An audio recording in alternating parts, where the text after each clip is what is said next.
This is part 2 of Dracula by Bram Stoker.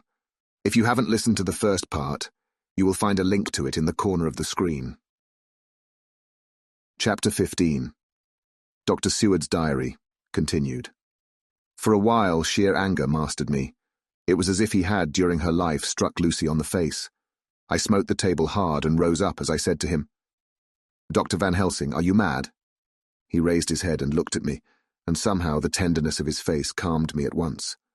"Would I were," he said. "Madness were easy to bear compared with truth like this. Oh, my friend, why, think you, did I go so far round, why take so long to tell you so simple a thing? Was it because I hate you and have hated you all my life? Was it because I wished to give you pain? Was it that I wanted, now so late, revenge for that time when you saved my life and from a fearful death? Ah, no. Forgive me," said I. He went on. "My friend, it was because I wished to be gentle in the breaking to you, for I know you have loved that so sweet lady, but even yet I do not expect you to believe. It is so hard to accept at once any abstract truth, that we may doubt such to be possible when we have always believed the know of it. It is more hard still to accept so sad a concrete truth, and of such a one as Miss Lucy. Tonight I go to prove it. Dare you come with me?" This staggered me. A man does not like to prove such a truth. Byron accepted from the category, jealousy, and proved the very truth he most abhorred. He saw my hesitation and spoke. "The logic is simple, no madman's logic this time, jumping from tussock to tussock in a misty bog. If it be not true, then proof will be relief. At worst it will not harm, if it be true. Ah, there is the dread. Yet very dread should help my cause, for in it is some need of belief. Come, I tell you what I propose. First, that we go off now and see that child in the hospital. Dr. Vincent of the North Hospital, where the papers say the child is friend of mine, and I think of yours since you were in class at Amsterdam. He will let 2 scientists see his case, if he will not let 2 friends. We shall tell him nothing, but only that we wish to learn. And then... And then? He took a key from his pocket and held it up. And then we spend the night, you and I, in the churchyard where Lucy lies. This is the key that locked the tomb. I had it from the coffin man to give to Arthur." My heart sank within me, for I felt that there was some fearful ordeal before us. I could do nothing, however, so I plucked up what heart I could and said that we had better hasten, as the afternoon was passing. We found the child awake. It had had a sleep and taken some food, and altogether was going on well. Dr. Vincent took the bandage from its throat and showed us the punctures. There was no mistaking the similarity to those which had been on Lucy's throat. They were smaller, and the edges looked fresher. That was all. We asked Vincent to what he attributed them, and he replied that it must have been a bite of some animal, perhaps a rat. But for his own part, he was inclined to think that it was one of the bats which are so numerous on the northern heights of London. "Out of so many harmless ones," he said, "there may be some wild specimen from the south of a more malignant species. Some sailor may have brought one home and it managed to escape, or even from the zoological gardens a young one may have got loose, or one be bred there from a vampire. These things do occur, you know. Only 10 days ago a wolf got out, and was, I believe, traced up in this direction. For a week after, the children were playing nothing but Red Riding Hood on the heath, and in every alley in the place until this Bloofer lady scare came along, since when it has been quite a gala time with them. Even this poor little mite, when he woke up today, asked the nurse if he might go away. When she asked him why he wanted to go, he said he wanted to play with the Bloofer lady." "I hope," said Van Helsing, "that when you are sending the child home you will caution its parents to keep strict watch over it. These fancies to stray are most dangerous, and if the child were to remain out another night, it would probably be fatal. But in any case, I suppose you will not let it away for some days." "Certainly not. Not for a week at least. Longer if the wound is not healed." Our visit to the hospital took more time than we had reckoned on, and the sun had dipped before we came out. When Van Helsing saw how dark it was, he said, "There is no hurry. It is more late than I thought. Come, let us seek somewhere that we may eat, and then we shall go on our way." We dined at Jack Straw's castle, along with a little crowd of bicyclists and others who were genially noisy. About 10 o'clock we started from the inn. It was then very dark, and the scattered lamps made the darkness greater when we were once outside their individual radius. The professor had evidently noted the road we were to go, for he went on unhesitatingly. But as for me, I was in quite a mix-up as to locality. As we went further, we met fewer and fewer people, till at last we were somewhat surprised when we met even the patrol of horse police going their usual suburban round. At last we reached the wall of the churchyard, which we climbed over. With some little difficulty, for it was very dark, and the whole place seemed so strange to us, we found the Westenra tomb. The professor took the key, opened the creaky door, and standing back, politely but quite unconsciously, motioned me to precede him. There was a delicious irony in the offer, in the courtliness of giving preference on such a ghastly occasion. My companion followed me quickly and cautiously drew the door to, after carefully ascertaining that the lock was a falling and not a spring one. In the latter case, we should have been in a bad plight. Then he fumbled in his bag and, taking out a matchbox and a piece of candle, proceeded to make a light. The tomb in the daytime, and when wreathed with fresh flowers, had looked grim and gruesome enough. But now, some days afterwards, when the flowers hung lank and dead, their whites turning to rust and their greens to browns, when the spider and the beetle had resumed their accustomed dominance, when time-discoloured stone and dust-encrusted mortar and rusty, dank iron and tarnished brass and clouded silver plating gave back the feeble glimmer of a candle, the effect was more miserable and sordid than could have been imagined. It conveyed irresistibly the idea that life, animal life, was not the only thing which could pass away. Van Helsing went about his work systematically, holding his candle so that he could read the coffin plates, and so holding it that the sperm dropped in white patches which congealed as they touched the metal. He made assurance of Lucy's coffin. Another search in his bag, and he took out a turnscrew. "What are you going to do?" I asked. "To open the coffin, you shall yet be convinced."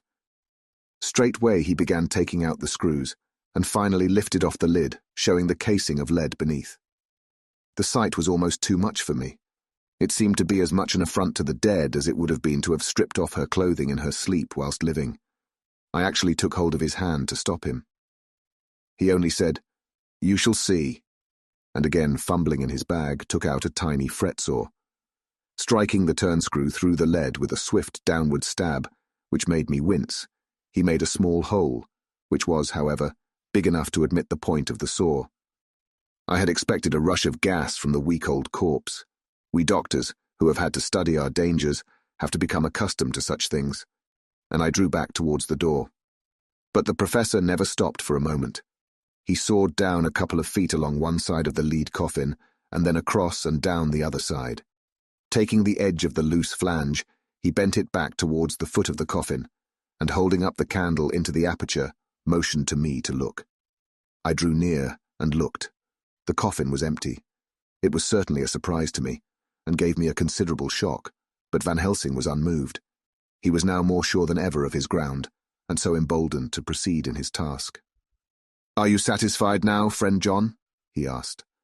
I felt all the dogged argumentativeness of my nature awake within me as I answered him. "I am satisfied that Lucy's body is not in that coffin, but that only proves one thing." "And what is that, friend John?" "That it is not there." "That is good logic," he said, "so far as it goes. But how can you account for it not being there?" "Perhaps a body snatcher," I suggested. "Some of the undertaker's people may have stolen it." I felt that I was speaking folly, and yet it was the only real cause which I could suggest. The professor sighed.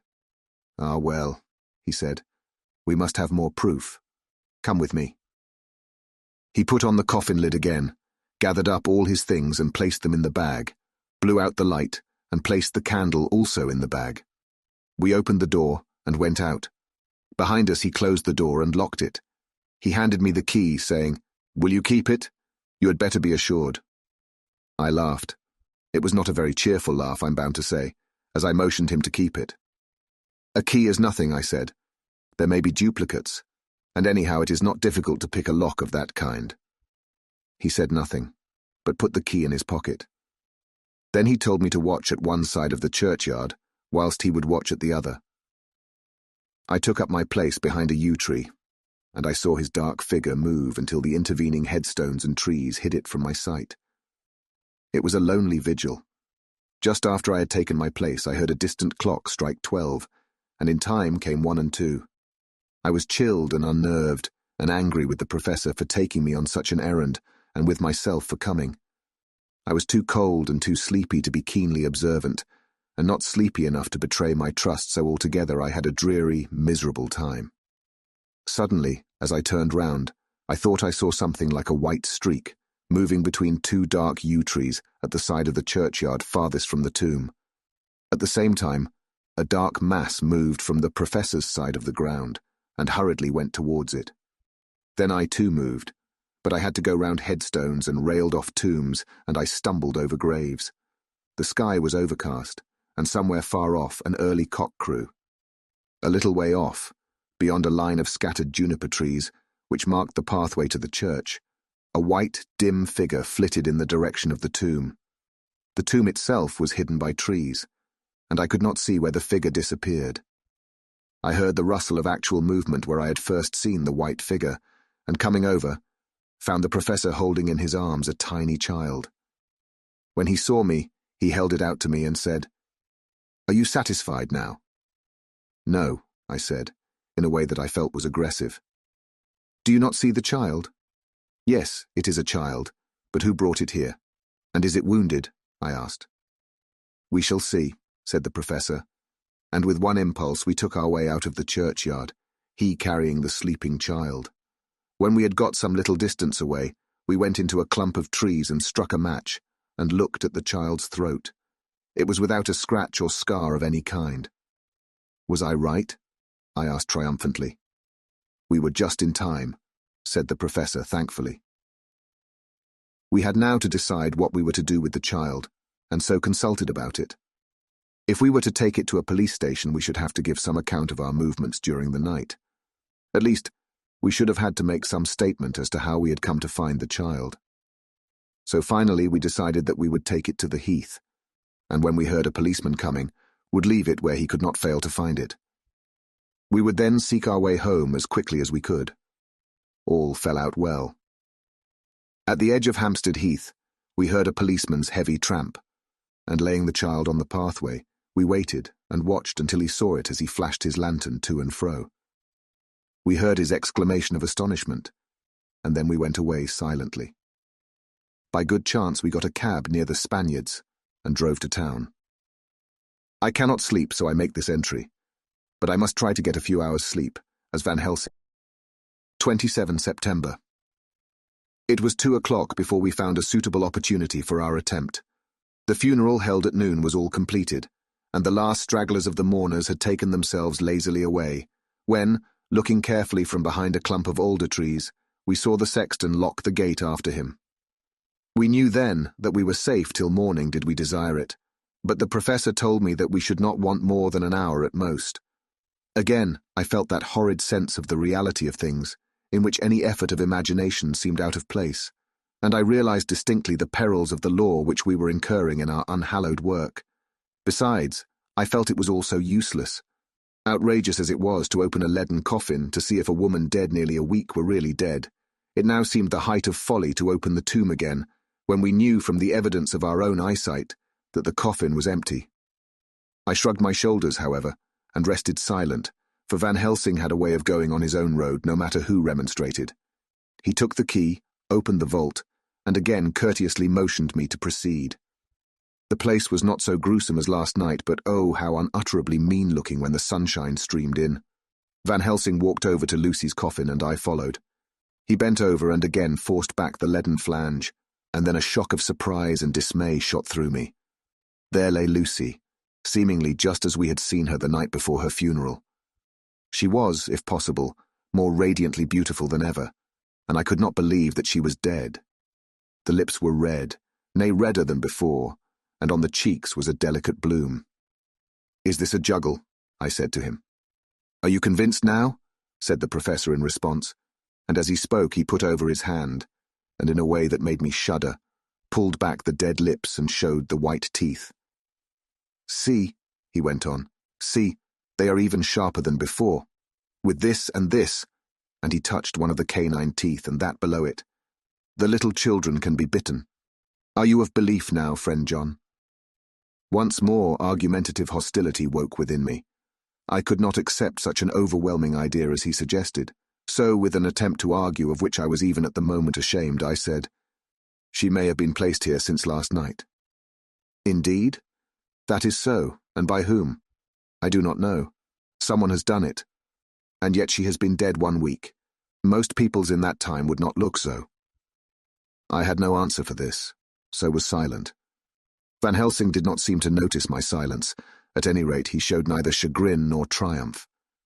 He was looking intently at the face of the dead woman, raising the eyelids and looking at the eyes, and once more opening the lips and examining the teeth. Then he turned to me and said, "Here, there is one thing which is different from all recorded. Here is some dual life that is not as the common. She was bitten by the vampire when she was in a trance, sleepwalking. Oh, you start. You do not know that, friend John, but you shall know it all later. And in trance, could he best come to take more blood? In trance she died, and in trance she is undead too. So it is that she differ from all other, usually when the undead sleep at home." As he spoke, he made a comprehensive sweep of his arm to designate what to a vampire was home. "Their face show what they are, but this so sweet that was when she not undead she go back to the nothings of the common dead. There is no malign there, see, and so it make hard that I must kill her in her sleep." This turned my blood cold, and it began to dawn upon me that I was accepting Van Helsing's theories. But if she were really dead, what was there of terror in the idea of killing her? He looked up at me, and evidently saw the change in my face, for he said almost joyously, "Ah, you believe now?" I answered, "Do not press me too hard all at once. I am willing to accept. How will you do this bloody work?" "I shall cut off her head and fill her mouth with garlic, and I shall drive a stake through her body."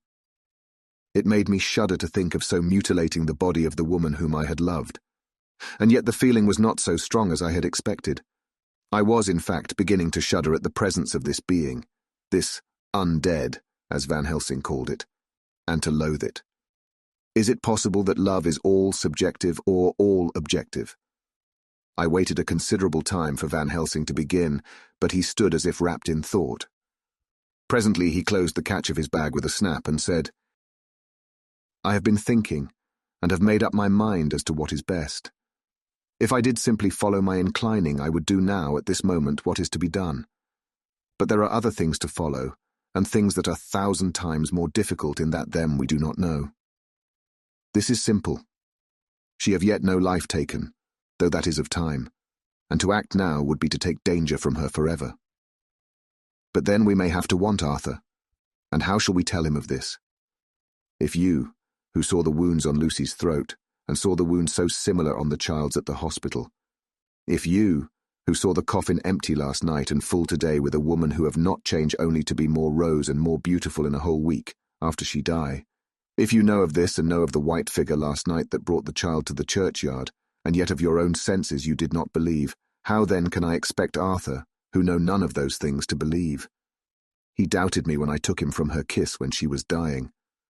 I know he has forgiven me because in some mistaken idea I have done things that prevent him say goodbye as he ought. And he may think that in some more mistaken idea this woman was buried alive, and that in most mistake of all we have killed her. He will then argue back that it is we, mistaken ones, that have killed her by our ideas, and so he will be much unhappy always. Yet he never can be sure, and that is the worst of all. And he will sometimes think that she he loved was buried alive, and that will paint his dreams with horrors of what she must have suffered, and again, he will think that we may be right, and that his so beloved was, after all, an undead. No, I told him once, and since then I learn much. Now since I know it is all true, 100,000 times more do I know that he must pass through the bitter waters to reach the sweet. He, poor fellow, must have 1 hour that will make the very face of heaven grow black to him. Then we can act for good all round and send him peace. My mind is made up. Let us go. You return home for tonight to your asylum, and see that all be well. As for me, I shall spend the night here in this churchyard in my own way. Tomorrow night you will come to me to the Berkeley Hotel at 10 of the clock. I shall send for Arthur to come too, and also that so fine young man of America that gave his blood. Later we shall all have work to do. I come with you so far as Piccadilly, and there dine, for I must be back here before the sunset. So we locked the tomb and came away, and got over the wall of the churchyard, which was not much of a task, and drove back to Piccadilly. Note left by Van Helsing in his portmanteau. Berkeley Hotel, directed to John Seward, MD, not delivered. The 27th of September.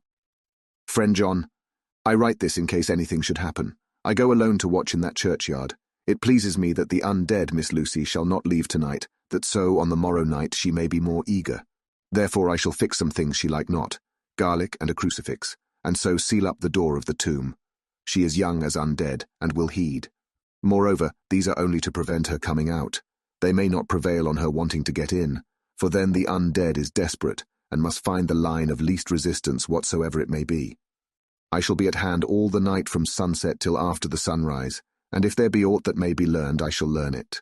For Miss Lucy or from her, I have no fear, but that other to whom is there that she is undead, he have now the power to seek her tomb and find shelter. He is cunning, as I know from Mr. Jonathan, and from the way that all along he have fooled us when he played with us for Miss Lucy's life, and we lost, and in many ways the undead are strong. He have always the strength in his hand of 20 men, even we 4 who gave our strength to Miss Lucy, it also is all to him. Besides, he can summon his wolf, and I know not what. So if it be that he come thither on this night, he shall find me, but none other shall, until it be too late. But it may be that he will not attempt the place. There is no reason why he should. His hunting ground is more full of game than the churchyard where the undead woman sleep, and the one old man watch. Therefore I write this in case. Take the papers that are with this, the diaries of Harker and the rest, and read them, and then find this great undead, and cut off his head and burn his heart, or drive a stake through it, so that the world may rest from him. If it be so, farewell. Van Helsing, Dr. Seward's Diary. 28 September. It is wonderful what a good night's sleep will do for one. Yesterday I was almost willing to accept Van Helsing's monstrous ideas, but now they seem to start out lurid before me as outrages on common sense. I have no doubt that he believes it all. I wonder if his mind can have become in any way unhinged. Surely there must be some rational explanation of all these mysterious things. Is it possible that the professor can have done it himself? He is so abnormally clever that if he went off his head, he would carry out his intent with regard to some fixed idea in a wonderful way. I am loath to think it, and indeed it would be almost as great a marvel as the other to find that Van Helsing was mad. But anyhow, I shall watch him carefully. I may get some light on the mystery.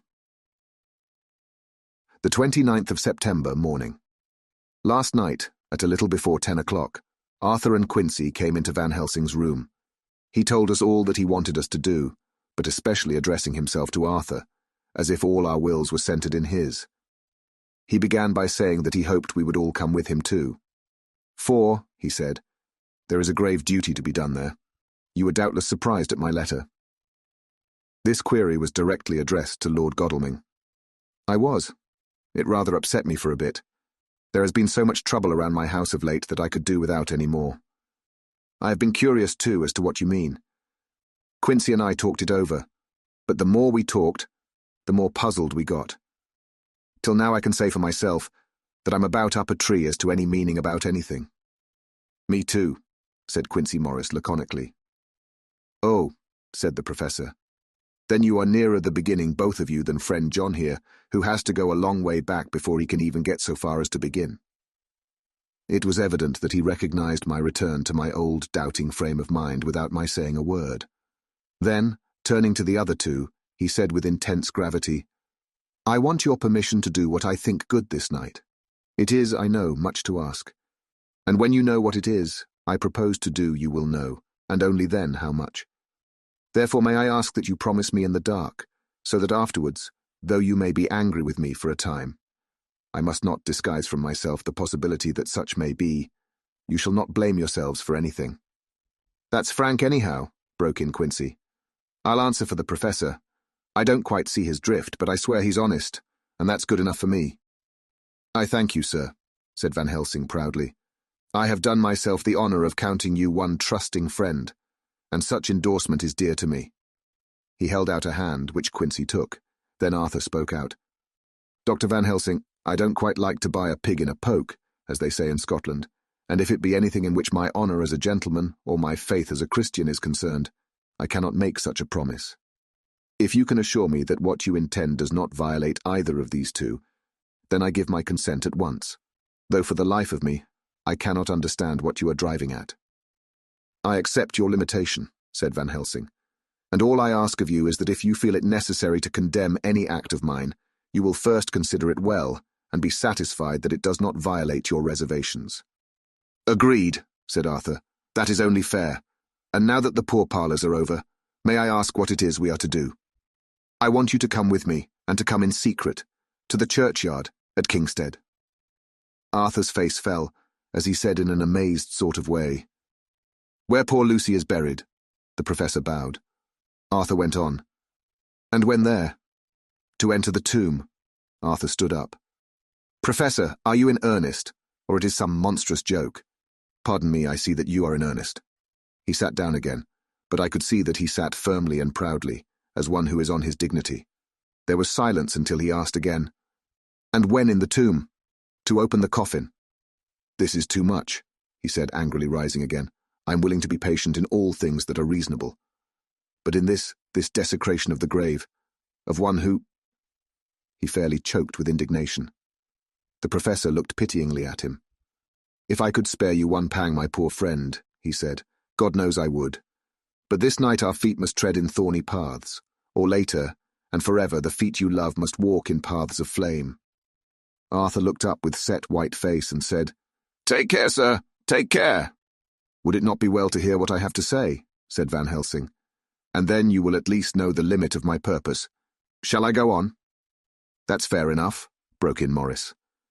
After a pause, Van Helsing went on, evidently with an effort. "Miss Lucy is dead, is it not so?" "Yes, then there can be no wrong to her. But if she be not dead—" Arthur jumped to his feet. "Good God!" he cried. "What do you mean? Has there been any mistake? Has she been buried alive?" He groaned in anguish that not even hope could soften. "I did not say she was alive, my child. I did not think it. I go no further than to say that she might be undead." "Undead? Not alive? What do you mean? Is this all a nightmare, or what is it?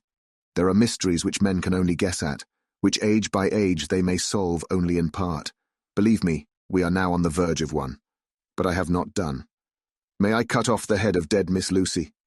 "Heavens and earth, no!" cried Arthur in a storm of passion. "Not for the wide world will I consent to any mutilation of her dead body. Dr. Van Helsing, you try me too far. What have I done to you that you should torture me so? What did that poor, sweet girl do that you should want to cast such dishonor on her grave? Are you mad to speak such things, or am I mad to listen to them? Don't dare to think more of such a desecration. I shall not give my consent to anything you do. I have a duty to do in protecting her grave from outrage, and by God I shall do it." Van Helsing rose up from where he had all the time been seated, and said gravely and sternly, "My Lord Godalming, I too have a duty to do, a duty to others, a duty to you, a duty to the dead, and by God I shall do it. All I ask you now is that you come with me, that you look and listen. And if when later I make the same request you do not be more eager for its fulfillment even than I am, then I shall do my duty, whatever it may seem to me. And then, to follow of your lordship's wishes, I shall hold myself at your disposal to render an account to you, when and where you will." His voice broke a little, and he went on with a voice full of pity. "But I beseech you, do not go forth in anger with me, in a long life of acts which were often not pleasant to do, and which sometimes did wring my heart. I have never had so heavy a task as now. Believe me, that if the time comes for you to change your mind towards me, one look from you will wipe away all this so sad hour, for I would do what a man can to save you from sorrow. Just think, for why should I give myself so much of labor and so much of sorrow? I have come here from my own land to do what I can of good, at the first to please my friend John, and then to help a sweet young lady whom too I came to love. For her, I am ashamed to say so much, but I say it in kindness. I gave what you gave, the blood of my veins. I gave it, I, who was not, like you, her lover, but only her physician and her friend. I gave to her my nights and days, before death, after death. And if my death can do her good even now, when she is the dead undead, she shall have it freely." He said this with a very grave, sweet pride, and Arthur was much affected by it. He took the old man's hand and said in a broken voice, "Oh, it is hard to think of it, and I cannot understand. but at least I shall go with you and wait. Chapter 16. Dr. Seward's Diary, continued. It was just 12:15 when we got into the churchyard over the low wall. The night was dark, with occasional gleams of moonlight between the rents of the heavy clouds that scudded across the sky. We all kept somehow close together, with Van Helsing slightly in front as he led the way. When we had come close to the tomb, I looked well at Arthur, for I feared that the proximity to a place laden with so sorrowful a memory would upset him, but he bore himself well. I took it that the very mystery of the proceeding was in some way a counteractant to his grief. The professor unlocked the door, and seeing a natural hesitation amongst us for various reasons, solved the difficulty by entering first himself. The rest of us followed, and he closed the door. He then lit a dark lantern and pointed to the coffin. Arthur stepped forward hesitatingly. Van Helsing said to me, "You were with me here yesterday. Was the body of Miss Lucy in that coffin?" It was. The professor turned to the rest, saying, "You hear, and yet there is no one who does not believe with me." He took his screwdriver and again took off the lid of the coffin. Arthur looked on, very pale but silent. When the lid was removed, he stepped forward. He evidently did not know that there was a leaden coffin, or at any rate had not thought of it. When he saw the rent in the lead, the blood rushed to his face for an instant, but as quickly fell away again, so that he remained of a ghastly whiteness. He was still silent. Van Helsing forced back the leaden flange, and we all looked in and recoiled. The coffin was empty. For several minutes no one spoke a word. The silence was broken by Quincey Morris. "Professor, I answered for you. Your word is all I want. I wouldn't ask such a thing ordinarily. I wouldn't so dishonor you as to imply a doubt. But this is a mystery that goes beyond any honor or dishonor. Is this your doing? I swear to you by all that I hold sacred that I have not removed nor touched her. What happened was this. 2 nights ago, my friend Seward and I came here, with good purpose, believe me. I opened that coffin, which was then sealed up, and we found it as now empty. We then waited, and saw something white come through the trees. The next day we came here in daytime, and she lay there. Did she not, friend John? Yes. That night we were just in time. One more so small child was missing, and we find it, thank God, unharmed amongst the graves. Yesterday I came here before sundown, for at sundown the undead can move. I waited here all the night till the sun rose, but I saw nothing. It was most probable that it was because I had laid over the clamps of those doors garlic, which the undead cannot bear, and other things which they shun. Last night there was no exodus, so tonight before the sundown I took away my garlic and other things. And so it is we find this coffin empty. But bear with me. So far there is much that is strange. Wait you with me outside, unseen and unheard, and things much stranger are yet to be. So, here he shut the dark slide of his lantern. Now to the outside. He opened the door and we filed out, he coming last and locking the door behind him. Oh, but it seemed fresh and pure in the night air after the terror of that vault. How sweet it was to see the clouds race by, and the passing gleams of the moonlight between the scudding clouds crossing and passing, like the gladness and sorrow of a man's life. How sweet it was to breathe the fresh air, that had no taint of death and decay. How humanizing to see the red lighting of the sky beyond the hill, and to hear far away the muffled roar that marks the life of a great city. Each in his own way was solemn and overcome. Arthur was silent, and was, I could see, striving to grasp the purpose and the inner meaning of the mystery. I was myself tolerably patient, and half inclined again to throw aside doubt and to accept Van Helsing's conclusions.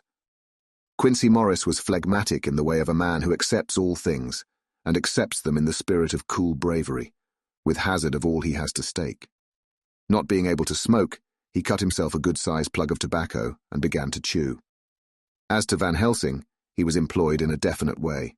First he took from his bag a mass of what looked like thin, wafer-like biscuit, which was carefully rolled up in a white napkin. Next he took out a double handful of some whitish stuff, like dough or putty. He crumbled the wafer up fine and worked it into the mass between his hands. This he then took, and rolling it into thin strips, began to lay them into the crevices between the door and its setting in the tomb. I was somewhat puzzled at this, and being close, asked him what it was that he was doing. Arthur and Quincey drew near also, as they too were curious. He answered, "I am closing the tomb, so that the undead may not enter." "And is that stuff you have put there going to do it?" asked Quincey. "Great Scott! Is this a game?" "It is." "What is that which you're using?" This time, the question was by Arthur. Van Helsing reverently lifted his hat as he answered, "The host. I brought it from Amsterdam. I have an indulgence." It was an answer that appalled the most sceptical of us, and we felt individually that in the presence of such earnest purpose as the professor's, a purpose which could thus use the to him most sacred of things, it was impossible to distrust. In respectful silence we took the places assigned to us close round the tomb, but hidden from the sight of anyone approaching. I pitied the others, especially Arthur. I had myself been apprenticed by my former visits to this watching horror, and yet I, who had up to an hour ago repudiated the proofs, felt my heart sink within me. Never did tombs look so ghastly white. Never did cypress or yew or juniper so seem the embodiment of funereal gloom. Never did tree or grass wave or rustle so ominously. Never did bough creak so mysteriously, and never did the faraway howling of dogs send such a woeful presage through the night. There was a long spell of silence, a big aching void, and then from the professor a keen "Uhhhhh!" He pointed, and far down the avenue of yews we saw a white figure advance, a dim white figure, which held something dark at its breast. The figure stopped, and at the moment a ray of moonlight fell upon the masses of driving clouds, and showed in startling prominence a dark-haired woman, dressed in the cerements of the grave. We could not see the face, for it was bent down over what we saw to be a fair-haired child. There was a pause and a sharp little cry, such as a child gives in sleep, or a dog as it lies before the fire and dreams. We were starting forward, but the professor's warning hand, seen by us as he stood behind a yew tree, kept us back. And then as we looked, the white figure moved forwards again. It was now near enough for us to see clearly, and the moonlight still held. My own heart grew cold as ice, and I could hear the gasp of Arthur as we recognized the features of Lucy Westenra.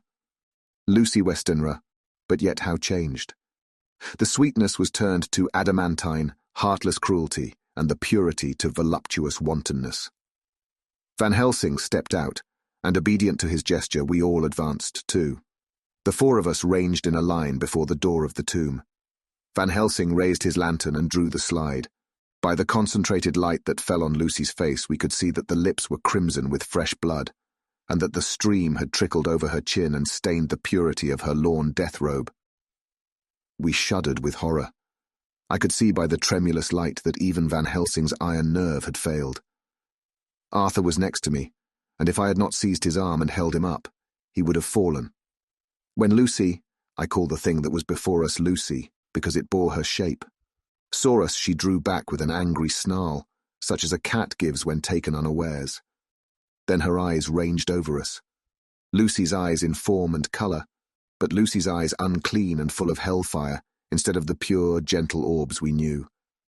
At that moment the remnant of my love passed into hate and loathing.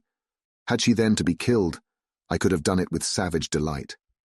As she looked, her eyes blazed with unholy light, and the face became wreathed with a voluptuous smile.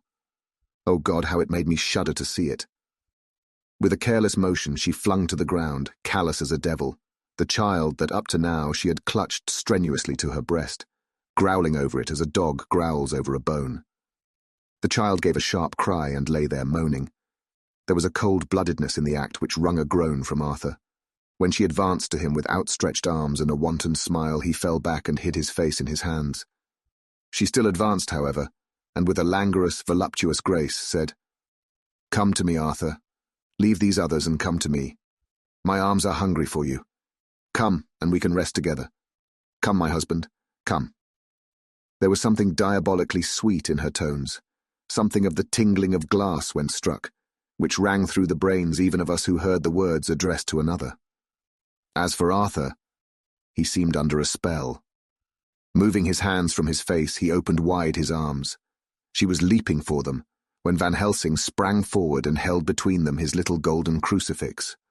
She recoiled from it, and with a suddenly distorted face full of rage, dashed past him as if to enter the tomb. When within a foot or two of the door, however, she stopped, as if arrested by some irresistible force. Then she turned, and her face was shown in the clear burst of moonlight and by the lamp, which had now no quiver from Van Helsing's iron nerves. Never did I see such baffled malice on a face, and never, I trust, shall such ever be seen again by mortal eyes.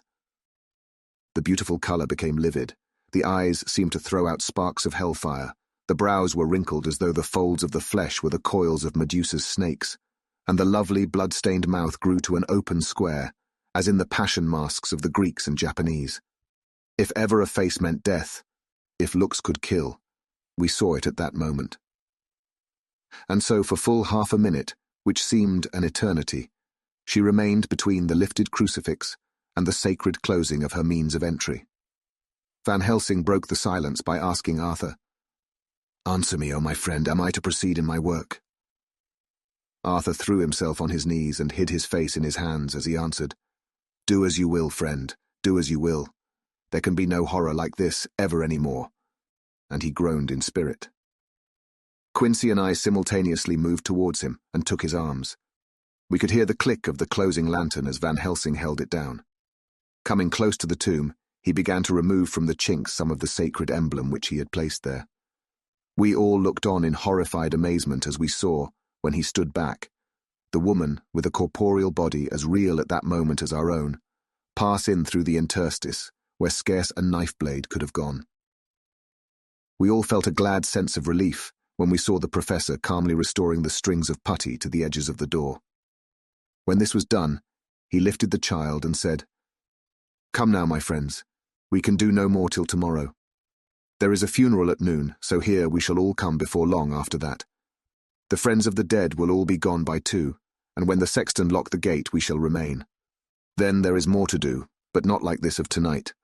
As for this little one, he is not much harm, and by tomorrow night he shall be well.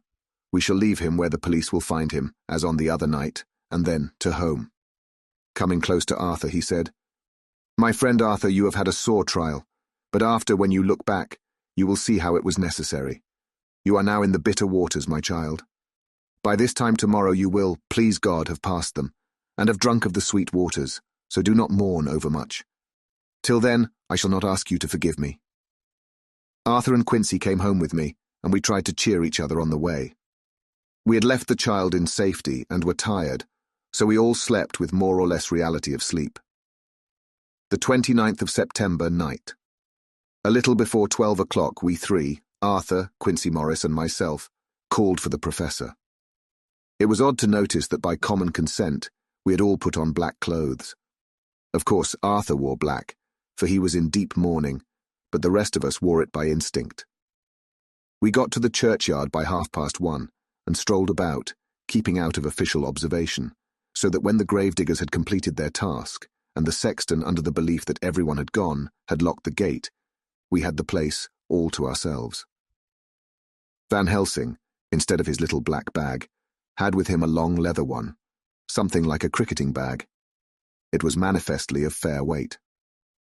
When we were alone and had heard the last of the footsteps die out up the road, we silently, and as if by ordered intention, followed the professor to the tomb. He unlocked the door, and we entered, closing it behind us. Then he took from his bag the lantern, which he lit, and also 2 wax candles, which, when lighted, he stuck by melting their own ends on other coffins so that they might give light sufficient to work by. When he again lifted the lid off Lucy's coffin, we all looked, Arthur trembling like an aspen, and saw that the body lay there in all its death beauty. But there was no love in my own heart, nothing but loathing for the foul thing which had taken Lucy's shape without her soul. I could see even Arthur's face grow hard as he looked. Presently he said to Van Helsing, "Is this really Lucy's body, or only a demon in her shape? It is her body, and yet not it. But wait a while, and you all see her as she was and is." She seemed like a nightmare of Lucy as she lay there. The pointed teeth, the blood-stained, voluptuous mouth, which it made one shudder to see, the whole carnal and unspiritual appearance, seeming like a devilish mockery of Lucy's sweet purity.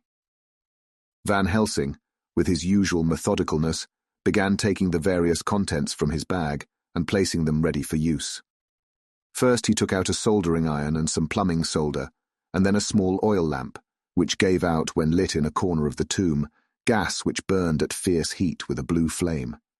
Then his operating knives, which he placed to hand, and last a round wooden stake, some 2.5 or 3 inches thick and about 3 feet long. One end of it was hardened by charring in the fire and was sharpened to a fine point. With this stake came a heavy hammer, such as in households is used in the coal cellar for breaking the lumps.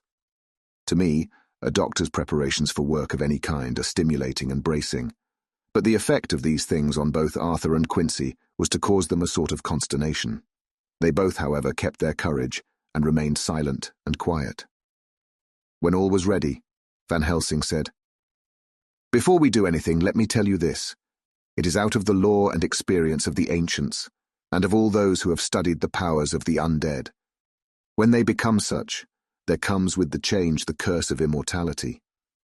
They cannot die, but must go on age after age adding new victims and multiplying the evils of the world. For all that die from the preying of the undead becomes themselves undead, and prey on their kind.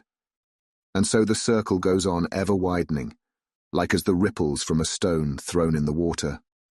Friend Arthur, if you had met that kiss which you know of before poor Lucy die, or again, last night when you open your arms to her, you would in time, when you had died, have become Nosferatu, as they call it in Eastern Europe, and would all time make more of those undeads that so have filled us with horror. The career of this so unhappy dear lady is but just begun. Those children whose blood she suck are not as yet so much the worse, but if she live on undead, more and more they lose their blood, and by her power over them they come to her, and so she draw their blood with that so wicked mouth. But if she die in truth, then all cease. The tiny wounds of the throats disappear, and they go back to their plays unknowing ever of what has been. But of the most blessed of all, when this now undead be made to rest as true dead, then the soul of the poor lady whom we love shall again be free. Instead of working wickedness by night and growing more debased in the assimilating of it by day, she shall take her place with the other angels. So that, my friend, it will be a blessed hand for her that shall strike the blow that sets her free. To this I am willing. But is there none amongst us who has a better right? Will it be no joy to think of hereafter in the silence of the night when sleep is not? It was my hand that sent her to the stars. It was the hand of him that loved her best. The hand that of all she would herself have chosen, had it been to her to choose. Tell me if there be such a one amongst us. We all looked at Arthur. He saw too what we all did, the infinite kindness which suggested that his should be the hand which would restore Lucy to us as a holy and not an unholy memory. He stepped forward and said bravely, though his hand trembled, and his face was as pale as snow, "My true friend, from the bottom of my broken heart I thank you. Tell me what I am to do, and I shall not falter." Van Helsing laid a hand on his shoulder and said, "Brave lad, a moment's courage, and it is done. This stake must be driven through her. It will be a fearful ordeal, be not deceived in that, but it will be only a short time, and you will then rejoice more than your pain was great. From this grim tomb you will emerge as though you tread on air, but you must not falter when once you have begun. Only think that we, your true friends, are round you, and that we pray for you all the time." "Go on," said Arthur hoarsely. "Tell me what I am to do. Take this stake in your left hand, ready to place the point over the heart, and the hammer in your right. Then when we begin our prayer for the dead, I shall read him, I have here the book, and the others shall follow. Strike in God's name, that so all may be well with the dead that we love, and that the undead pass away."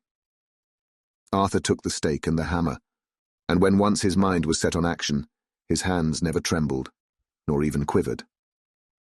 Van Helsing opened his missal and began to read, and Quincey and I followed as well as we could. Arthur placed the point over the heart, and as I looked I could see its dint in the white flesh. Then he struck with all his might. The thing in the coffin writhed, and a hideous blood-curdling screech came from the opened red lips. The body shook and quivered and twisted in wild contortions. The sharp white teeth champed together till the lips were cut, and the mouth was smeared with a crimson foam. But Arthur never faltered.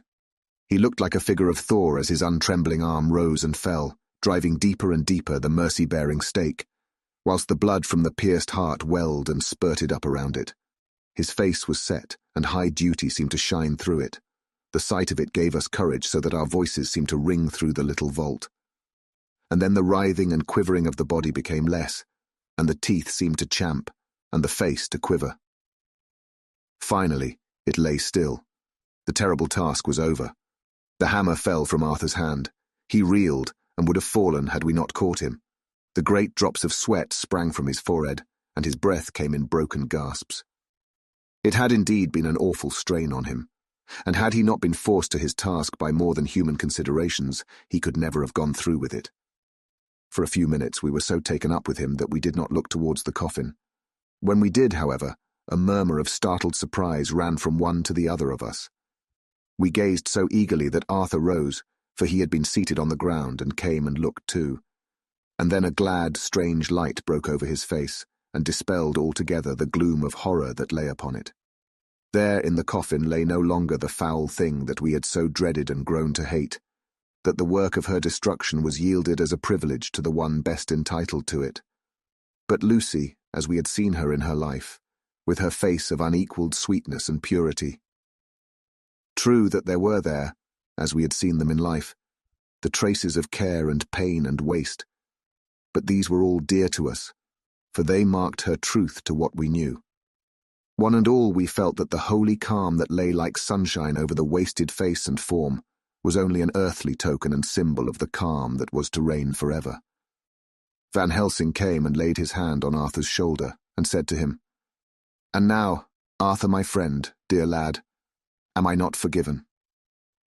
The reaction of the terrible strain came as he took the old man's hand in his, and raising it to his lips, pressed it and said, "Forgiven. God bless you that you have given my dear one her soul again and me peace." He put his hands on the professor's shoulder, and laying his head on his breast, cried for a while silently, whilst we stood unmoving. When he raised his head, Van Helsing said to him, "And now, my child, you may kiss her. Kiss her dead lips, if you will, as she would have you to, if for her to choose. For she is not a grinning devil now, not any more a foul thing for all eternity. No longer she is the devil's undead. She is God's true dead, whose soul is with him." Arthur bent and kissed her, and then we sent him and Quincey out of the tomb. The professor and I sawed the top off the stake, leaving the point of it in the body. Then we cut off the head and filled the mouth with garlic. We soldered up the leaden coffin, screwed on the coffin lid, and gathering up our belongings, came away. When the professor locked the door, he gave the key to Arthur.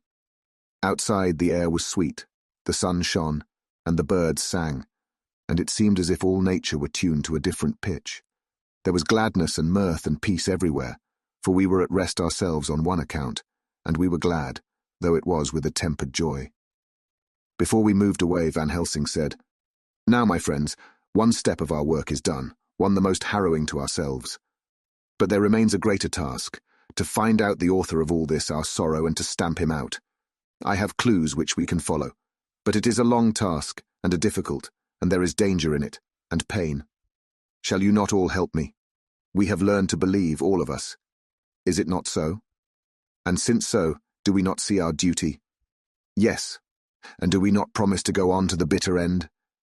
Each in turn we took his hand, and the promise was made. Then said the professor as we moved off, "2 nights hence you shall meet with me and dine together at 7 of the clock with friend John. I shall entreat 2 others, 2 that you know not as yet, and I shall be ready to all our work show and our plans unfold. Friend John, you come with me home, for I have much to consult about and you can help me. Tonight I leave for Amsterdam, but shall return tomorrow night. And then begins our great quest. But first I shall have much to say, so that you may know what is to do and to dread. Then our promise shall be made to each other anew, for there is a terrible task before us, and once our feet are on the ploughshare, we must not draw back." Chapter 17. Dr. Seward's Diary. Continued. When we arrived at the Berkeley Hotel, Van Helsing found a telegram waiting for him. "Am coming up by train. Jonathan at Whitby. Important news. Mina Harker." The professor was delighted. "Ah, that wonderful Madam Mina," he said. "Pearl among women. She arrived, but I cannot stay. She must go to your house, friend John. You must meet her at the station.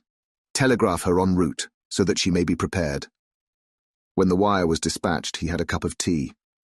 Over it he told me of a diary kept by Jonathan Harker when abroad, and gave me a typewritten copy of it, as also of Mrs. Harker's diary at Whitby. "Take these," he said, "and study them well. When I have returned you will be master of all the facts, and we can then better enter on our inquisition. Keep them safe, for there is in them much of treasure. You will need all your faith, even you who have had such an experience as that of today. What is here told," he laid his hand heavily and gravely on the packet of papers as he spoke, "may be the beginning of the end to you and me and many another, or it may sound the knell of the undead who walk the earth. Read all, I pray you, with the open mind, and if you can add in any way to the story here told, do so, for it is all important. You have kept diary of all these so strange things. Is it not so? Yes, then we shall go through all these together when we meet." He then made ready for his departure, and shortly after drove off to Liverpool Street. I took my way to Paddington, where I arrived about 15 minutes before the train came in. The crowd melted away, after the bustling fashion common to arrival platforms, and I was beginning to feel uneasy lest I might miss my guest, when a sweet-faced, dainty-looking girl stepped up to me, and after a quick glance said, "Dr. Seward, is it not?" "And you are Mrs. Harker," I answered at once, whereupon she held out her hand. "I knew you from the description of poor dear Lucy, but—" She stopped suddenly, and a quick blush overspread her face. The blush that rose to my own cheeks somehow set us both at ease, for it was a tacit answer to her own. I got her luggage, which included a typewriter, and we took the Underground to Fenchurch Street, after I'd sent a wire to my housekeeper to have a sitting room and bedroom prepared at once for Mrs. Harker. In due time, we arrived. She knew, of course, that the place was a lunatic asylum, but I could see that she was unable to repress a shudder when we entered. She told me that, if she might, she would come presently to my study, as she had much to say. So here I am finishing my entry in my phonograph diary whilst I await her. As yet I have not had the chance of looking at the papers which Van Helsing left with me, though they lie open before me. I must get her interested in something, so that I may have an opportunity of reading them. She does not know how precious time is, or what a task we have in hand. I must be careful not to frighten her. Here she is. Mina Harker's Journal, 29 September. After I had tidied myself, I went down to Dr. Seward's study. At the door I paused a moment, for I thought I heard him talking with someone. As, however, he had pressed me to be quick, I knocked at the door, and on his calling out, "Come in," I entered. To my intense surprise, there was no one with him. He was quite alone, and on the table opposite him was what I knew at once from the description to be a phonograph. I had never seen one, and was much interested. "I hope I did not keep you waiting," I said, "but I stayed at the door as I heard you talking, and thought there was someone with you." "Oh," he replied with a smile, "I was only entering my diary." "Your diary?" I asked him in surprise. "Yes," he answered. "I keep it in this." As he spoke, he laid his hand on the phonograph. I felt quite excited over it and blurted out, "Why, this beats even shorthand. May I hear it say something?" "Certainly," he replied with alacrity, and stood up to put it in train for speaking. Then he paused, and a troubled look overspread his face. "The fact is," he began awkwardly, "I only keep my diary in it. And as it is entirely, almost entirely about my cases, it may be awkward. That is, I mean—" He stopped, and I tried to help him out of his embarrassment. "You helped to attend dear Lucy at the end. Let me hear how she died. For all that I know of her, I shall be very grateful. She was very, very dear to me." To my surprise, he answered, with a horror-struck look in his face, "Tell you of her death? Not for the wide world." "Why not?" I asked, for some grave, terrible feeling was coming over me. Again he paused, and I could see that he was trying to invent an excuse. At length he stammered out, "You see, I do not know how to pick out any particular part of the diary." Even while he was speaking, an idea dawned upon him, and he said with unconscious simplicity, in a different voice, and with the naivete of a child, "That's quite true, upon my honour. Honest Indian." I could not but smile, at which he grimaced. "I gave myself away that time," he said. "But do you know that, although I have kept the diary for months past, it never once struck me how I was going to find any particular part of it in case I wanted to look it up?" By this time my mind was made up that the diary of a doctor who attended Lucy might have something to add to the sum of our knowledge of that terrible being, and I said boldly, "Then, Dr. Seward, you had better let me copy it out for you on my typewriter." He grew to a positively deathly pallor as he said, "No, no, no. For all the world I wouldn't let you know that terrible story." Then it was terrible. My intuition was right. For a moment I thought, and as my eyes ranged the room, unconsciously looking for something or some opportunity to aid me, they lit on a great batch of typewriting on the table. His eyes caught the look in mine, and without his thinking, followed their direction. As they saw the parcel, he realized my meaning. "You do not know me," I said. "When you have read those papers, my own diary and my husband's also, which I have typed, you will know me better. I have not faltered in giving every thought of my own heart in this cause, but of course you do not know me, yet, and I must not expect you to trust me so far." He is certainly a man of noble nature. Poor dear Lucy was right about him. He stood up and opened a large drawer, in which were arranged in order a number of hollow cylinders of metal covered with dark wax, and said, "You're quite right. I did not trust you because I did not know you. But I know you now, and let me say that I should have known you long ago. I know that Lucy told you of me. She told me of you too. May I make the only atonement in my power? Take the cylinders and hear them. The first half-dozen of them are personal to me, and they will not horrify you. Then you will know me better. Dinner will by then be ready. In the meantime I shall read over some of these documents, and shall be better able to understand certain things." He carried the phonograph himself up to my sitting room and adjusted it for me.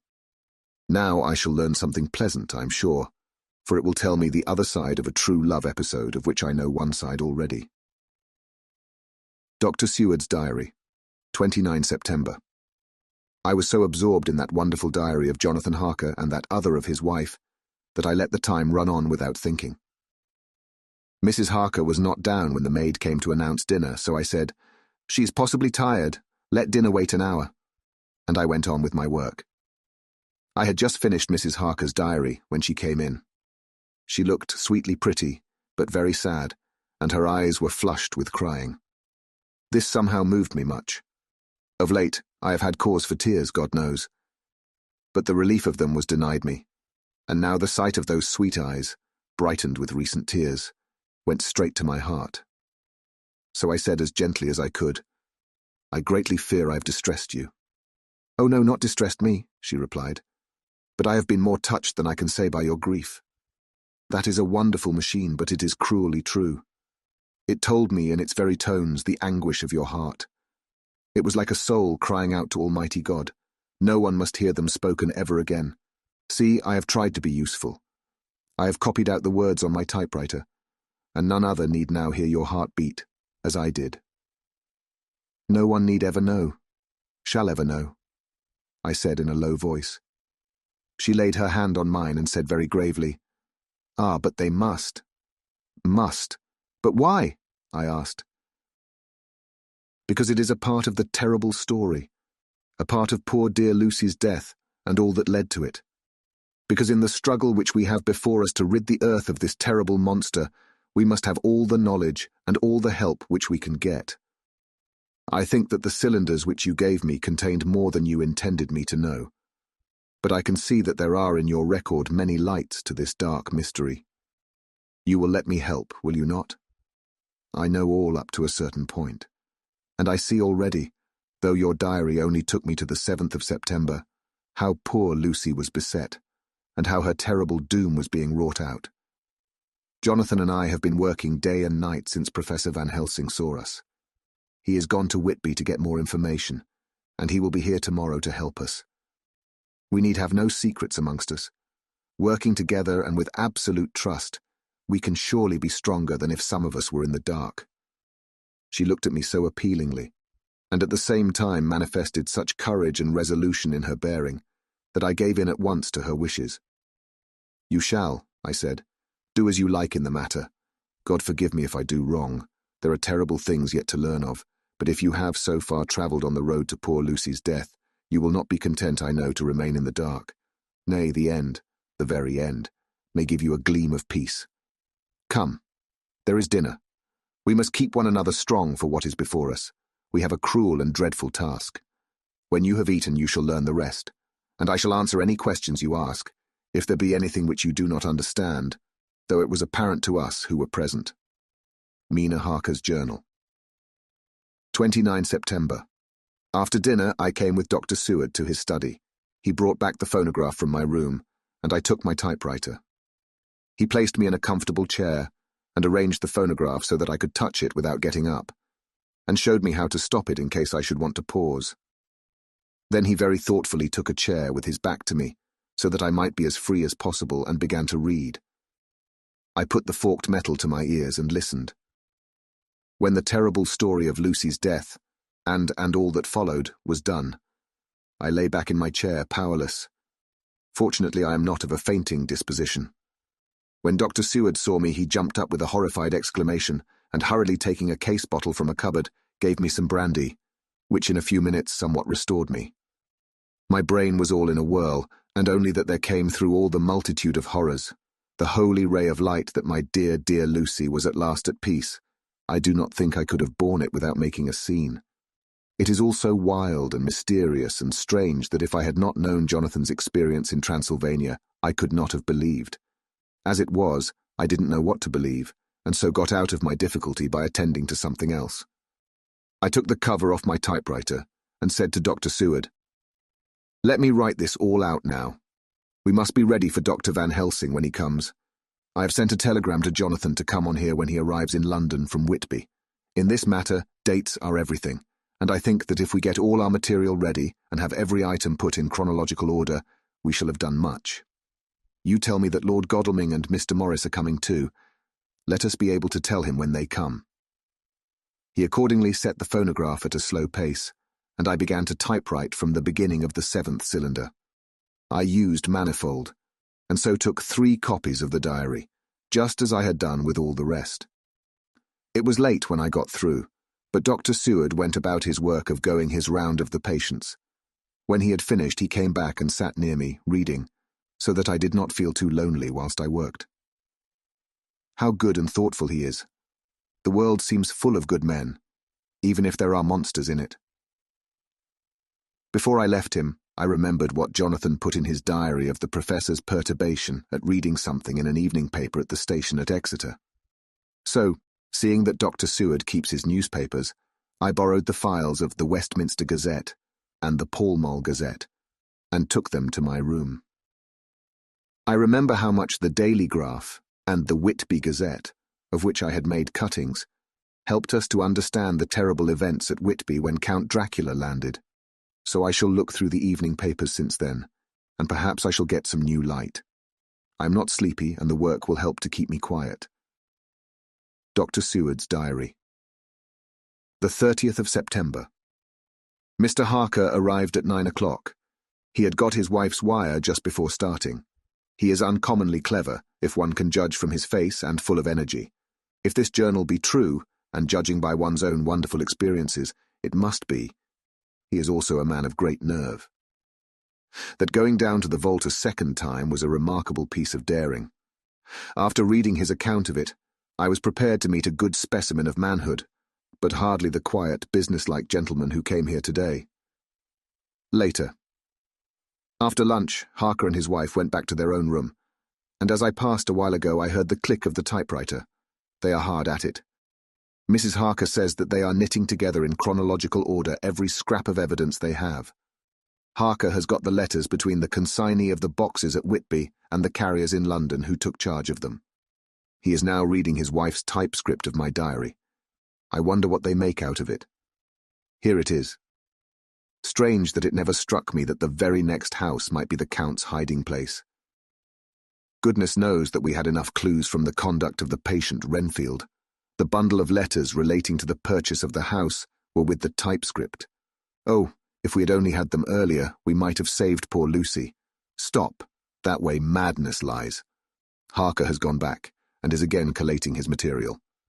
He says that by dinner time they will be able to show a whole connected narrative. He thinks that in the meantime I should see Renfield, as hitherto he has been a sort of index to the coming and going of the Count. I hardly see this yet, but when I get at the dates I suppose I shall. What a good thing that Mrs. Harker put my cylinders into type. We never could have found the dates otherwise. I found Renfield sitting placidly in his room with his hands folded, smiling benignly. At the moment he seemed as sane as anyone I ever saw. I sat down and talked with him on a lot of subjects, all of which he treated naturally. He then, of his own accord, spoke of going home, a subject he has never mentioned to my knowledge during his sojourn here. In fact, he spoke quite confidently of getting his discharge at once. I believe that, had I not had the chat with Harker and read the letters and the dates of his outbursts, I should have been prepared to sign for him after a brief time of observation. As it is, I am darkly suspicious. All those outbreaks were in some way linked with the proximity of the Count. What then does this absolute content mean?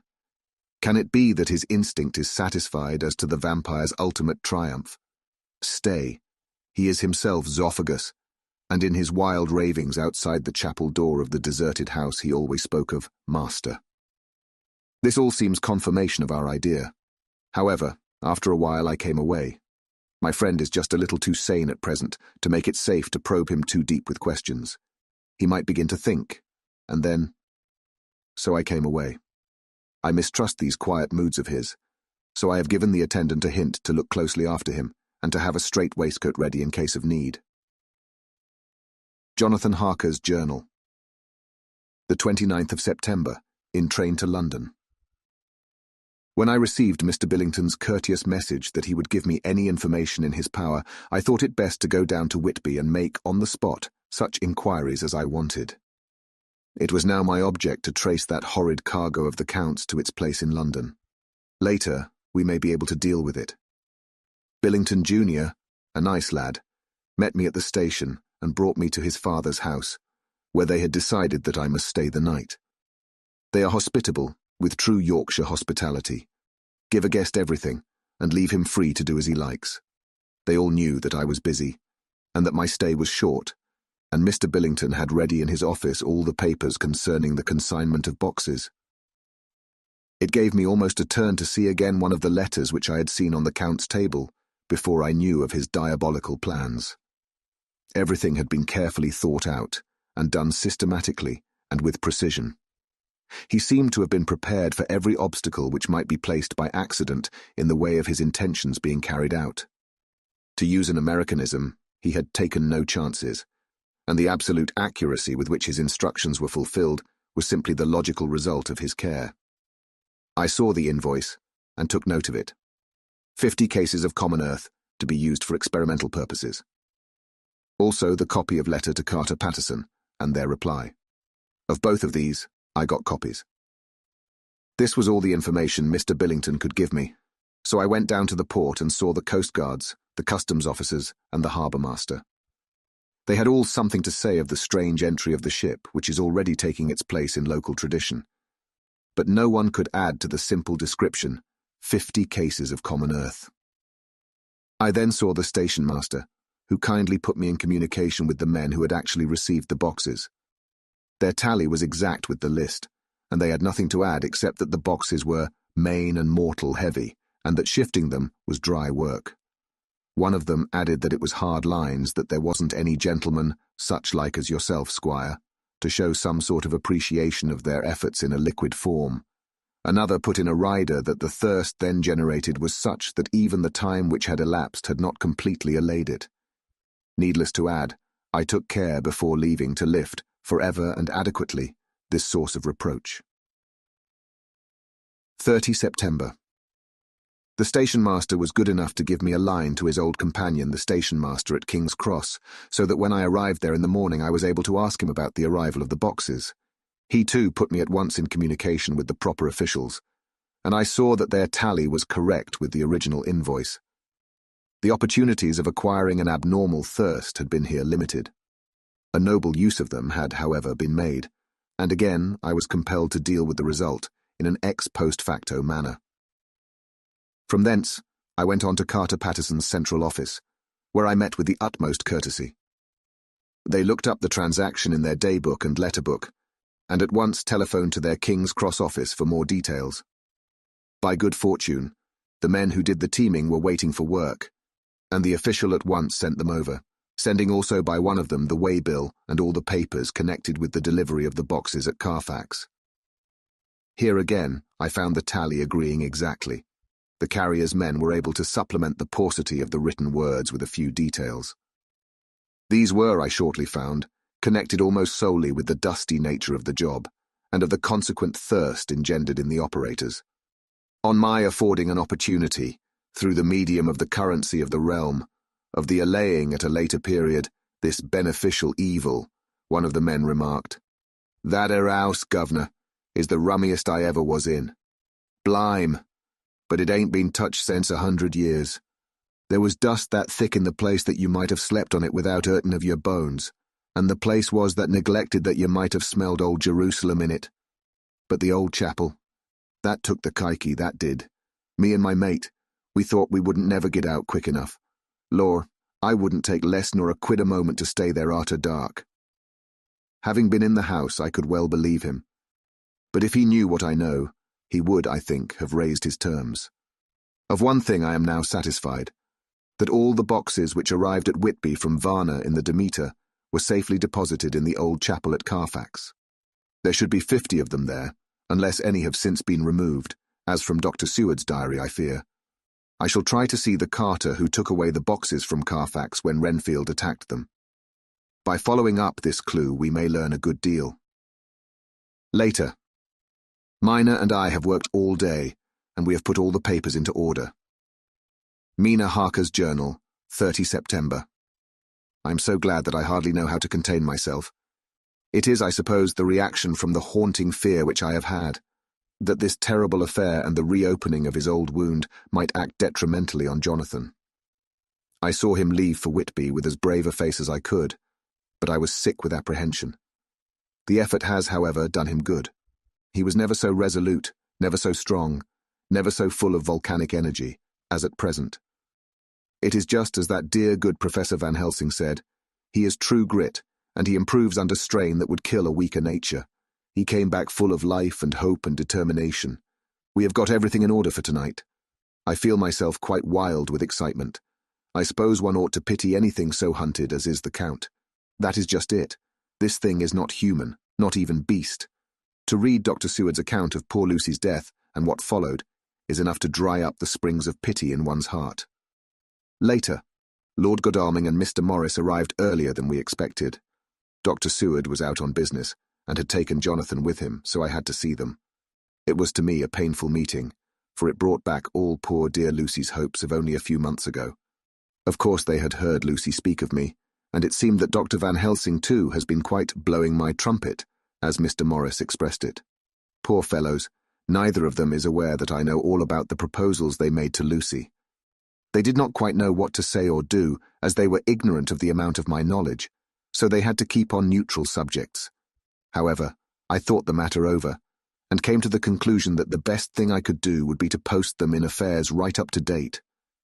I knew from Dr. Seward's diary that they had been at Lucy's death, her real death, and that I need not fear to betray any secret before the time. So I told them, as well as I could, that I had read all the papers and diaries, and that my husband and I, having typewritten them, had just finished putting them in order. I gave them each a copy to read in the library. When Lord Godalming got his and turned it over, it does make a pretty good pile, he said, "Did you write all this, Mrs. Harker?"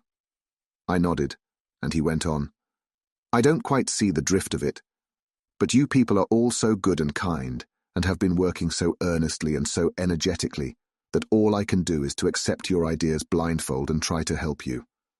I have had one lesson already in accepting facts that should make a man humble to the last hour of his life. Besides, I know you loved my poor Lucy." Here he turned away and covered his face with his hands. I could hear the tears in his voice. Mr. Morris, with instinctive delicacy, just laid a hand for a moment on his shoulder, and then walked quietly out of the room.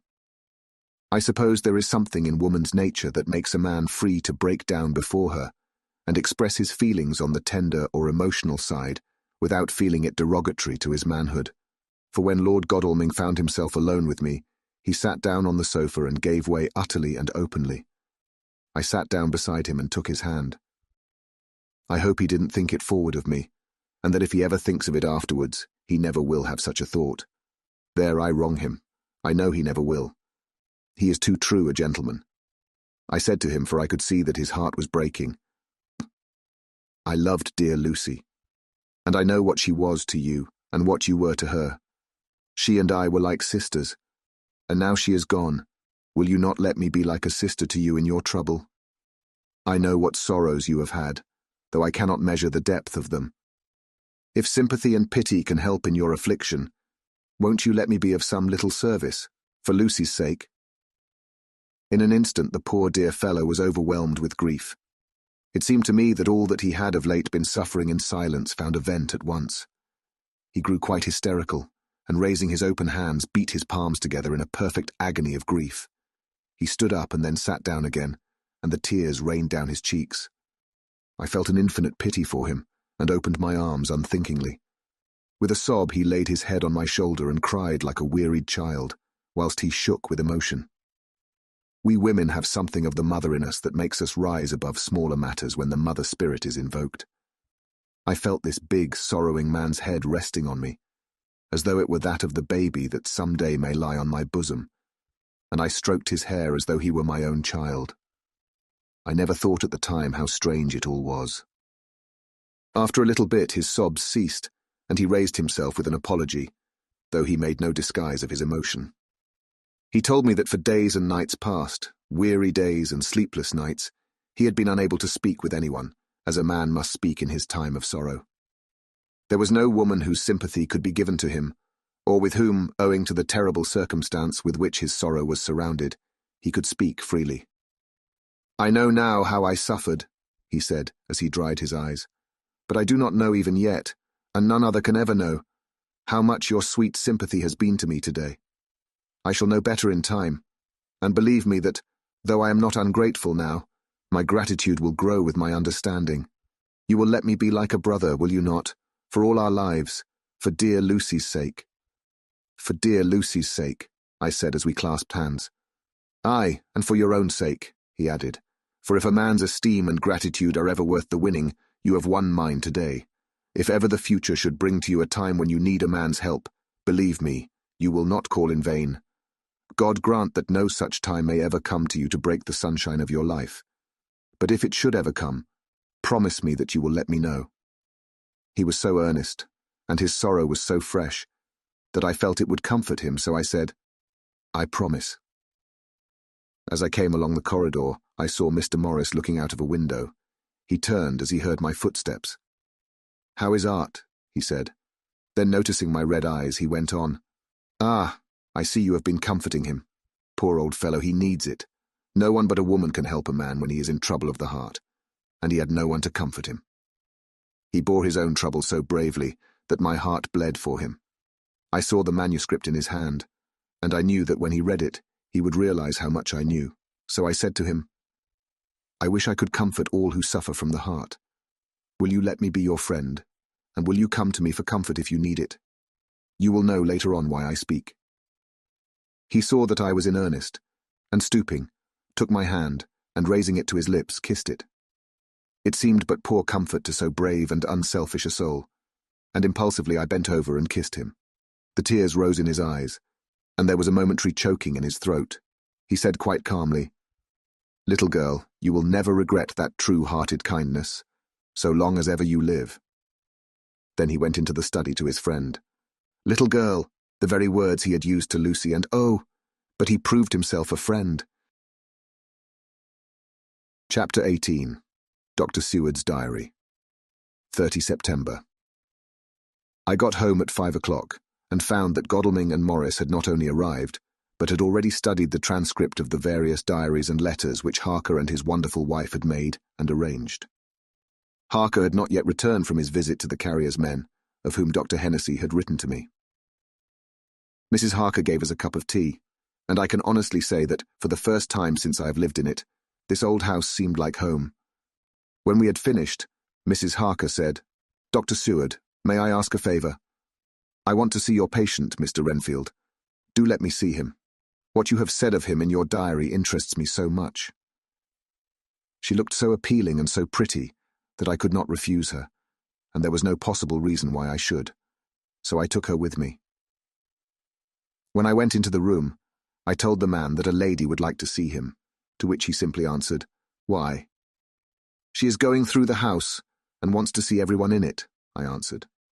"Oh, very well," he said. "Let her come in by all means, but just wait a minute till I tidy up the place." His method of tidying was peculiar. He simply swallowed all the flies and spiders in the boxes before I could stop him. It was quite evident that he feared or was jealous of some interference. When he had got through his disgusting task, he said cheerfully, "Let the lady come in," and sat down on the edge of his bed with his head down, but with his eyelids raised so that he could see her as she entered. For a moment I thought that he might have some homicidal intent. I remembered how quiet he had been just before he attacked me in my own study, and I took care to stand where I could seize him at once if he attempted to make a spring at her. She came into the room with an easy gracefulness which would at once command the respect of any lunatic, for easiness is one of the qualities mad people most respect. She walked over to him, smiling pleasantly, and held out her hand. "Good evening, Mr. Renfield," said she. "You see, I know you, for Dr. Seward has told me of you." He made no immediate reply, but eyed her all over intently with a set frown on his face. This look gave way to one of wonder, which merged in doubt. Then, to my intense astonishment, he said, "You're not the girl the doctor wanted to marry, are you? You can't be, you know, for she's dead." Mrs. Harker smiled sweetly as she replied, "Oh, no. I have a husband of my own, to whom I was married before I ever saw Dr. Seward, or he me. I am Mrs. Harker." "Then what are you doing here?" "My husband and I are staying on a visit with Dr. Seward." "Then don't stay." "But why not?" I thought that this style of conversation might not be pleasant to Mrs. Harker, any more than it was to me, so I joined in. "How did you know I wanted to marry anyone?" His reply was simply contemptuous, given in a pause in which he turned his eyes from Mrs. Harker to me, instantly turning them back again. "What an asinine question!" "I don't see that at all, Mr. Renfield," said Mrs. Harker, at once championing me. He replied to her with as much courtesy and respect as he had shown contempt to me. "You will, of course, understand, Mrs. Harker, that when a man is so loved and honoured as our host is, everything regarding him is of interest in our little community. Dr. Seward is loved not only by his household and his friends, but even by his patients, who, being some of them hardly in mental equilibrium, are apt to distort causes and effects. Since I myself have been an inmate of a lunatic asylum, I cannot but notice that the sophistic tendencies of some of its inmates lean towards the errors of non causa and ignoratio elenchi. I positively opened my eyes at this new development. Here was my own pet lunatic, the most pronounced of his type that I had ever met with, talking elemental philosophy, and with the manner of a polished gentleman. I wonder if it was Mrs. Harker's presence which had touched some chord in his memory. If this new phase was spontaneous, or in any way due to her unconscious influence, she must have some rare gift or power. We continued to talk for some time, and seeing that he was seemingly quite reasonable, she ventured, looking at me questioningly as she began, to lead him to his favourite topic. I was again astonished, for he addressed himself to the question with the impartiality of the completest sanity. He even took himself as an example when he mentioned certain things. Why, I myself am an instance of a man who had a strange belief. Indeed, it was no wonder that my friends were alarmed, and insisted on my being put under control. I used to fancy that life was a positive and perpetual entity, and that by consuming a multitude of live things, no matter how low in the scale of creation, one might indefinitely prolong life. At times I held the belief so strongly that I actually tried to take human life. The doctor here will bear me out that on one occasion I tried to kill him for the purpose of strengthening my vital powers by the assimilation with my own body of his life through the medium of his blood, relying, of course, upon the scriptural phrase, "For the blood is the life." Though indeed, the vendor of a certain nostrum has vulgarized the truism to the very point of contempt. Isn't that true, Doctor? I nodded assent, for I was so amazed that I hardly knew what to either think or say. It was hard to imagine that I had seen him eat up his spiders and flies not 5 minutes before. Looking at my watch, I saw that I should go to the station to meet Van Helsing, so I told Mrs. Harker that it was time to leave. She came at once, after saying pleasantly to Mr. Renfield, "Goodbye, and I hope I may see you often, under auspices pleasanter to yourself," to which, to my astonishment, he replied, "Goodbye, my dear. I pray God I may never see your sweet face again. May he bless and keep you." When I went to the station to meet Van Helsing, I left the boys behind me. Poor Art seemed more cheerful than he has been since Lucy first took ill, and Quincey is more like his own bright self than he has been for many a long day. Van Helsing stepped from the carriage with the eager nimbleness of a boy. He saw me at once and rushed up to me, saying, "Ah, friend John, how goes all?" "Well, so I've been busy, for I come here to stay, if need be. All affairs are settled with me, and I have much to tell. Madam Mina is with you?" "Yes, and her so fine husband. And Arthur and my friend Quincey, they are with you too?" "Good." As I drove to the house, I told him of what had passed, and of how my own diary had come to be of some use through Mrs. Harker's suggestion. At which the professor interrupted me. "Ah, that wonderful Madam Mina. She has man's brain, a brain that a man should have were he much gifted, and a woman's heart. The good God fashioned her for a purpose, believe me, when he made that so good combination. Friend John, up to now fortune has made that woman of help to us.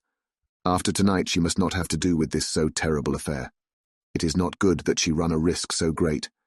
We men are determined, nay, are we not pledged, to destroy this monster, but it is no part for a woman. Even if she be not harmed, her heart may fail her in so much and so many horrors, and hereafter she may suffer, both in waking from her nerves and in sleep from her dreams. And besides, she is young woman, and not so long married. There may be other things to think of some time, if not now. You tell me she has wrote all, then she must consult with us. But tomorrow she say goodbye to this work, and we go alone." I agreed heartily with him, and then I told him what we had found in his absence, that the house which Dracula had bought was the very next one to my own. He was amazed, and a great concern seemed to come on him. "Oh, that we had known it before," he said, "for then we might have reached him in time to save poor Lucy. However, the milk that is spilt cries not out afterwards. As you say, we shall not think of that, but go on our way to the end." Then he fell into a silence that lasted till we entered my own gateway. Before we went to prepare for dinner, he said to Mrs. Harker, "I am told, Madam Mina, by my friend John, that you and your husband have put up in exact order all things that have been up to this moment." "Not up to this moment, Professor," she said impulsively, "but up to this morning." "But why not up to now? We have seen hitherto how good light all the little things have made. We have told our secrets, and yet no one who has told is the worse for it." Mrs. Harker began to blush, and taking a paper from her pockets, she said, "Dr. Van Helsing, will you read this, and tell me if it must go in? It is my record of today. I too have seen the need of putting down at present everything, however trivial, but there is little in this except what is personal. Must it go in?" The professor read it over gravely, and handed it back, saying, "It need not go in if you do not wish it, but I pray that it may. It can but make your husband love you the more, and all us, your friends, more honour you, as well as more esteem and love." She took it back with another blush and a bright smile. "And so now, up to this very hour, all the records we have are complete and in order. The professor took away one copy to study after dinner, and before our meeting, which is fixed for 9 o'clock. The rest of us have already read everything, so when we meet in the study we shall all be informed as to facts, and can arrange our plan of battle with this terrible and mysterious enemy." Mina Harker's Journal, 30 September. When we met in Dr. Seward's study 2 hours after dinner, which had been at 6 o'clock, we unconsciously formed a sort of board or committee. Professor Van Helsing took the head of the table, to which Dr. Seward motioned him as he came into the room. He made me sit next to him on his right, and asked me to act as secretary. Jonathan sat next to me. Opposite us were Lord Godalming, Dr. Seward, and Mr. Morris, Lord Godalming being next the professor, and Dr. Seward in the centre. The professor said, "I may, I suppose, take it that we are all acquainted with the facts that are in these papers." We all expressed assent, and he went on. Then it were, I think, good that I tell you something of the kind of enemy with which we have to deal. I shall then make known to you something of the history of this man, which has been ascertained for me. So we then can discuss how we shall act, and can take our measure according. There are such beings as vampires. Some of us have evidence that they exist. Even had we not the proof of our own unhappy experience, the teachings and the records of the past give proof enough for sane peoples. I admit that at the first I was skeptic. Were it not that through long years I have trained myself to keep an open mind, I could not have believed until such time as that fact thunder on my ear. See, I prove. Alas, had I known at the first what now I know, nay, had I even guessed at him, one so precious life had been spared to many of us who did love her. But that is gone, and we must so work that other poor souls perish not whilst we can save. The Nosferatu do not die like the bee when he sting once. He is only stronger, and being stronger have yet more power to work evil. This vampire which is amongst us is of himself so strong in person as 20 men. He is of cunning more than mortal, for his cunning be the growth of ages. He have still the aids of necromancy, which is, as his etymology imply, the divination by the dead, and all the dead that he can come nigh to are for him at command.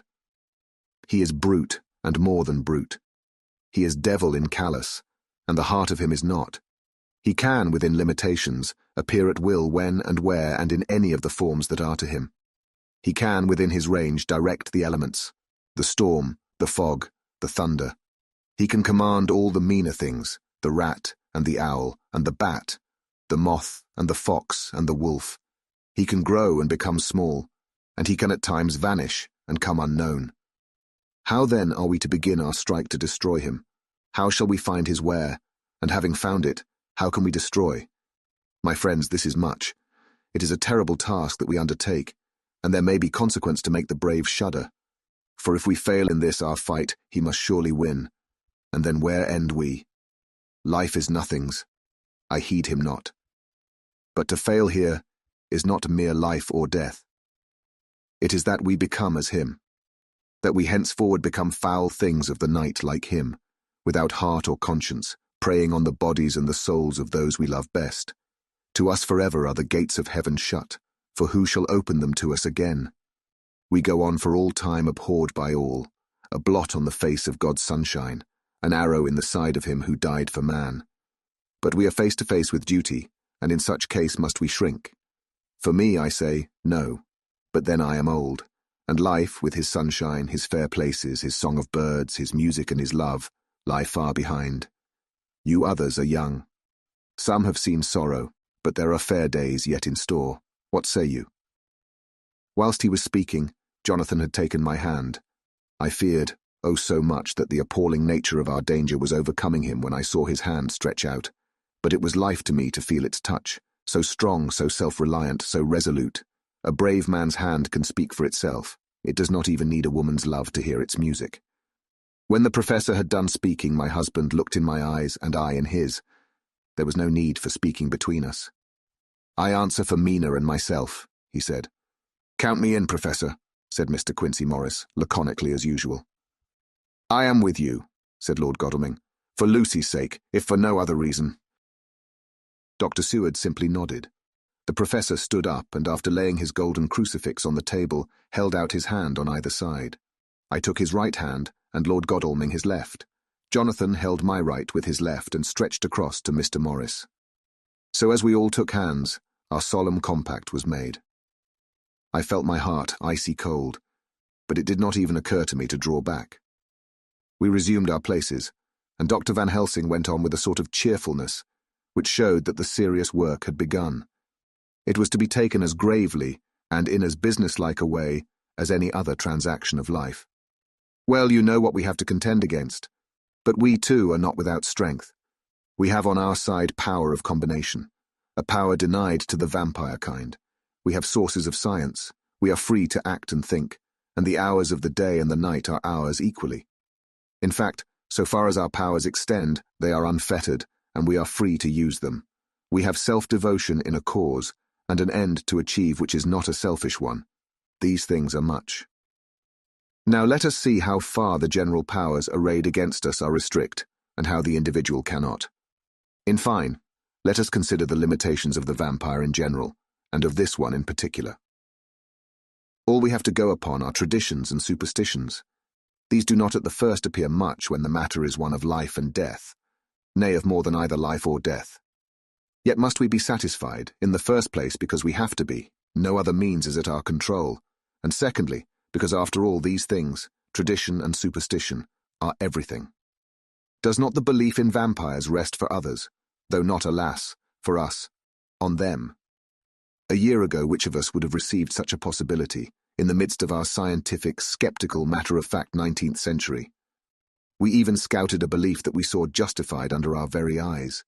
Take it, then, that the vampire, and the belief in his limitations and his cure, rest for the moment on the same base. For let me tell you, he is known everywhere that men have been. In old Greece, in old Rome. He flourished in Germany all over, in France, in India, even in the Cherna seas, and in China, so far from us in all ways, there even is he, and the peoples fear him at this day. He have followed the wake of the berserker Icelander, the devil-begotten Hun, the Slav, the Saxon, the Magyar. So far, then, we have all we may act upon, and let me tell you that very much of the beliefs are justified by what we have seen in our own so unhappy experience. The vampire live on, and cannot die by mere passing of the time. He can flourish when that he can fatten on the blood of the living. Even more we have seen amongst us that he can even grow younger, that his vital faculties grow strenuous, and seem as though they refresh themselves when his special pabulum is plenty. But he cannot flourish without this diet, he eat not as others. Even friend Jonathan, who lived with him for weeks, did never see him to eat. Never. He throws no shadow, he make in the mirror no reflect, as again Jonathan observe. He has the strength of many of his hand. Witness again Jonathan when he shut the door against the wolves, and when he help him from the diligence too. He can transform himself to wolf, as we gather from the ship arrival in Whitby when he tear open the dog. He can be as bat, as Madam Mina saw him on the window at Whitby, and as friend John saw him fly from this so near house, and as my friend Quincey saw him at the window of Miss Lucy. He can come in mist which he create, that noble ship's captain proved him of this. But from what we know, the distance he can make this mist is limited, and it can only be round himself. He come on moonlight rays as elemental dust, as again Jonathan saw those sisters in the castle of Dracula. He becomes so small. We ourselves saw Miss Lucy, ere she was at peace, slip through a hairbreadth space at the tomb door. He can, when once he find his way, come out from anything or into anything, no matter how close it be bound or even fused up with fire, solder you call it. He can see in the dark, no small power this, in a world which is one half shut from the light. Ah, but hear me through. He can do all these things, yet he is not free.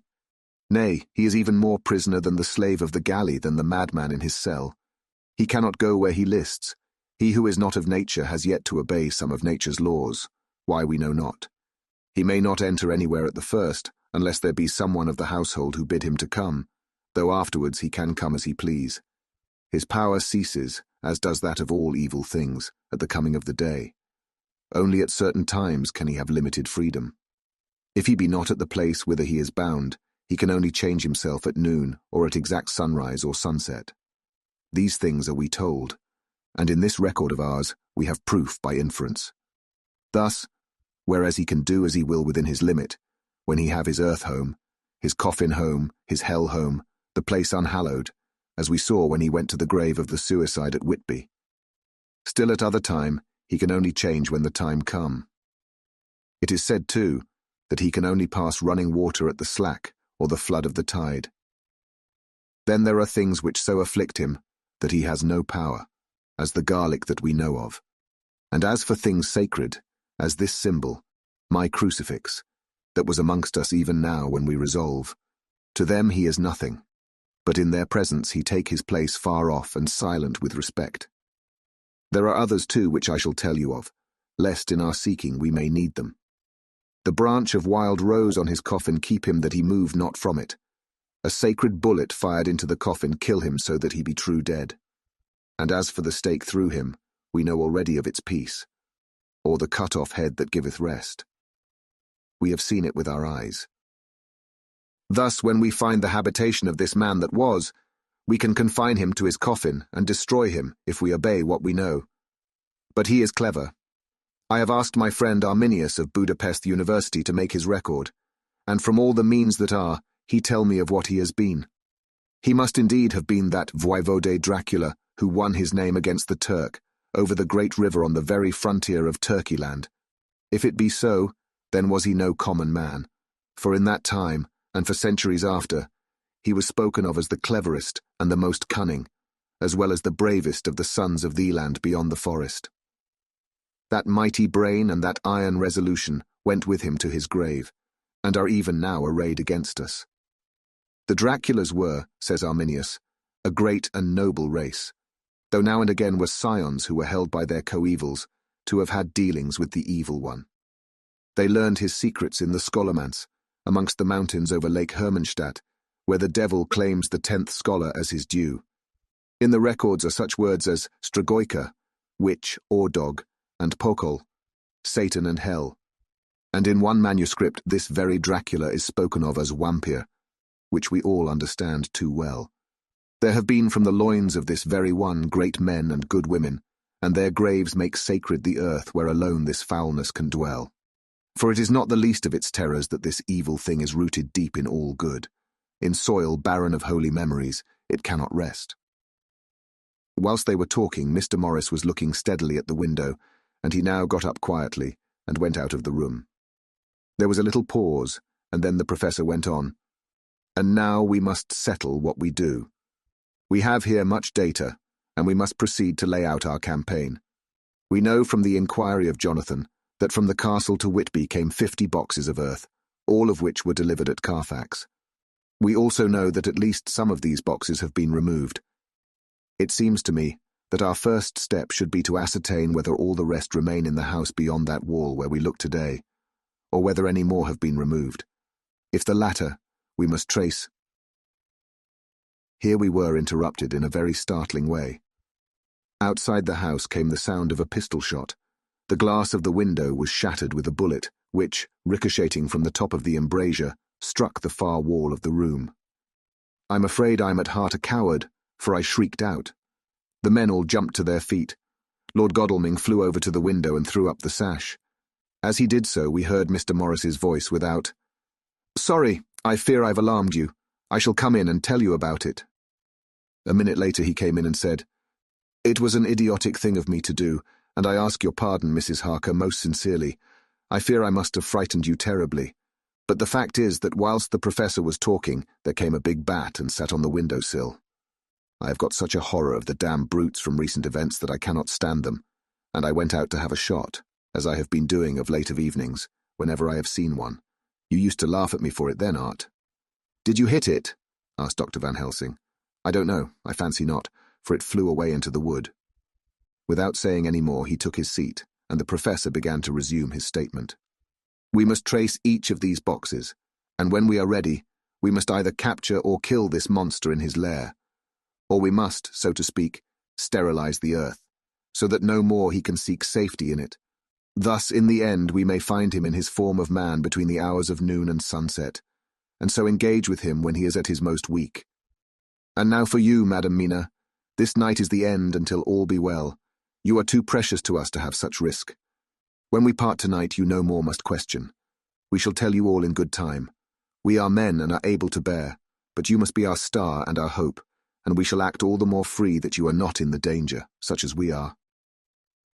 All the men, even Jonathan, seemed relieved.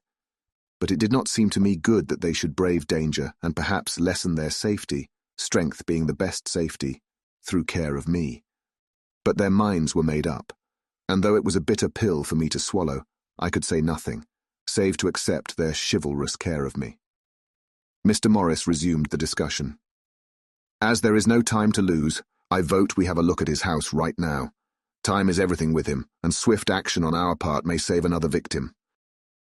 I own that my heart began to fail me when the time for action came so close, but I did not say anything, for I had a greater fear that if I appeared as a drag or a hindrance to their work, they might even leave me out of their counsels altogether. They have now gone off to Carfax with means to get into the house. Manlike, they had told me to go to bed and sleep, as if a woman can sleep when those she loves are in danger. I shall lie down and pretend to sleep, lest Jonathan have added anxiety about me when he returns. Dr. Seward's diary. The 1st of October, 4 a.m. Just as we were about to leave the house, an urgent message was brought to me from Renfield to know if I would see him at once, as he had something of the utmost importance to say to me. I told the messenger to say that I would attend to his wishes in the morning. I was busy just at the moment. The attendant added, "He seems very importunate, sir. I've never seen him so eager. I don't know but what, if you don't see him soon, he will have one of his violent fits." I knew the man would not have said this without some cause, so I said, "All right, I'll go now," and I asked the others to wait a few minutes for me, as I had to go and see my patient. "Take me with you, friend John," said the professor. "His case in your diary interests me much, and it had bearing too now and again on our case. I should much like to see him, and especially when his mind is disturbed." "May I come also?" asked Lord Godalming. "Me too," said Quincey Morris. "May I come?" said Harker. I nodded, and we all went down the passage together. We found him in a state of considerable excitement, but far more rational in his speech and manner than I had ever seen him. There was an unusual understanding of himself, which was unlike anything I had ever met with in a lunatic, and he took it for granted that his reasons would prevail with others entirely sane. We all four went into the room, but none of the others at first said anything. His request was that I would at once release him from the asylum and send him home. This he backed up with arguments regarding his complete recovery and adduced his own existing sanity. "I appeal to your friends," he said. "They will perhaps not mind sitting in judgment on my case. By the way, you have not introduced me." I was so much astonished that the oddness of introducing a madman in an asylum did not strike me at the moment.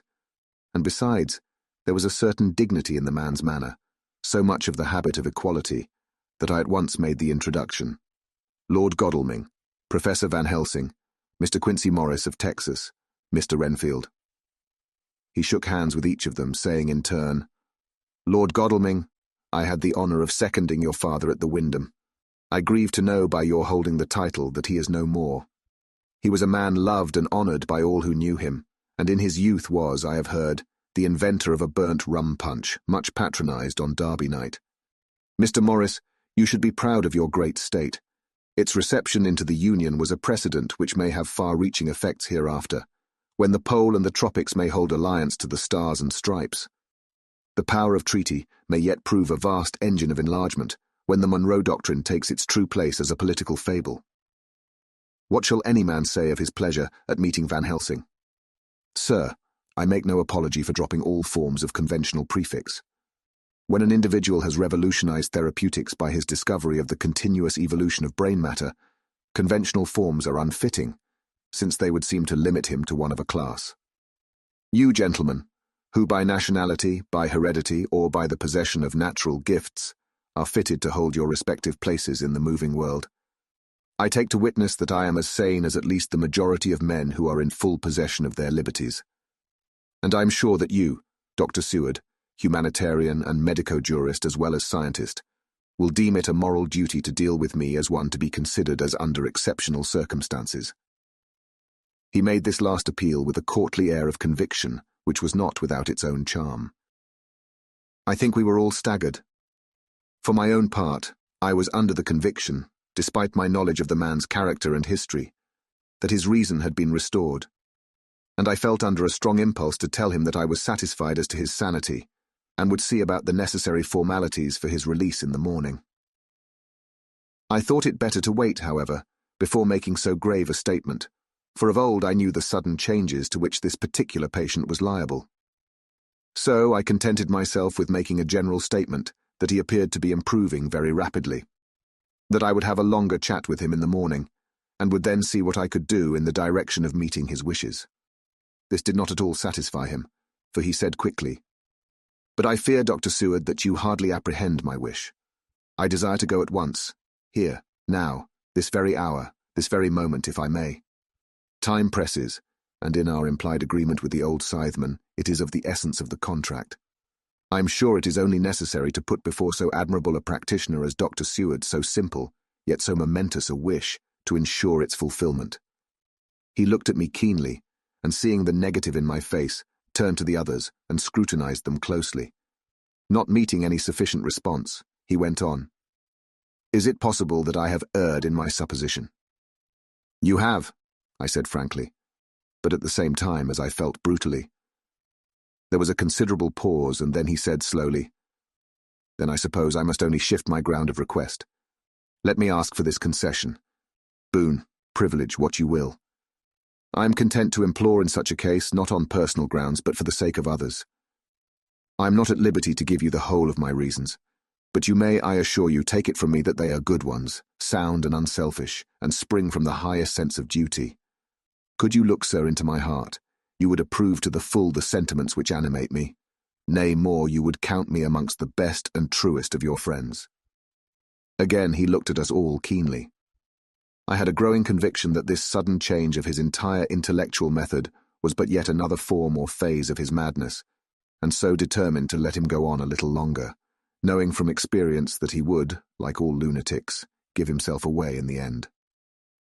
Van Helsing was gazing at him with a look of utmost intensity, his bushy eyebrows almost meeting with the fixed concentration of his look. He said to Renfield in a tone which did not surprise me at the time, but only when I thought of it afterwards, for it was as of one addressing an equal. Can you not tell frankly your real reason for wishing to be free tonight? I will undertake that if you will satisfy even me, a stranger without prejudice, and with the habit of keeping an open mind. Dr. Seward will give you, at his own risk and on his own responsibility, the privilege you seek. He shook his head sadly and with a look of poignant regret on his face. The professor went on. Come, sir, bethink yourself. You claim the privilege of reason in the highest degree, since you seek to impress us with your complete reasonableness. You do this, whose sanity we have reason to doubt, since you are not yet released from medical treatment for this very defect. If you will not help us in our effort to choose the wisest course, how can we perform the duty which you yourself put upon us? Be wise and help us, and if we can, we shall aid you to achieve your wish. He still shook his head as he said, Dr. Van Helsing, I have nothing to say. Your argument is complete, and if I were free to speak I should not hesitate a moment, but I am not my own master in the matter. I can only ask you to trust me. If I am refused, the responsibility does not rest with me. I thought it was now time to end the scene, which was becoming too comically grave, so I went towards the door simply saying, Come, my friends, we have work to do. Good night. As, however, I got near the door, a new change came over the patient. He moved towards me so quickly that for the moment I feared that he was about to make another homicidal attack. My fears, however, were groundless, for he held up his two hands imploringly and made his petition in a moving manner. As he saw that the very excess of his emotion was militating against him, by restoring us more to our old relations, he became still more demonstrative. I glanced at Van Helsing and saw my conviction reflected in his eyes. So I became a little more fixed in my manner, if not more stern, and motioned to him that his efforts were unavailing. I had previously seen something of the same constantly growing excitement in him when he had to make some request of which at the time he had thought much, such, for instance, as when he wanted a cat, and I was prepared to see the collapse into the same sullen acquiescence on this occasion. My expectation was not realized, for when he found that his appeal would not be successful, he got into quite a frantic condition. He threw himself on his knees and held up his hands, wringing them in plaintive supplication, and poured forth a torrent of entreaty, with the tears rolling down his cheeks, and his whole face and form expressive of the deepest emotion. Let me entreat you, Dr. Seward. Oh, let me implore you to let me out of this house at once. Send me away how you will, and where you will. Send keepers with me with whips and chains. Let them take me in a strait waistcoat, manacled and leg-ironed, even to a jail. But let me go out of this. You don't know what you do by keeping me here. I am speaking from the depths of my heart, of my very soul. You don't know whom you wrong or how, and I may not tell. Woe is me. I may not tell. By all you hold sacred, by all you hold dear, by your love that is lost, by your hope that lives, for the sake of the Almighty, take me out of this and save my soul from guilt. Can't you hear me, man? Can't you understand? Will you never learn? Don't you know that I am sane and earnest now, that I am no lunatic in a mad fit, but a sane man fighting for his soul. Oh, hear me, let me go, let me go, let me go. I thought that the longer this went on, the wilder he would get, and so would bring on a fit. So I took him by the hand and raised him up. Come, I said sternly, no more of this. We have had quite enough already. Get to your bed and try to behave more discreetly. He suddenly stopped and looked at me intently for several moments. Then, without a word, he rose and, moving over, sat down on the side of the bed. The collapse had come, as on former occasion, just as I had expected. When I was leaving the room, last of our party, he said to me in a quiet, well-bred voice, "You will, I trust, Dr. Seward, do me the justice to bear in mind, later on, that I did what I could to convince you tonight." Chapter 19. Jonathan Harker's Journal. The 1st of October, 5 a.m. I went with the party to the search with an easy mind, for I think I never saw Mina so absolutely strong and well. I'm so glad that she consented to hold back and let us men do the work. Somehow, it was a dread to me that she was in this fearful business at all. But now that her work is done, and that it is due to her energy and brains and foresight, that the whole story is put together in such a way that every point tells, she may well feel that her part is finished, and that she can henceforth leave the rest to us. We were, I think, all a little upset by the scene with Mr. Renfield. When we came away from his room, we were silent till we got back to the study. Then Mr. Morris said to Dr. Seward, "Say, Jack, if that man wasn't attempting a bluff, he is about the sanest lunatic I ever saw. I'm not sure, but I believe that he had some serious purpose, and if he had, it was pretty rough on him not to get a chance." Lord Godalming and I were silent, but Dr. Van Helsing added, "Friend John, you know more of lunatics than I do, and I'm glad of it, for I fear that if it had been to me to decide, I would before that last hysterical outburst have given him free. But we live and learn, and in our present task we must take no chance, as my friend Quincey would say. All is best as they are." Dr. Seward seemed to answer them both in a dreamy kind of way. "I don't know but that I agree with you. If that man had been an ordinary lunatic, I would have taken my chance of trusting him. But he seems so mixed up with the Count in an indexy kind of way that I am afraid of doing anything wrong by helping his fads. I can't forget how he prayed with almost equal fervour for a cat, and then tried to tear my throat out with his teeth. Besides, he called the Count Lord and Master. And he may want to get out to help him in some diabolical way. That horrid thing has the wolves and the rats and his own kind to help him. So I suppose he isn't above trying to use a respectable lunatic. He certainly did seem earnest, though. I only hope we have done what is best. These things, in conjunction with the wild work we have in hand, help to unnerve a man." The professor stepped over, and laying his hand on his shoulder, said in his grave, kindly way, "Friend John, have no fear. We are trying to do our duty in a very sad and terrible case. We can only do as we deem best. What else have we to hope for except the pity of the good God?" Lord Godalming had slipped away for a few minutes, but now he returned. He held up a little silver whistle as he remarked, "That old place may be full of rats, and if so, I've got an antidote on call." Having passed the wall, we took our way to the house, taking care to keep in the shadows of the trees on the lawn when the moonlight shone out. When we got to the porch, the professor opened his bag and took out a lot of things, which he laid on the step, sorting them into 4 little groups, evidently one for each. Then he spoke. "My friends, we are going into a terrible danger, and we need arms of many kinds. Our enemy is not merely spiritual. Remember that he has the strength of 20 men, and that though our necks or our windpipes are of the common kind, and therefore breakable or crushable, his are not amenable to mere strength. A stronger man, or a body of men more strong in all than him, can at certain times hold him. But they cannot hurt him as we can be hurt by him. We must therefore guard ourselves from his touch. Keep this near your heart." As he spoke, he lifted a little silver crucifix and held it out to me, I being nearest to him. "Put these flowers round your neck." Here he handed to me a wreath of withered garlic blossoms. For other enemies more mundane, this revolver and this knife. And for aid in all, these so small electric lamps which you can fasten to your breast. And for all, and above all at the last, this, which we must not desecrate, needless. This was a portion of sacred wafer, which he put in an envelope and handed to me. Each of the others was similarly equipped. "Now," he said, "Friend John, where are the skeleton keys? If so that we can open the door, we need not break house by the window as before at Miss Lucy's." Dr. Seward tried 1 or 2 skeleton keys, his mechanical dexterity as a surgeon standing him in good stead. Presently he got one to suit. After a little play back and forward, the bolt yielded, and with a rusty clang, shot back. We pressed on the door, the rusty hinges creaked, and it slowly opened. It was startlingly like the image conveyed to me in Dr. Seward's diary of the opening of Miss Westenra's tomb.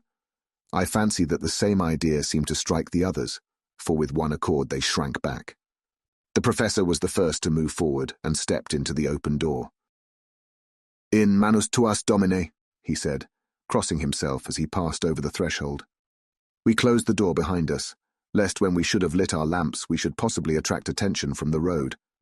The professor carefully tried the lock, lest we might not be able to open it from within should we be in a hurry making our exit.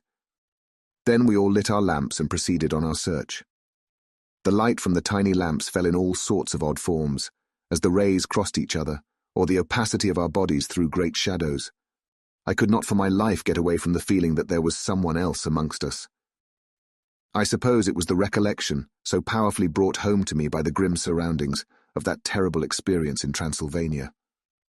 I think the feeling was common to us all, for I noticed that the others kept looking over their shoulders at every sound and every new shadow, just as I felt myself doing.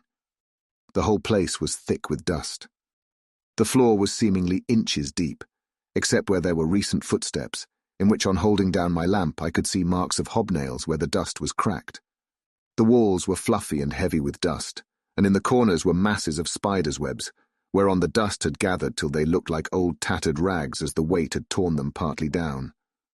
On a table in the hall was a great bunch of keys, with a time-yellowed label on each. They had been used several times, for on the table were several similar rents in the blanket of dust, similar to that exposed when the professor lifted them. He turned to me and said, "You know this place, Jonathan. You have copied maps of it, and you know it at least more than we do. Which is the way to the chapel?" I had an idea of its direction, though on my former visit I had not been able to get admission to it. So I led the way, and after a few wrong turnings found myself opposite a low, arched oaken door, ribbed with iron bands. "This is the spot," said the professor, as he turned his lamp on a small map of the house, copied from the file of my original correspondence regarding the purchase. With a little trouble we found the key on the bunch and opened the door. We were prepared for some unpleasantness, for as we were opening the door, a faint malodorous air seemed to exhale through the gaps, but none of us ever expected such an odour as we encountered.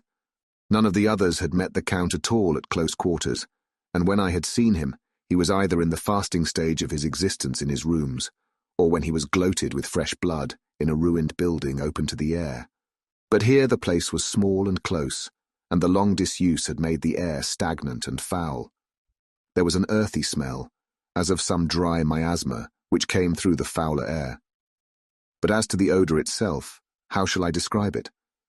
It was not alone that it was composed of all the ills of mortality, and with the pungent, acrid smell of blood, but it seemed as though corruption had become itself corrupt. For it sickens me to think of it. Every breath exhaled by that monster seemed to have clung to the place and intensified its loathsomeness. Under ordinary circumstances, such a stench would have brought our enterprise to an end. But this was no ordinary case, and the high and terrible purpose in which we were involved gave us a strength which rose above merely physical considerations. After the involuntary shrinking consequent on the first nauseous whiff, we one and all set about our work as though that loathsome place were a garden of roses. We made an accurate examination of the place, the professor saying as we began, "The first thing is to see how many of the boxes are left. We must then examine every hole and corner and cranny and see if we cannot get some clue as to what has become of the rest." A glance was sufficient to show how many remained, for the great earth chests were bulky, and there was no mistaking them. There were only 29 left out of the 50. Once I got a fright, for seeing Lord Godalming suddenly turn and look out of the vaulted door into the dark passage beyond, I looked too, and for an instant my heart stood still. Somewhere, looking out from the shadow, I seemed to see the high lights of the Count's evil face. the ridge of the nose, the red eyes, the red lips, the awful pallor. It was only for a moment, for as Lord Godalming said, I thought I saw a face, but it was only the shadows, and resumed his inquiry. I turned my lamp in the direction and stepped into the passage. There was no sign of anyone, and as there were no corners, no doors, no aperture of any kind, but only the solid walls of the passage, there could be no hiding place even for him.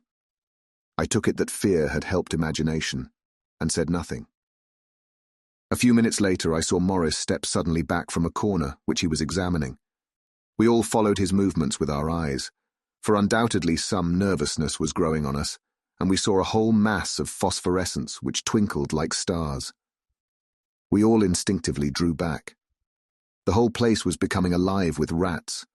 For a moment or two we stood appalled, all save Lord Godalming, who was seemingly prepared for such an emergency. Rushing over to the great iron-bound oaken door which Dr. Seward had described from the outside, and which I had seen myself, he turned the key in the lock, drew the huge bolts, and swung the door open. Then, taking his little silver whistle from his pocket, he blew a low, shrill call. It was answered from behind Dr. Seward's house by the yelping of dogs, and after about a minute, 3 terriers came dashing round the corner of the house. Unconsciously, we had all moved towards the door, and as we moved, I noticed that the dust had been much disturbed. The boxes which had been taken out had been brought this way, but even in the minute that had elapsed, the number of the rats had vastly increased. They seemed to swarm over the place all at once, till the lamplight, shining on their moving dark bodies and glittering baleful eyes, made the place look like a bank of earth set with fireflies. The dogs dashed on, but at the threshold suddenly stopped and snarled, and then, simultaneously lifting their noses, began to howl in most lugubrious fashion. The rats were multiplying in thousands, and we moved out. Lord Godalming lifted one of the dogs, and carrying him in, placed him on the floor. The instant his feet touched the ground, he seemed to recover his courage, and rushed at his natural enemies. They fled before him so fast that before he had shaken the life out of a score, the other dogs, who had by now been lifted in the same manner, had but small prey ere the whole mass had vanished. With their going, it seemed as if some evil presence had departed, for the dogs frisked about and barked merrily as they made sudden darts at their prostrate foes, and turned them over and tossed them in the air with vicious shakes. We all seemed to find our spirits rise. Whether it was the purifying of the deadly atmosphere by the opening of the chapel door, or the relief which we experienced by finding ourselves in the open, I know not. But most certainly the shadow of dread seemed to slip from us like a robe, and the occasion of our coming lost something of its grim significance, though we did not slacken a whit in our resolution. We closed the outer door and barred and locked it, and bringing the dogs with us, began our search of the house. We found nothing throughout except dust in extraordinary proportions, and all untouched, save for my own footsteps when I had made my first visit. Never once did the dogs exhibit any symptom of uneasiness, and even when we returned to the chapel they frisked about, as though they had been rabbit hunting in a summer wood. The morning was quickening in the east, when we emerged from the front. Dr. Van Helsing had taken the key of the hall door from the bunch, and locked the door in orthodox fashion, putting the key into his pocket when he had done. "So far," he said, "our night has been eminently successful. No harm has come to us such as I feared might be, and yet we have ascertained how many boxes are missing. More than all do I rejoice that this, our first and perhaps our most difficult and dangerous step, has been accomplished without the bringing thereinto our most sweet Madam Mina, or troubling her waking or sleeping thoughts with sights and sounds and smells of horror which she might never forget. One lesson too we have learned, if it be allowable to argue a particulari, that the brute beasts which are to the Count's command are yet themselves not amenable to his spiritual power. For look, these rats that would come to his call, just as from his castle top he summoned the wolves to your going, and to that poor mother's cry, though they come to him, they run pell-mell from the so little dogs of my friend Arthur. We have other matters before us, other dangers, other fears, and that monster, he has not used his power over the brute world for the only or the last time tonight. So be it that he has gone elsewhere. Good. It has given us opportunity to cry check, in some ways, in this chess game, which we play for the stake of human souls. And now, let us go home. The dawn is close at hand, and we have reason to be content with our first night's work. It may be ordained that we have many nights and days to follow, if full of peril, but we must go on, and from no danger shall we shrink. The house was silent when we got back, save for some poor creature who was screaming away in one of the distant wards, and a low, moaning sound from Renfield's room. The poor wretch was doubtless torturing himself, after the manner of the insane, with needless thoughts of pain. I came tiptoe into our own room, and found Mina asleep, breathing so softly that I had to put my ear down to hear it. She looks paler than usual. I hope the meeting tonight has not upset her. I am truly thankful that she is to be left out of our future work, and even of our deliberations. It is too great a strain for a woman to bear. I did not think so at first, but I know better now. Therefore I am glad that it is settled. There may be things which would frighten her to hear, and yet to conceal them from her might be worse than to tell her if once she suspected that there was any concealment. Henceforth our work is to be a sealed book to her, till at least such time as we can tell her that all is finished, and the earth free from a monster of the netherworld. I dare say it will be difficult to begin to keep silence after such confidence as ours, but I must be resolute, and tomorrow I shall keep dark over tonight's doings, and shall refuse to speak of anything that has happened. I rest on the sofa, so as not to disturb her. The 1st of October later. I suppose it was natural that we should have all overslept ourselves, for the day was a busy one, and the night had no rest at all. Even Mina must have felt its exhaustion, for though I slept till the sun was high, I was awake before her, and had to call 2 or 3 times before she awoke. Indeed, she was so sound asleep that for a few seconds she did not recognize me, but looked at me with a sort of blank terror, as one looks who has been waked out of a bad dream. She complained a little of being tired, and I let her rest till later in the day. We now know of 21 boxes having been removed, and if it be that several were taken in any of these removals, we may be able to trace them all. Such will, of course, immensely simplify our labour, and the sooner the matter is attended to, the better. I shall look up Thomas Snelling today. Dr. Seward's diary. 1 October. It was towards noon when I was awakened by the professor walking into my room. He was more jolly and cheerful than usual, and it is quite evident that last night's work has helped to take some of the brooding weight off his mind. After going over the adventure of the night, he suddenly said, "Your patient interests me much. May it be that with you I visit him this morning, or if that you are too occupied, I can go alone if it may be. It is a new experience to me to find a lunatic who talk philosophy, and reason so sound." I had some work to do which pressed, so I told him that if he would go alone I would be glad, as then I should not have to keep him waiting. So I called an attendant and gave him the necessary instructions. Before the professor left the room, I cautioned him against getting any false impression from my patient. "But," he answered, "I want him to talk of himself, and of his delusion as to consuming live things. He said to Madame Mina, as I see in your diary of yesterday, that he had once had such a belief." "Why do you smile, friend John?" "Excuse me," I said, "but the answer is here." I laid my hand on the typewritten matter. When our sane and learned lunatic made that very statement of how he used to consume life, his mouth was actually nauseous with the flies and spiders which he had eaten just before Mrs. Harker entered the room. Van Helsing smiled in turn. "Good," he said. "Your memory is true, friend John. I should have remembered. And yet it is this very obliquity of thought and memory which makes mental disease such a fascinating study. Perhaps I may gain more knowledge out of the folly of this madman than I shall from the teaching of the most wise.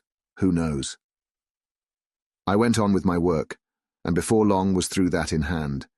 It seemed that the time had been very short indeed, but there was Van Helsing back in the study. "Do I interrupt?" he asked politely as he stood at the door.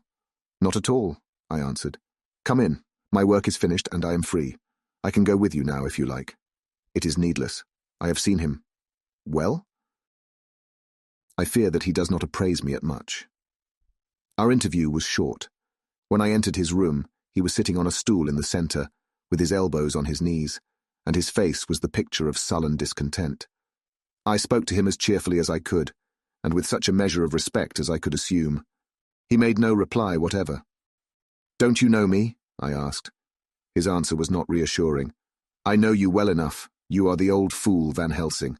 I wish you would take yourself and your idiotic brain theories somewhere else. Damn all thick-headed Dutchmen." Not a word more would he say, but sat in his implacable sullenness as indifferent to me as though I had not been in the room at all. Thus departed for this time my chance of much learning from this so clever lunatic. So I shall go, if I may, and cheer myself with a few happy words with that sweet soul, Madam Mina. Friend John, it does rejoice me unspeakable that she is no more to be pained, no more to be worried with our terrible things. Though we shall much miss her help, it is better so. I agree with you with all my heart, I answered earnestly, for I did not want him to weaken in this matter. Mrs. Harker is better out of it. Things are quite bad enough for us, all men of the world, and who have been in many tight places in our time. But it is no place for a woman, and if she had remained in touch with the affair, it would in time infallibly have wrecked her. So Van Helsing has gone to confer with Mrs. Harker and Harker. Quincey and Art are all out following up the clues as to the earth boxes. I shall finish my round of work, and we shall meet tonight. Mina Harker's Journal. 1 October. It is strange to me to be kept in the dark as I am today, after Jonathan's full confidence for so many years, to see him manifestly avoid certain matters, and those the most vital of all. This morning I slept late after the fatigues of yesterday, and though Jonathan was late too, he was the earlier. He spoke to me before he went out, never more sweetly or tenderly, but he never mentioned a word of what had happened in the visit to the Count's house. And yet he must have known how terribly anxious I was. Poor dear fellow. I suppose it must have distressed him even more than it did me. They all agreed that it was best that I should not be drawn further into this awful work, and I acquiesced. But to think that he keeps anything from me. And now I am crying like a silly fool, when I know it comes from my husband's great love, and from the good wishes of those other strong men. That has done me good. Well, some day Jonathan will tell me all, and lest it should ever be that he should think for a moment that I kept anything from him, I still keep my journal as usual. Then if he is feared of my trust, I shall show it to him, with every thought of my heart put down for his dear eyes to read. I feel strangely sad and low-spirited today. I suppose it is the reaction from the terrible excitement. Last night I went to bed when the men had gone, simply because they told me to. I didn't feel sleepy, and I did feel full of devouring anxiety. I kept thinking over everything that has been ever since Jonathan came to see me in London, and it all seems like a horrible tragedy, with fate pressing on relentlessly to some destined end. Everything that one does seems, no matter how right it may be, to bring on the very thing which is most to be deplored. If I hadn't gone to Whitby, perhaps poor dear Lucy would be with us now. She hadn't taken to visiting the churchyard till I came, and if she hadn't come there in the daytime with me, she wouldn't have walked there in her sleep, and if she hadn't gone there at night in a sleep, that monster couldn't have destroyed her as he did. Oh, why did I ever go to Whitby? There now, crying again. I wonder what has come over me today. I must hide it from Jonathan, for if he knew that I had been crying twice in one morning, I, who never cried on my own account, and whom he has never caused to shed a tear, the dear fellow would fret his heart out. I shall put a bold face on, and if I do feel weepy, he shall never see it. I suppose it is one of the lessons that we poor women have to learn. I can't quite remember how I fell asleep last night. I remember hearing the sudden barking of the dogs and a lot of queer sounds like praying on a very tumultuous scale from Mr. Renfield's room, which is somewhere under this. And then there was silence over everything, silence so profound that it startled me, and I got up and looked out of the window. All was dark and silent, the black shadows thrown by the moonlight seeming full of a silent mystery of their own. Not a thing seemed to be stirring, but all to be grim and fixed as death or fate, so that a thin streak of white mist, that crept with almost imperceptible slowness across the grass towards the house, seemed to have a sentience and a vitality of its own. I think that the digression of my thoughts must have done me good, for when I got back to bed I found a lethargy creeping over me.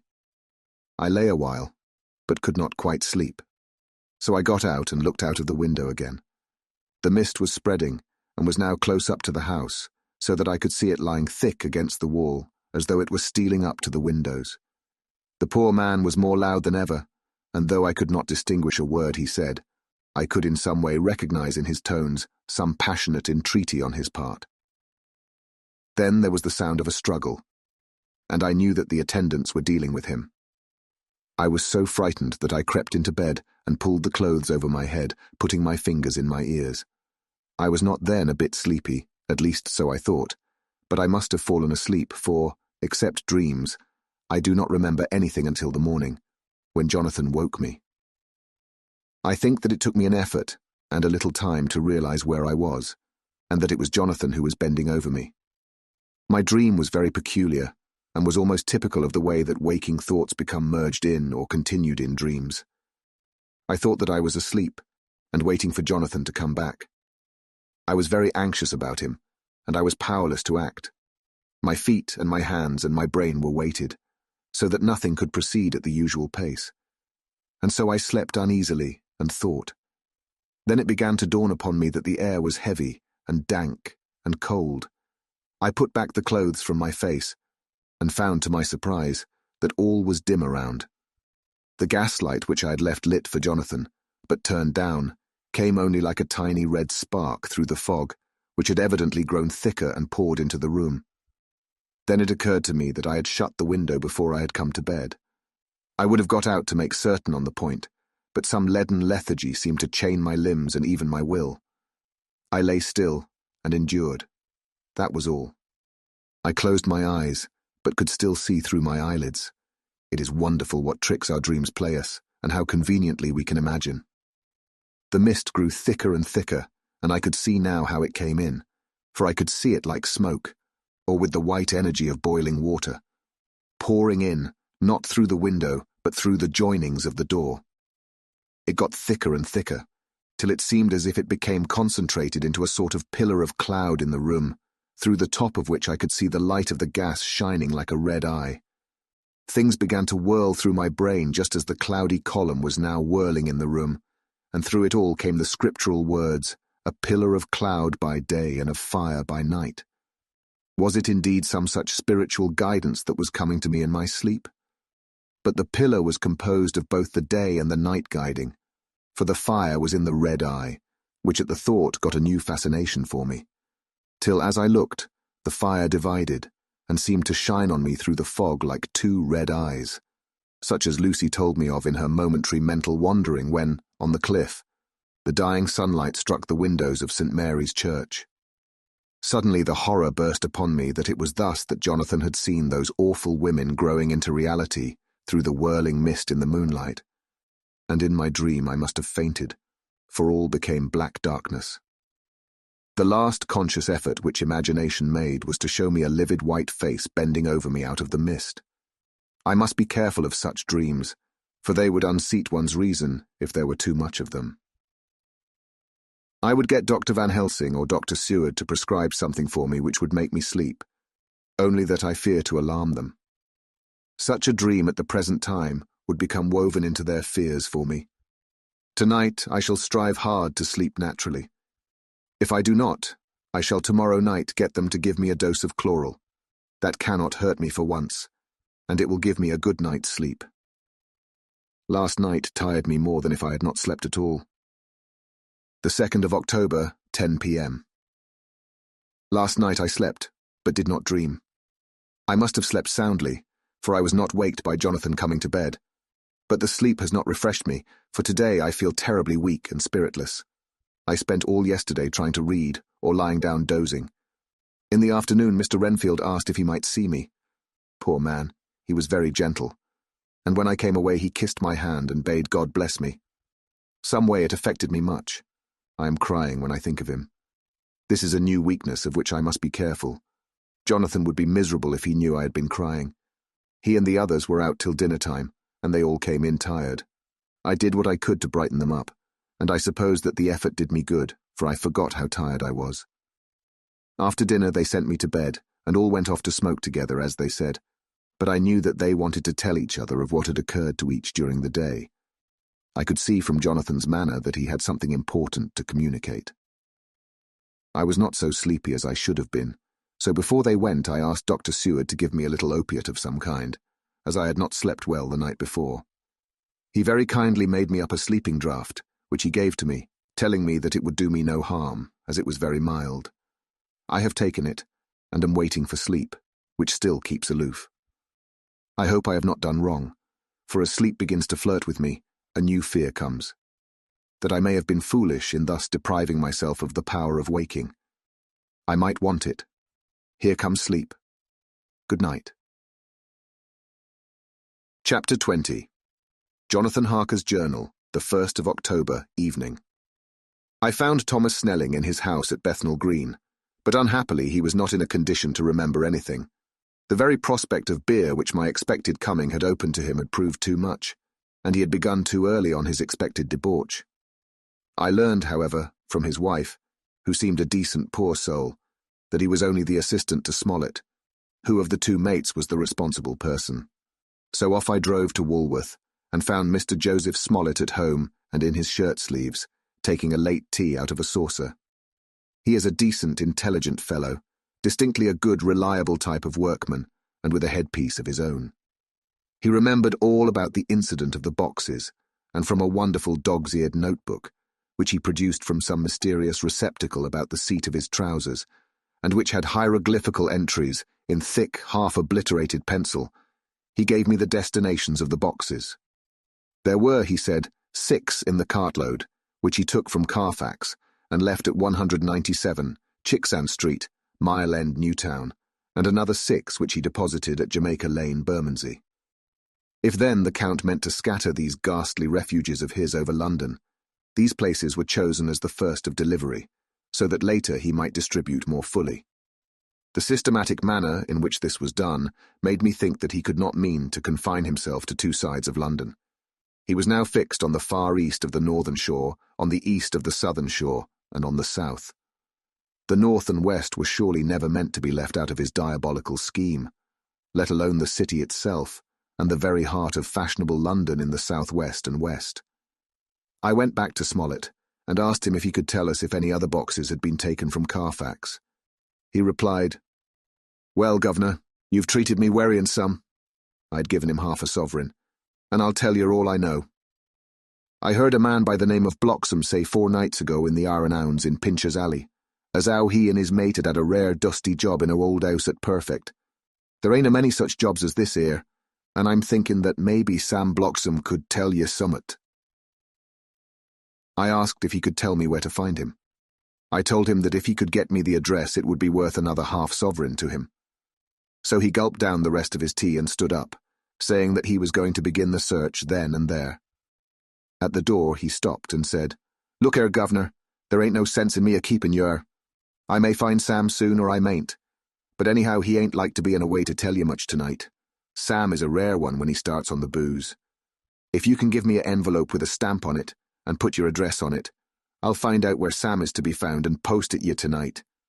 But you'd better be up arter him soon in the morning, or maybe you won't catch him, for Sam gets off main early, never mind the booze the night afore." This was all practical, so one of the children went off with a penny to buy an envelope and a sheet of paper, and to keep the change. When she came back, I addressed the envelope and stamped it, and when Smollett had again faithfully promised to post the address when found, I took my way to home. We're on the track anyhow. I am tired tonight, and want sleep. Mina is fast asleep and looks a little too pale. Her eyes look as though she had been crying. Poor dear, I've no doubt it frets her to be kept in the dark, and it may make her doubly anxious about me and the others. But it is best as it is. It is better to be disappointed and worried in such a way now than to have her nerve broken. The doctors were quite right to insist on her being kept out of this dreadful business. I must be firm, for on me this particular burden of silence must rest. I shall not ever enter on the subject with her under any circumstances. Indeed, it may not be a hard task after all, for she herself has become reticent on the subject, and has not spoken of the Count or his doings ever since we told her of our decision. The 2nd of October, evening. A long and trying and exciting day. By the first post, I got my directed envelope with a dirty scrap of paper enclosed, on which was written with a carpenter's pencil in a sprawling hand, "Sam Bloxham, Corcoran's, 4, Poter's Court, Bartell Street, Walworth. Ask for the deputé." I got the letter in bed and rose without waking Mina. She looked heavy and sleepy and pale and far from well. I determined not to wake her, but that when I should return from this new search, I would arrange for her going back to Exeter. I think she would be happier in our own home, with her daily tasks to interest her, than in being here amongst us, and in ignorance. I only saw Dr. Seward for a moment, and told him where I was off to, promising to come back and tell the rest so soon as I should have found out anything. I drove to Walworth and found, with some difficulty, Potter's Court. Mr. Smollett's spelling misled me, as I asked for Potter's Court instead of Potter's Court. However, when I had found the court, I had no difficulty in discovering Corcoran's lodging house. When I asked the man who came to the door for the deputy, he shook his head and said, "I dunno him. There ain't no such a person here. I never heard of him in all my bloomin' days. Don't believe there ain't nobody of that kind living here or anywheres." I took out Smollett's letter, and as I read it, it seemed to me that the lesson of the spelling of the name of the court might guide me. "What are you?" I asked. "I'm the deputy," he answered. I saw at once that I was on the right track. Phonetic spelling had again misled me. A half-crown tip put the deputy's knowledge at my disposal, and I learned that Mr. Bloxham, who had slept off the remains of his beer on the previous night at Corcoran's, had left for his work at Poplar at 5 o'clock that morning. He could not tell me where the place of work was situated, but he had a vague idea that it was some kind of a newfangled warehouse, and with this slender clue, I had to start for Poplar. It was 12 o'clock before I got any satisfactory hint of such a building, and this I got at a coffee shop, where some workmen were having their dinner. One of these suggested that there was being erected at Cross Angel Street a new cold storage building, and as this suited the condition of a newfangled warehouse, I at once drove to it. An interview with a surly gatekeeper and a surlier foreman, both of whom were appeased with the coin of the realm, put me on the track of Bloxham. He was sent for on my suggesting that I was willing to pay his day's wages to his foreman for the privilege of asking him a few questions on a private matter. He was a smart enough fellow, though rough of speech and bearing. When I had promised to pay for his information and given him an earnest, he told me that he had made 2 journeys between Carfax and a house in Piccadilly, and had taken from this house to the latter 9 great boxes, main heavy ones, with a horse and cart hired by him for this purpose. I asked him if he could tell me the number of the house in Piccadilly, to which he replied, "Well, governor, I forgets the number, but it was only a few doors from a big white church or something of the kind, not long built. It was a dusty old house, too, though nothing to the dustiness of the house we took the bloomin' boxes from. How did you get into the houses if they were both empty? There was the old party what engaged me a-waiting in the house at Purfleet. He helped me to lift the boxes and put them in the dray.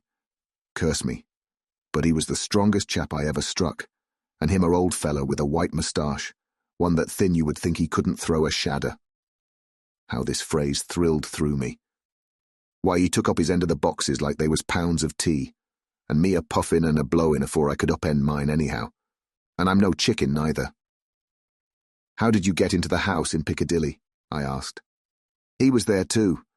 He must have started off and got there afore me, for when I rung of the bell, he came and opened the door hisself and helped me to carry the boxes into the hall." "The whole 9?" I asked. "Yus.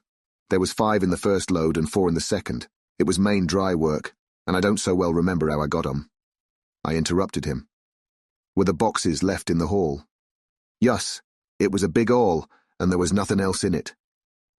I made one more attempt to further matters. "You didn't have any key?" "Never used no key nor nothing. The old gent, he opened the door hisself and shut it again when I druv off. I don't remember the last time, but that was the beer." "And you can't remember the number of the house?" "No, sir, but you needn't have no difficulty about that. It's iron with a stone front with a bow on it, and I steps up to the door. I know them steps, having had to carry the boxes up with 3 loafers what come round to earn a copper. The old gent give them shillings, and they seein' they got so much they wanted more, but he took one of them by the shoulder and was like to throw him down the steps till the lot of them went away cussin'. I thought that with this description I could find the house, so, having paid my friend for his information, I started off for Piccadilly. I had gained a new painful experience. The Count could, it was evident, handle the earth boxes himself. If so, time was precious, for now that he had achieved a certain amount of distribution, he could, by choosing his own time, complete the task unobserved. At Piccadilly Circus, I discharged my cab, and walked westward. Beyond the junior constitutional, I came across the house described, and was satisfied that this was the next of the lairs arranged by Dracula. The house looked as though it had been long untenanted. The windows were encrusted with dust, and the shutters were up. All the framework was black with time, and from the iron the paint had mostly scaled away. It was evident that up to lately there had been a large notice board in front of the balcony. It had, however, been roughly torn away, the uprights which had supported it still remaining. Behind the rails of the balcony, I saw there were some loose boards, whose raw edges looked white.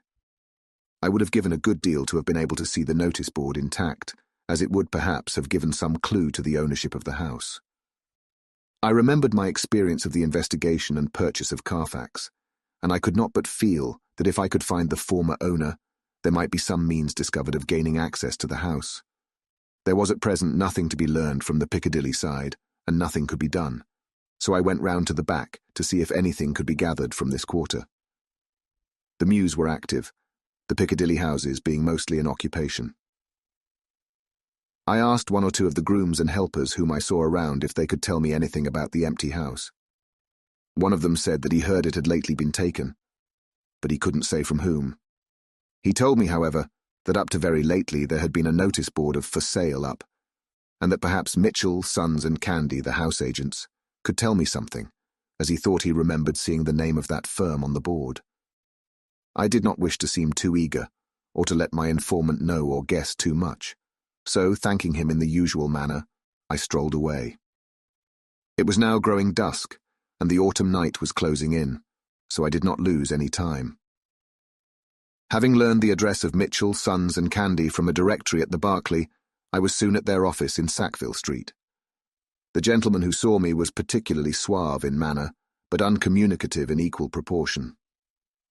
Having once told me that the Piccadilly house, which throughout our interview he called a mansion, was sold, he considered my business as concluded. When I asked who had purchased it, he opened his eyes a thought wider and paused a few seconds before replying, "It is sold, sir." "Pardon me," I said with equal politeness, "but I have a special reason for wishing to know who purchased it." Again he paused longer and raised his eyebrows still more. "It is sold, sir," was again his laconic reply. "Surely," I said, "you do not mind letting me know so much." "But I do mind," he answered. "The affairs of their clients are absolutely safe in the hands of Mitchell, Sons and Candy." This was manifestly a prig of the first water, and there was no use arguing with him. I thought I had best meet him on his own ground, so I said, "Your clients, sir, are happy in having so resolute a guardian of their confidence. I am myself a professional man." Here I handed him my card. In this instance I am not prompted by curiosity. I act on the part of Lord Godalming, who wishes to know something of the property which was, he understood, lately for sale. These words put a different complexion on affairs. He said, "I would like to oblige you if I could, Mr. Harker, and especially would I like to oblige his lordship. We once carried out a small matter of renting some chambers for him when he was the Honourable Arthur Holmwood. If you will let me have his lordship's address, I will consult the house on the subject, and will, in any case, communicate with his lordship by tonight's post. It will be a pleasure if we can so far deviate from our rules as to give the required information to his lordship." I wanted to secure a friend and not to make an enemy, so I thanked him, gave the address at Dr. Seward's and came away. It was now dark, and I was tired and hungry. I got a cup of tea at the Aerated Bread Company and came down to Purfleet by the next train. I found all the others at home. Mina was looking tired and pale, but she made a gallant effort to be bright and cheerful. It wrung my heart to think that I had had to keep anything from her, and so caused her inquietude. Thank God, this will be the last night of her looking on at our conferences, and feeling the sting of our not showing our confidence. It took all my courage to hold to the wise resolution of keeping her out of our grim task. She seems somehow more reconciled, or else the very subject seems to have become repugnant to her, for when any accidental allusion is made, she actually shudders. I am glad we made our resolution in time, as with such a feeling as this, our growing knowledge would be torture to her. I could not tell the others of the day's discovery till we were alone. So after dinner, followed by a little music to save appearances even amongst ourselves, I took Mina to her room and left her to go to bed. The dear girl was more affectionate with me than ever, and clung to me as though she would detain me. But there was much to be talked of, and I came away. Thank God, the ceasing of telling things has made no difference between us. When I came down again, I found the others all gathered round the fire in the study. In the train I had written my diary so far, and simply read it off to them as the best means of letting them get abreast of my own information. When I had finished, Van Helsing said, "This has been a great day's work, friend Jonathan. Doubtless we are on the track of the missing boxes. If we find them all in that house, then our work is near the end. But if there be some missing, we must search until we find them. Then shall we make our final coup and hunt the wretch to his real death." We all sat silent a while, and all at once Mr. Morris spoke. "Say, how are we going to get into that house?" "We got into the other," answered Lord Godalming quickly. "But Art, this is different. We broke house at Carfax, but we had night and a walled park to protect us. It will be a mighty different thing to commit burglary in Piccadilly, either by day or night. I confess I don't see how we are going to get in unless that agency duck can find us a key of some sort. Perhaps we shall know when you get his letter in the morning." Lord Godalming's brows contracted, and he stood up and walked about the room. By and by he stopped and said, turning from one to another of us, "Quincey's head is level. This burglary business is getting serious. We got off once all right, but we have now a rare job on hand, unless we can find the Count's key basket." As nothing could well be done before morning, and as it would be at least advisable to wait till Lord Godalming should hear from Mitchell's, we decided not to take any active step before breakfast time. For a good while, we sat and smoked, discussing the matter in its various lights and bearings. I took the opportunity of bringing this diary right up to the moment. I am very sleepy, and shall go to bed. Just a line. Mina sleeps soundly and her breathing is regular. Her forehead is puckered up into little wrinkles, as though she thinks even in her sleep. She is still too pale, but does not look so haggard as she did this morning. Tomorrow will, I hope, mend all this. She will be herself at home in Exeter. Oh, but I am sleepy. Dr. Seward's diary, 1 October. I am puzzled afresh about Renfield. His moods change so rapidly that I find it difficult to keep touch of them, and as they always mean something more than his own well-being, they form a more than interesting study. This morning, when I went to see him after his repulse of Van Helsing, his manner was that of a man commanding destiny. He was in fact commanding destiny, subjectively. He did not really care for any of the things of mere earth. He was in the clouds, and looked down on all the weaknesses and wants of us poor mortals. I thought I would improve the occasion and learn something, so I asked him, "What about the flies these times?" He smiled on me in quite a superior sort of way, such a smile as would have become the face of Malvolio, as he answered me, "The fly, my dear sir, has one striking feature. Its wings are typical of the aerial powers of the psychic faculties. The ancients did well when they typified the soul as a butterfly." I thought I would push his analogy to its utmost logically, so I said quickly, "Oh, it is a soul you are after now, is it?" His madness foiled his reason, and a puzzled look spread over his face as, shaking his head with a decision which I had but seldom seen in him, he said, oh no, I want no souls. Life is all I want." Here he brightened up. "I am pretty indifferent about it at present. Life is all right. I have all I want. You must get a new patient, doctor, if you wish to study zoophagy." This puzzled me a little, so I drew him on. "Then you command life, you are a god, I suppose." He smiled with an ineffably benign superiority. "Oh no, far be it from me to arrogate to myself the attributes of the deity. I am not even concerned in his especially spiritual doings. If I may state my intellectual position, I am, so far as concerns things purely terrestrial, somewhat in the position which Enoch occupied spiritually." This was a poser to me. I could not at the moment recall Enoch's appositeness, so I had to ask a simple question, though I felt that by so doing I was lowering myself in the eyes of the lunatic. "And why with Enoch?" "Because he walked with God."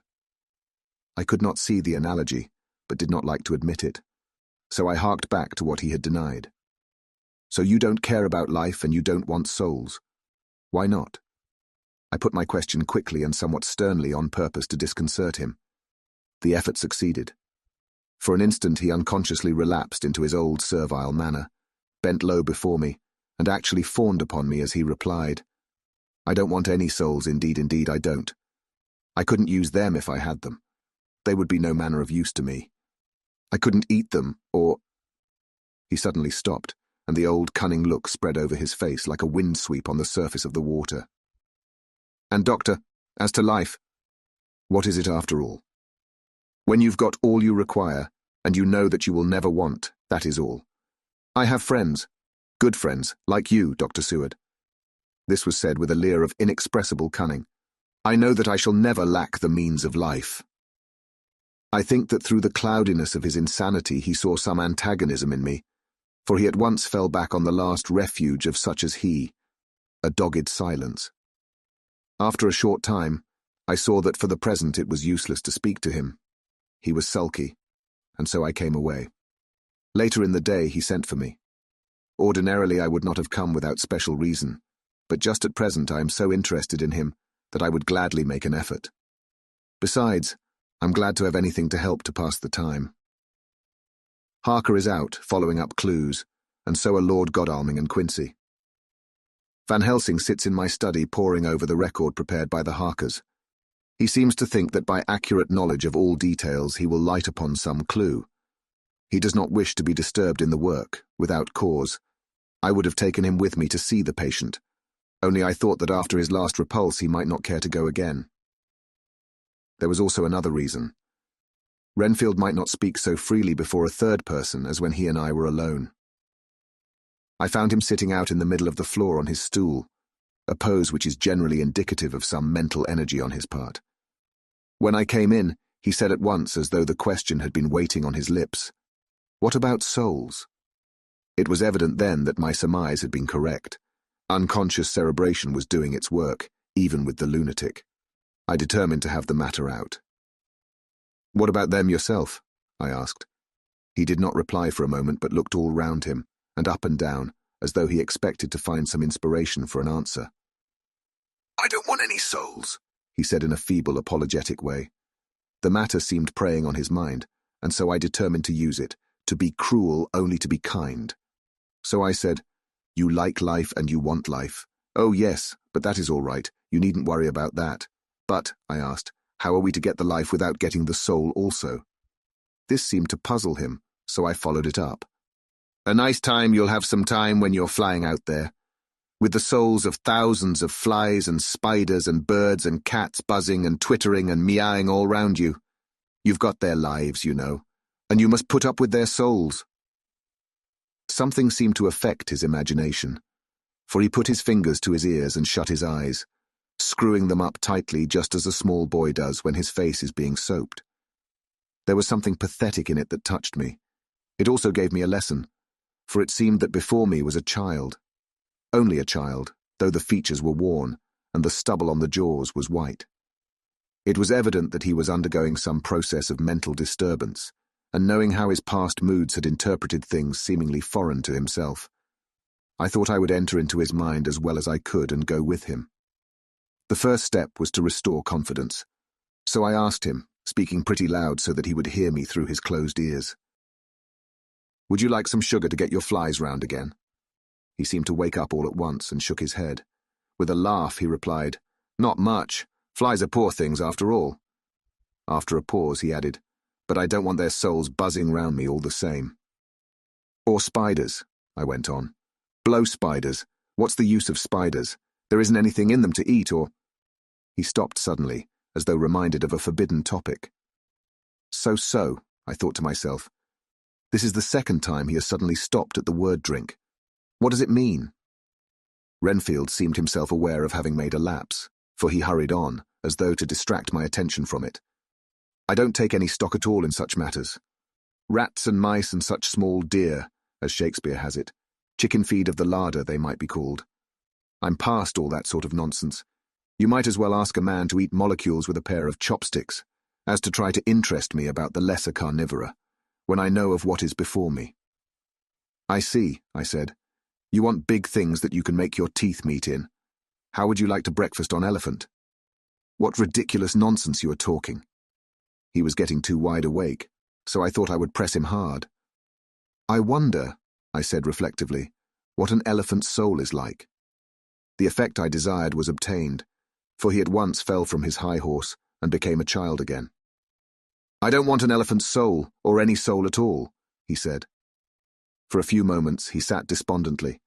Suddenly he jumped to his feet, with his eyes blazing and all the signs of intense cerebral excitement. "To hell with you and your souls," he shouted. "Why do you plague me about souls?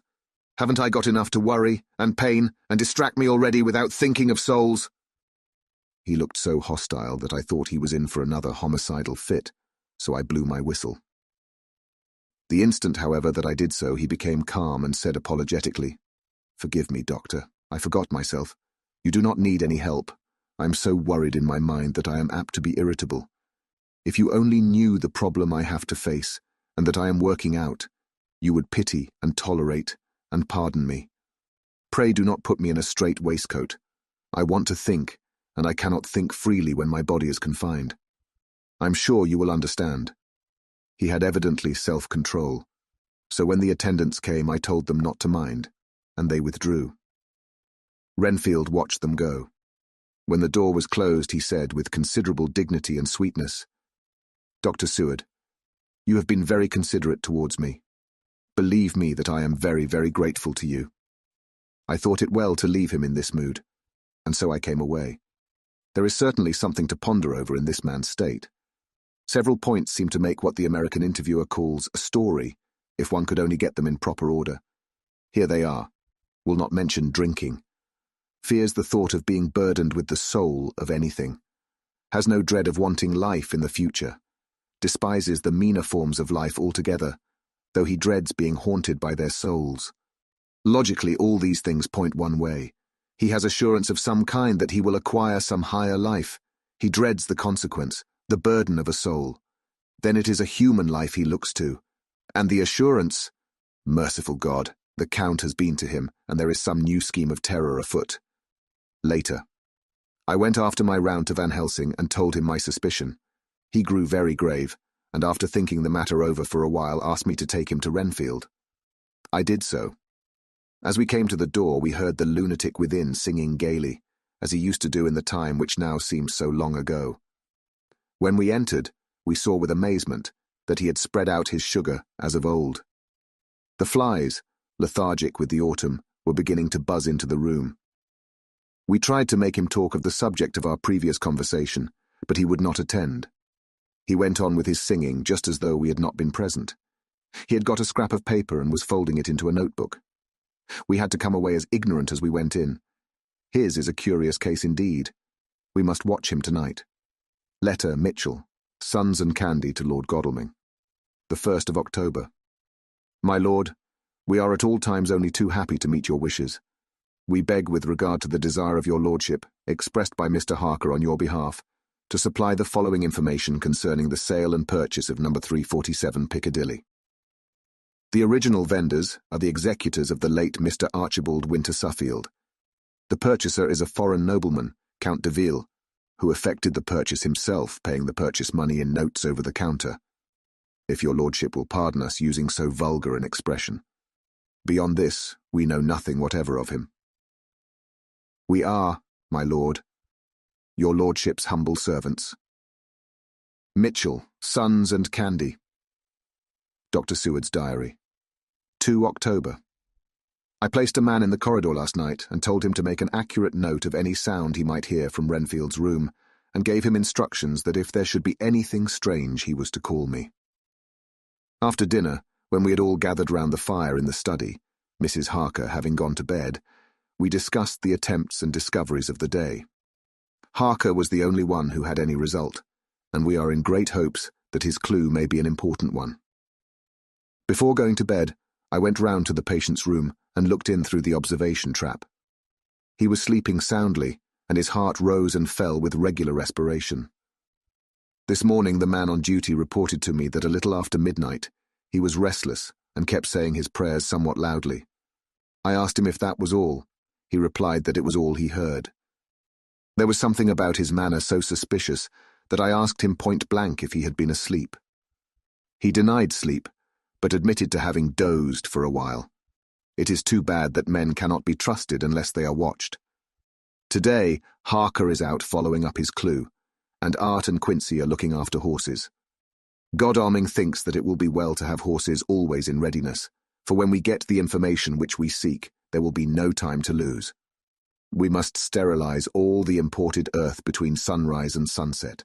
We shall thus catch the Count at his weakest, and without a refuge to fly to.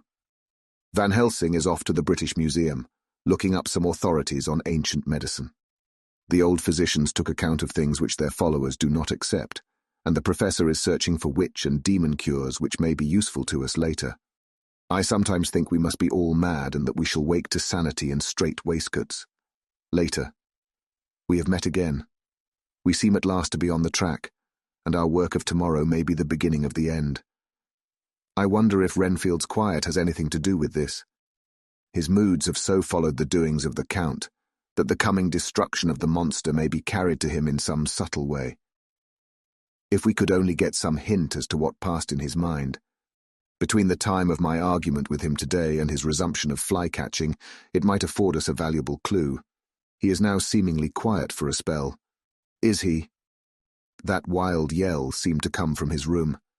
The attendant came bursting into my room and told me that Renfield had somehow met with some accident. He had heard him yell, and when he went to him found him lying on his face on the floor, all covered with blood. I must go at once. Chapter 21. Dr. Seward's Diary. 3 October. Let me put down with exactness all that happened, as well as I can remember it, since last I made an entry. Not a detail that I can recall must be forgotten. In all calmness I must proceed. When I came to Renfield's room, I found him lying on the floor on his left side in a glittering pool of blood. When I went to move him, it became at once apparent that he had received some terrible injuries. There seemed none of that unity of purpose between the parts of the body which marks even lethargic sanity. As the face was exposed, I could see that it was horribly bruised, as though it had been beaten against the floor. Indeed, it was from the face wounds that the pool of blood originated. The attendant who was kneeling beside the body said to me as we turned him over, "I think, sir, his back is broken. See, both his right arm and leg and the whole side of his face are paralyzed." How such a thing could have happened puzzled the attendant beyond measure. He seemed quite bewildered, and his brows were gathered in as he said, "I can't understand the two things. He could mark his face like that by beating his own head on the floor. I saw a young woman do it once at the Eversfield Asylum before anyone could lay hands on her. And I suppose he might have broke his neck by falling out of bed if he got in an awkward kink. But for the life of me I can't imagine how the two things occurred. If his back was broke, he couldn't beat his head, and if his face was like that before the fall out of bed, there would be marks of it." I said to him, "Go to Dr. Van Helsing, and ask him to kindly come here at once. I want him without an instant's delay." The man ran off, and within a few minutes the professor in his dressing gown and slippers appeared. When he saw Renfield on the ground, he looked keenly at him a moment, and then turned to me. I think he recognized my thought in my eyes, for he said very quietly, manifestly for the ears of the attendant, "Ah, a sad accident. He will need very careful watching and much attention. I shall stay with you myself, but I shall first dress myself. If you will remain, I shall in a few minutes join you." The patient was now breathing stertorously, and it was easy to see that he had suffered some terrible injury. Van Helsing returned with extraordinary celerity, bearing with him a surgical case. He had evidently been thinking and had his mind made up. For almost before he looked at the patient, he whispered to me, "Send the attendant away. We must be alone with him when he becomes conscious, after the operation." So I said, "I think that will do now, Simmons. We have done all that we can at present. You'd better go your round, and Dr. Van Helsing will operate. Let me know instantly if there be anything unusual anywhere." The man withdrew, and we went into a strict examination of the patient. The wounds of the face was superficial. The real injury was a depressed fracture of the skull, extending right up through the motor area. The professor thought a moment and said, "We must reduce the pressure and get back to normal conditions as far as can be. The rapidity of the suffusion shows the terrible nature of his injury. The whole motor area seems affected. The suffusion of the brain will increase quickly, so we must trephine at once or it may be too late. As he was speaking, there was a soft tapping at the door. I went over and opened it and found in the corridor without Arthur and Quincey in pyjamas and slippers. The former spoke. "I heard your man call up Dr. Van Helsing and tell him of an accident. So I woke Quincey, or rather called for him as he was not asleep. Things are moving too quickly and too strangely for sound sleep for any of us these times. I've been thinking that tomorrow night will not see things as they have been. We'll have to look back and forward a little more than we have done. May we come in?" I nodded and held the door open till they had entered. Then I closed it again. When Quincey saw the attitude and state of the patient and noted the horrible pool on the floor, he said softly, "My God, what has happened to him? Poor devil." I told him briefly, and added that we expected he would recover consciousness after the operation, for a short time at all events. He went at once and sat down on the edge of the bed, with Godalming beside him. We all watched in patience. "We shall wait," said Van Helsing, "just long enough to fix the best spot for trephining, so that we may most quickly and perfectly remove the blood clot, for it is evident that the hemorrhage is increasing." The minutes during which we waited passed with fearful slowness. I had a horrible sinking in my heart, and from Van Helsing's face I gathered that he felt some fear or apprehension as to what was to come. I dreaded the words that Renfield might speak. I was positively afraid to think, but the conviction of what was coming was on me, as I have read of men who have heard the death watch. The poor man's breathing came in uncertain gasps. Each instant he seemed as though he would open his eyes and speak, but then would follow a prolonged stertorous breath, and he would relapse into a more fixed insensibility. Inured as I was to sick beds and death, this suspense grew and grew upon me. I could almost hear the beating of my own heart, and the blood surging through my temples sounded like blows from a hammer. The silence finally became agonizing. I looked at my companions, one after another, and saw from their flushed faces and damp brows that they were enduring equal torture. There was a nervous suspense over us all, as though overhead some dread bell would peal out powerfully when we should least expect it. At last there came a time when it was evident that the patient was sinking fast. He might die at any moment. I looked up at the professor and caught his eyes fixed on mine. His face was sternly set as he spoke. "There is no time to lose. His words may be worth many lives. I have been thinking so as I stood here. It may be there is a soul at stake. We shall operate just above the ear." Without another word, he made the operation. For a few moments the breathing continued to be stertorous. Then there came a breath so prolonged that it seemed as though it would tear open his chest. Suddenly his eyes opened and became fixed in a wild, helpless stare. This was continued for a few moments, then it softened into a glad surprise, and from the lips came a sigh of relief. He moved convulsively, and as he did so said, "I'll be quiet, Doctor. Tell them to take off the straight waistcoat. I have had a terrible dream, and it has left me so weak that I cannot move. What's wrong with my face? It feels all swollen and it smarts dreadfully." He tried to turn his head, but even with the effort his eyes seemed to grow glassy again, so I gently put it back. Then Van Helsing said in a quiet, grave tone, "Tell us your dream, Mr. Renfield." As he heard the voice, his face brightened, through its mutilation, and he said, "That is Dr. Van Helsing. How good it is of you to be here. Give me some water. My lips are dry, and I shall try to tell you. I dreamed." He stopped and seemed fainting. I called quietly to Quincey, "The brandy, it is in my study. Quick!" He flew and returned with a glass, the decanter of brandy and a carafe of water. We moistened the parched lips, and the patient quickly revived. It seemed, however, that his poor injured brain had been working in the interval, for, when he was quite conscious, he looked at me piercingly with an agonized confusion which I shall never forget, and said, "I must not deceive myself. It was no dream, but all a grim reality." Then his eyes roved round the room. As they caught sight of the two figures sitting patiently on the edge of the bed, he went on, "If I were not sure already, I would know from them." For an instant his eyes closed, not with pain or sleep, but voluntarily, as though he were bringing all his faculties to bear. When he opened them, he said hurriedly and with more energy than he had yet displayed, "Quick, doctor, quick, I'm dying. I feel that I have but a few minutes, and then I must go back to death, or worse, wet my lips with brandy again. I have something that I must say before I die, or before my poor crushed brain dies anyhow. Thank you. It was that night after you left me when I implored you to let me go away.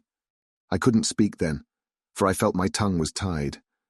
But I was as sane then, except in that way, as I am now.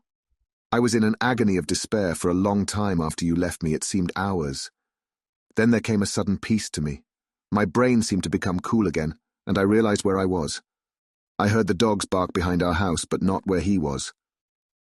As he spoke, Van Helsing's eyes never blinked, but his hand came out and met mine and gripped it hard. He did not, however, betray himself. He nodded slightly and said, "Go on," in a low voice. Renfield proceeded. He came up to the window in the mist, as I'd seen him often before, but he was solid then, not a ghost, and his eyes were fierce like a man's when angry. He was laughing with his red mouth. The sharp white teeth glinted in the moonlight when he turned to look back over the belt of trees, to where the dogs were barking.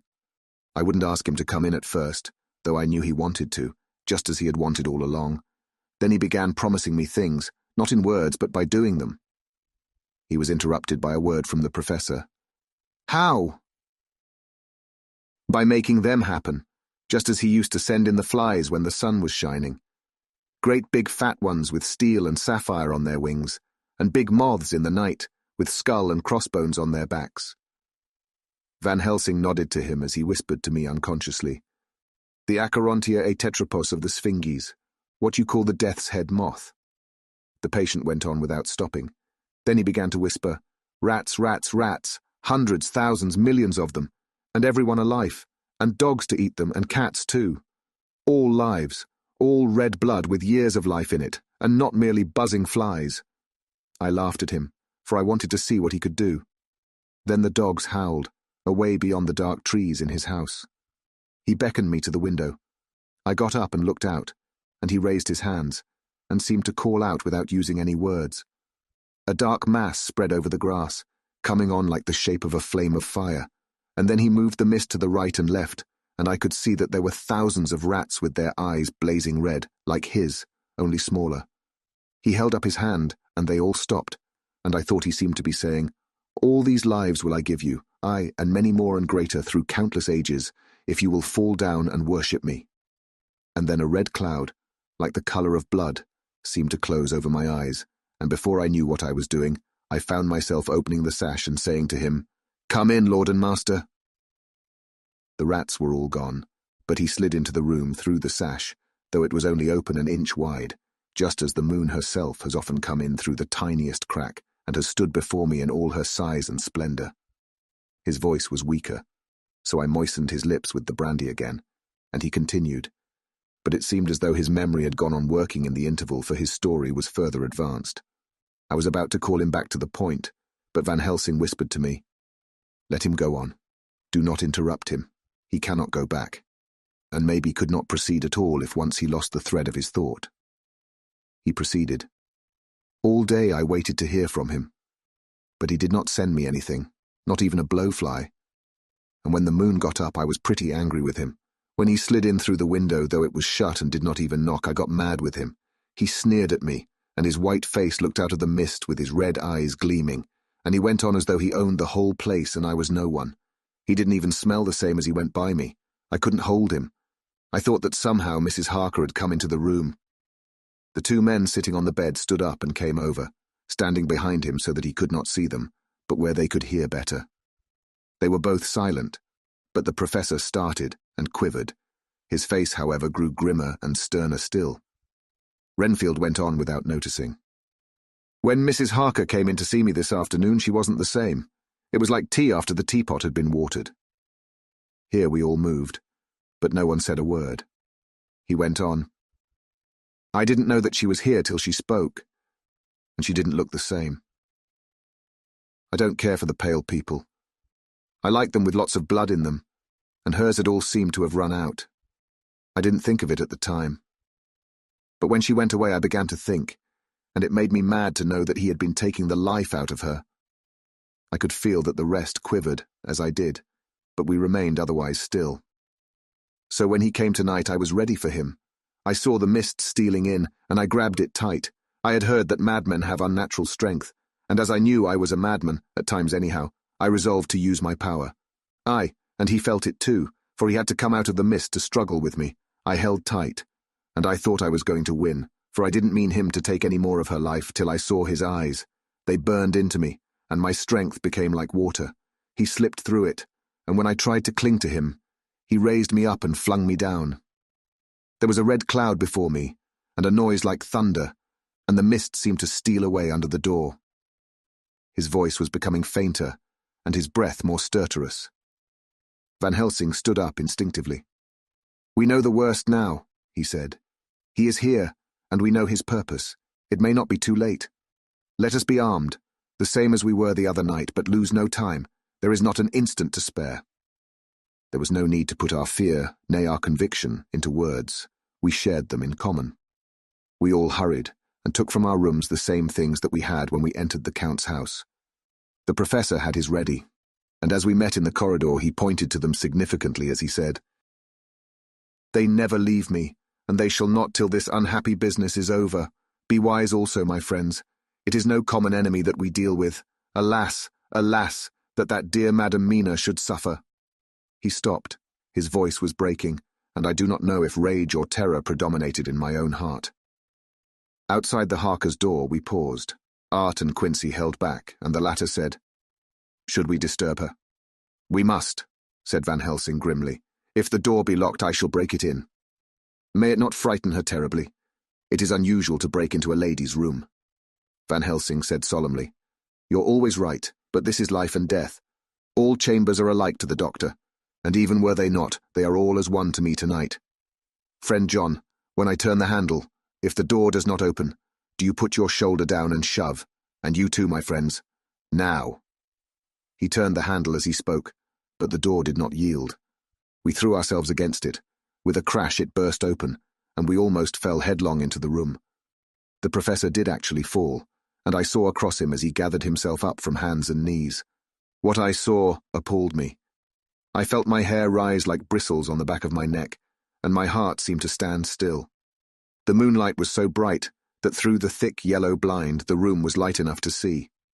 On the bed beside the window lay Jonathan Harker, his face flushed and breathing heavily as though in a stupor. Kneeling on the near edge of the bed, facing outwards, was the white-clad figure of his wife. By her side stood a tall, thin man clad in black.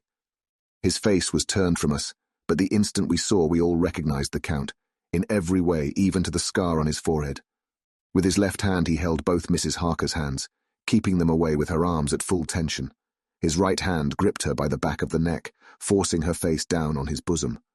Her white nightdress was smeared with blood, and a thin stream trickled down the man's bare breast, which was shown by his torn-open dress.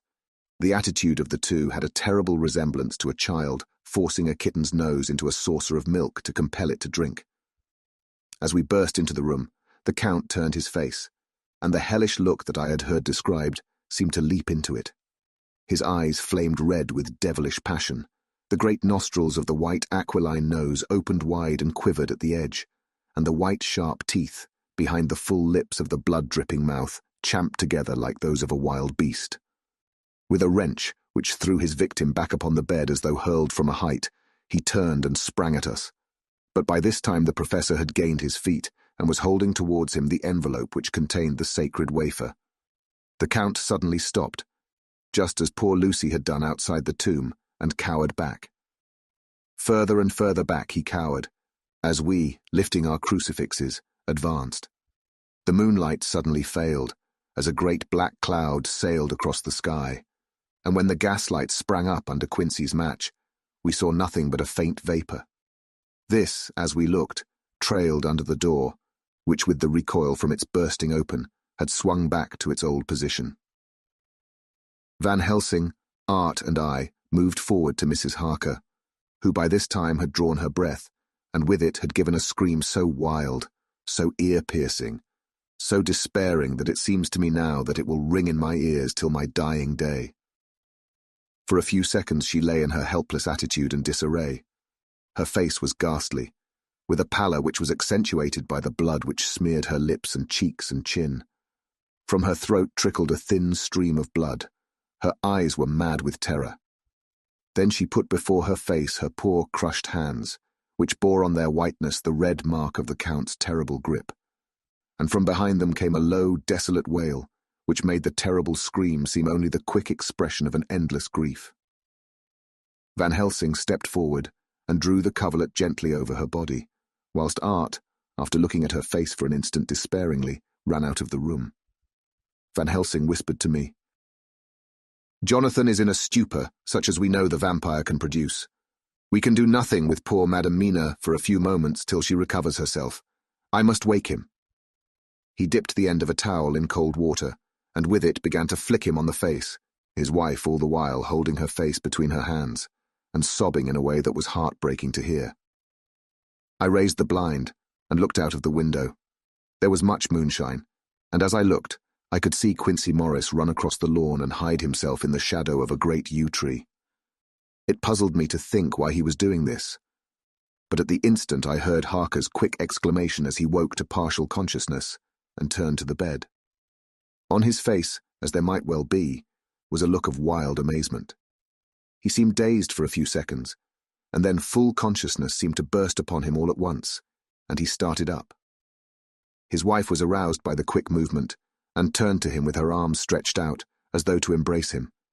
Instantly, however, she drew them in again, and putting her elbows together, held her hands before her face, and shuddered till the bed beneath her shook. "In God's name, what does this mean?" Harker cried out. "Dr. Seward, Dr. Van Helsing, what is it? What has happened? What is wrong? Mina, dear, what is it? What does that blood mean? My God, has it come to this?" And raising himself to his knees, he beat his hands wildly together. "Good God, help us! Help her! Oh, help her!" With a quick movement, he jumped from bed and began to pull on his clothes, all the man in him awake at the need for instant exertion. "What has happened? Tell me all about it," he cried without pausing. "Dr. Van Helsing, you love Mina, I know. Oh, do something to save her. It cannot have gone too far yet. Guard her while I look for him." His wife, through her terror and horror and distress, saw some sure danger to him. Instantly forgetting her own grief, she seized hold of him and cried out, "No, no, Jonathan, you must not leave me. I have suffered enough tonight, God knows, without the dread of his harming you. You must stay with me. Stay with these friends who will watch over you." Her expression became frantic as she spoke, and he yielding to her, she pulled him down sitting on the bedside and clung to him fiercely. Van Helsing and I tried to calm them both. The professor held up his little golden crucifix and said with wonderful calmness, "Do not fear, my dear.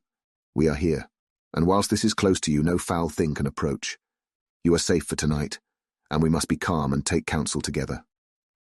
She shuddered and was silent, holding down her head on her husband's breast. When she raised it, his white nightrobe was stained with blood where her lips had touched, and where the thin, open wound in her neck had sent forth drops.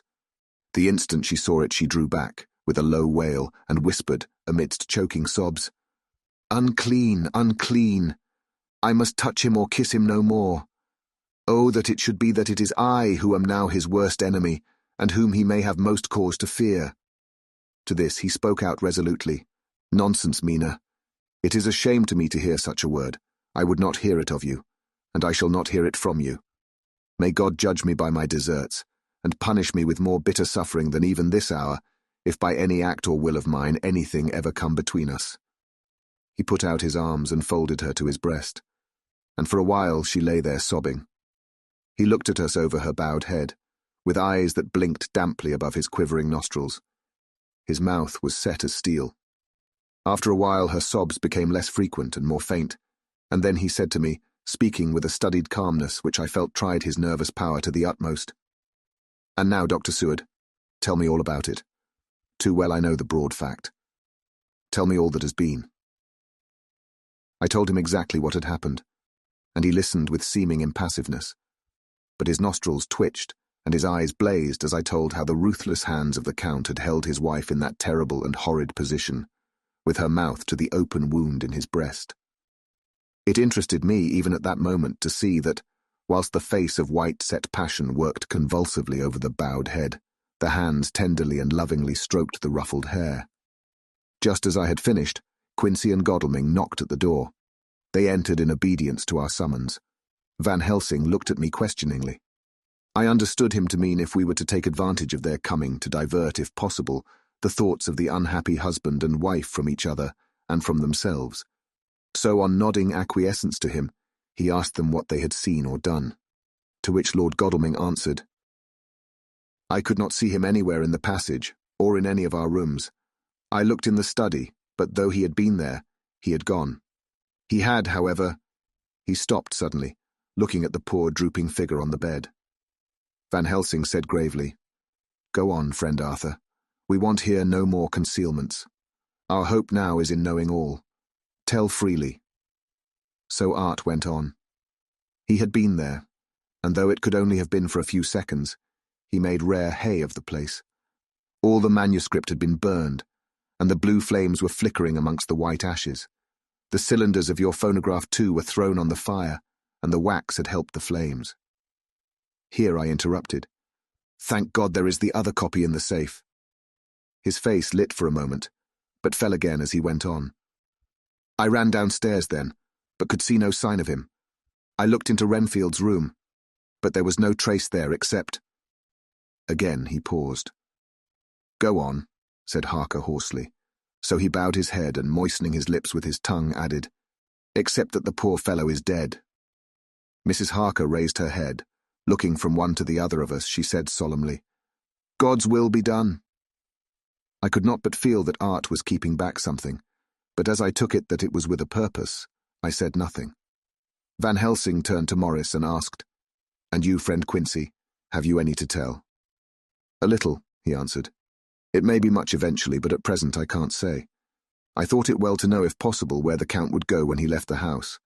I did not see him, but I saw a bat rise from Renfield's window and flap westward. I expected to see him in some shape go back to Carfax, but he evidently sought some other lair. He will not be back tonight, for the sky is reddening in the east and the dawn is close. We must work tomorrow." He said the latter words through his shut teeth. For a space of perhaps a couple of minutes there was silence, and I could fancy that I could hear the sound of our hearts beating. Then Van Helsing said, placing his hand very tenderly on Mrs. Harker's head, "And now, Madam Mina, poor dear, dear Madam Mina, tell us exactly what happened. God knows that I do not want that you be pained, but it is need that we know all. For now, more than ever, has all work to be done quick and sharp, and in deadly earnest. The day is close to us that must end all, if it may be so, and now is the chance that we may live and learn." The poor dear lady shivered, and I could see the tension of her nerves as she clasped her husband closer to her and bent her head lower and lower still on his breast. Then she raised her head proudly and held out one hand to Van Helsing, who took it in his, and after stooping and kissing it reverently, held it fast. The other hand was locked in that of her husband, who held his other arm thrown round her protectingly. After a pause in which she was evidently ordering her thoughts, she began. "I took the sleeping draught which you had so kindly given me, but for a long time it did not act. I seemed to become more wakeful, and myriads of horrible fancies began to crowd in upon my mind, all of them connected with death and vampires, with blood and pain and trouble." Her husband involuntarily groaned as she turned to him and said lovingly, "Do not fret, dear. You must be brave and strong, and help me through the horrible task. If you only knew what an effort it is to me to tell of this fearful thing at all, you would understand how much I need your help." Well, I saw I must try to help the medicine to its work with my will, if it was to do me any good, so I resolutely set myself to sleep. Sure enough, sleep must soon have come to me, for I remember no more. Jonathan coming in had not waked me, for he lay by my side when next I remember. There was in the room the same thin white mist that I had before noticed, but I forget now if you know of this. You will find it in my diary, which I shall show you later. I felt the same vague terror which had come to me before, and the same sense of some presence. I turned to wake Jonathan, but found that he slept so soundly that it seemed as if it was he who had taken the sleeping draught, and not I. I tried, but I could not wake him. This caused me a great fear, and I looked around terrified. Then indeed my heart sank within me. Beside the bed, as if he had stepped out of the mist, or rather as if the mist had turned into his figure, for it had entirely disappeared, stood a tall, thin man, all in black. I knew him at once from the description of the others. The waxen face, the high aquiline nose, on which the light fell in a thin white line, the parted red lips, with the sharp white teeth showing between, and the red eyes that I had seemed to see in the sunset on the windows of St. Mary's Church at Whitby. I knew, too, the red scar on his forehead where Jonathan had struck him. For an instant my heart stood still, and I would have screamed out, only that I was paralyzed. In the pause he spoke in a sort of keen, cutting whisper, pointing as he spoke to Jonathan. "Silence! If you make a sound, I shall take him and dash his brains out before your very eyes." I was appalled, and was too bewildered to do or say anything. With a mocking smile, he placed one hand upon my shoulder and, holding me tight, bared my throat with the other, saying as he did so, "First, a little refreshment to reward my exertions. You may as well be quiet. It is not the first time or the second that your veins have appeased my thirst." I was bewildered, and strangely enough, I did not want to hinder him. I suppose it is a part of the horrible curse that such is, when his touch is on his victim. And oh my God, pity me! He placed his reeking lips upon my throat. Her husband groaned again. She clasped his hand harder, and looked at him pityingly, as if he were the injured one, and went on. I felt my strength fading away, and I was in a half-swoon. How long this horrible thing lasted I know not, but it seemed that a long time must have passed before he took his foul, awful, sneering mouth away. I saw it drip with the fresh blood. The remembrance seemed for a while to overpower her, and she drooped, and would have sunk down but for her husband's sustaining arm. With a great effort she recovered herself, and went on. Then he spoke to me mockingly, and so you, like the others, would play your brains against mine. You would help these men to hunt me and frustrate me in my designs. You know now, and they know in part already, and will know in full before long, what it is to cross my path. They should have kept their energies for use closer to home. Whilst they played wits against me who commanded nations, and intrigued for them and fought for them hundreds of years before they were born, I was countermining them. And you, their best beloved one, are now to me, flesh of my flesh, blood of my blood, kin of my kin, my bountiful winepress for a while, and shall be later on my companion and my helper. You shall be avenged in turn, for not one of them, but shall minister to your needs. But as yet you are to be punished for what you have done. You have aided in thwarting me. Now you shall come to my call. When my brain says, come, to you, you shall cross land or sea to do my bidding, and to that end, this. With that he pulled open his shirt, and with his long, sharp nails opened a vein in his breast. When the blood began to spurt out, he took my hands in one of his, holding them tight, and with the other seized my neck and pressed my mouth to the wound, so that I must either suffocate or swallow some of the, oh my God, what have I done? What have I done to deserve such a fate? I who have tried to walk in meekness and righteousness all my days. God pity me, look down on a poor soul in worse than mortal peril, and in mercy pity those to whom she is dear. Then she began to rub her lips as though to cleanse them from pollution. As she was telling her terrible story, the eastern sky began to quicken, and everything became more and more clear. Harker was still and quiet, but over his face as the awful narrative went on, came a grey look which deepened and deepened in the morning light, till when the first red streak of the coming dawn shot up, the flesh stood darkly out against the whitening hair. We have arranged that one of us is to stay within call of the unhappy pair till we can meet together and arrange about taking action. Of this I am sure. The sun rises today on no more miserable house in all the great round of its daily course. Chapter 22. Jonathan Harker's Journal. 3 October. As I must do something or go mad, I write this diary. It is now 6 o'clock, and we are to meet in the study in half an hour and take something to eat. For Dr. Van Helsing and Dr. Seward are agreed that if we do not eat, we cannot work our best. Our best will be, God knows, required today. I must keep writing at every chance, for I dare not stop to think. All, big and little, must go down. Perhaps at the end the little things may teach us most. The teaching, big or little, could not have landed Mina or me anywhere worse than we are today. However, we must trust and hope. Poor Mina told me just now, with the tears running down her dear cheeks, that it is in trouble and trial that our faith is tested, that we must keep on trusting, and that God will aid us up to the end. The end. Oh my God. What end? To work. To work. When Dr. Van Helsing and Dr. Seward had come back from seeing poor Renfield, we went gravely into what was to be done. First, Dr. Seward told us that when he and Dr. Van Helsing had gone down to the room below, they had found Renfield lying on the floor, all in a heap.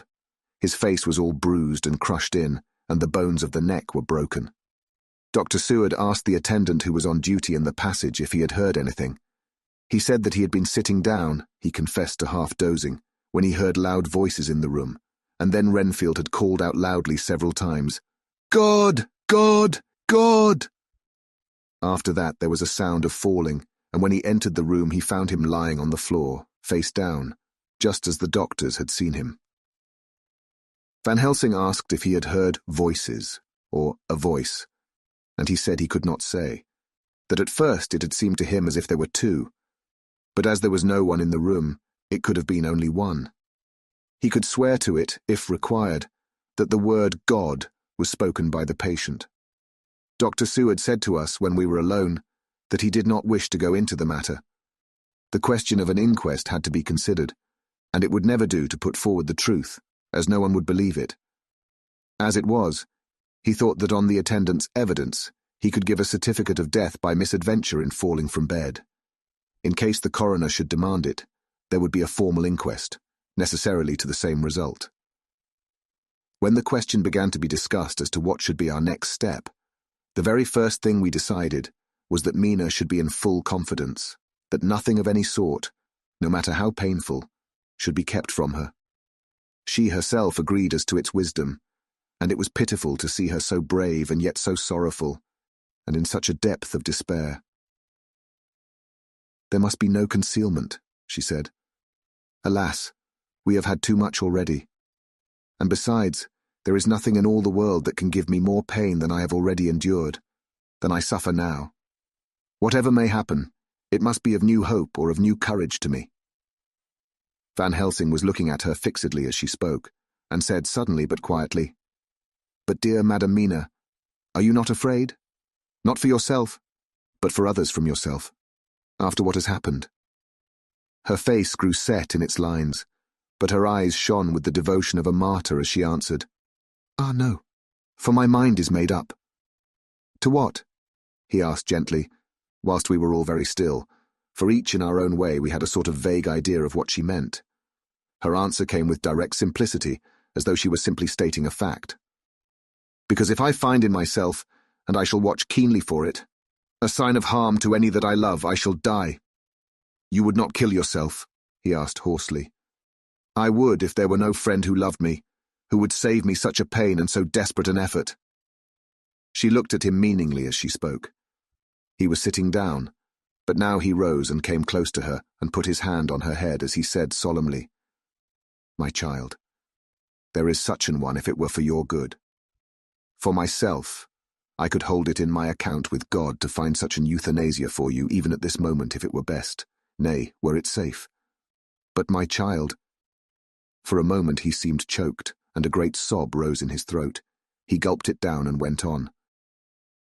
"There are here some who would stand between you and death. You must not die. You must not die by any hand, but least of all by your own. Until the other, who has fouled your sweet life, is true dead, you must not die. For if he is still with the quick undead, your death would make you even as he is. No, you must live.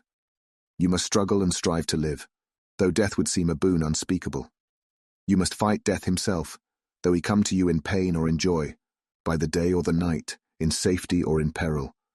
On your living soul I charge you that you do not die, nay, nor think of death, till this great evil be past." The poor dear grew white as death, and shook and shivered as I have seen a quicksand shake and shiver at the incoming of the tide. We were all silent. We could do nothing.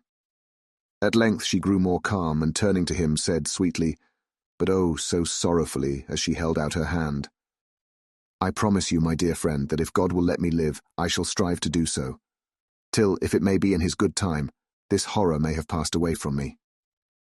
She was so good and brave that we all felt that our hearts were strengthened to work and endure for her, and we began to discuss what we were to do.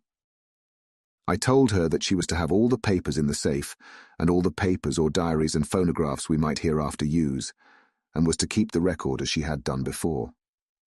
She was pleased with the prospect of anything to do, if pleased could be used in connection with so grim an interest. As usual, Van Helsing had thought ahead of everyone else, and was prepared with an exact ordering of our work. "It is perhaps well," he said, "that at our meeting after our visit to Carfax we decided not to do anything with the earth boxes that lay there. Had we done so, the Count must have guessed our purpose, and would doubtless have taken measures in advance to frustrate such an effort with regard to the others. But now he does not know our intentions. Nay, more in all probability, he does not know that such a power exists to us as can sterilize his lairs, so that he cannot use them as of old. We are now so much further advanced in our knowledge as to their disposition that, when we have examined the house in Piccadilly, we may track the very last of them. Today, then, is ours, and in it rests our hope. The sun that rose on our sorrow this morning guards us in its course. Until it sets tonight, that monster must retain whatever form he now has. He is confined within the limitations of his earthly envelope. He cannot melt into thin air, nor disappear through cracks or chinks or crannies. If he go through a doorway, he must open the door like a mortal, and so we have this day to hunt out all his lairs and sterilize them.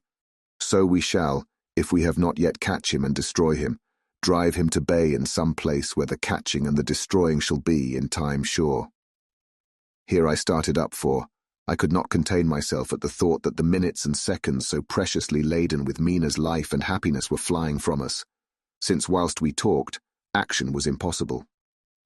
But Van Helsing held up his hand warningly. "Nay, friend Jonathan," he said. "In this, the quickest way home is the longest way, so your proverbs say. We shall all act and act with desperate quick when the time has come. But think, in all probable the key of the situation is in that house in Piccadilly. The Count may have many houses which he has bought. Of them he will have deeds of purchase, keys and other things. He will have paper that he write on. He will have his book of cheques. There are many belongings that he must have somewhere. Why not in this place so central, so quiet, where he come and go by the front or the back at all hour, when in the very vast of the traffic there is none to notice? We shall go there and search that house, and when we learn what it holds, then we do what our friend Arthur call, in his phrases of hunt stop the earths, and so we run down our old fox. So, is it not? Then let us come at once, I cried. We are wasting the precious, precious time. The professor did not move, but simply said, "And how are we to get into that house in Piccadilly?" "Any way," I cried. "We shall break in if need be." "And your police, where will they be, and what will they say?" I was staggered, but I knew that if he wished to delay, he had a good reason for it, so I said as quietly as I could, "Don't wait more than need be. You know, I am sure, what torture I am in." "Ah, my child, that I do, and indeed there is no wish of me to add to your anguish. But just think, what can we do until all the world be at movement? Then will come our time. I have thought and thought, and it seems to me that the simplest way is the best of all. Now we wish to get into the house, but we have no key. Is it not so?" I nodded. "Now suppose that you were, in truth, the owner of that house, and could not still get in, and think there was to you no conscience of the housebreaker, what would you do?"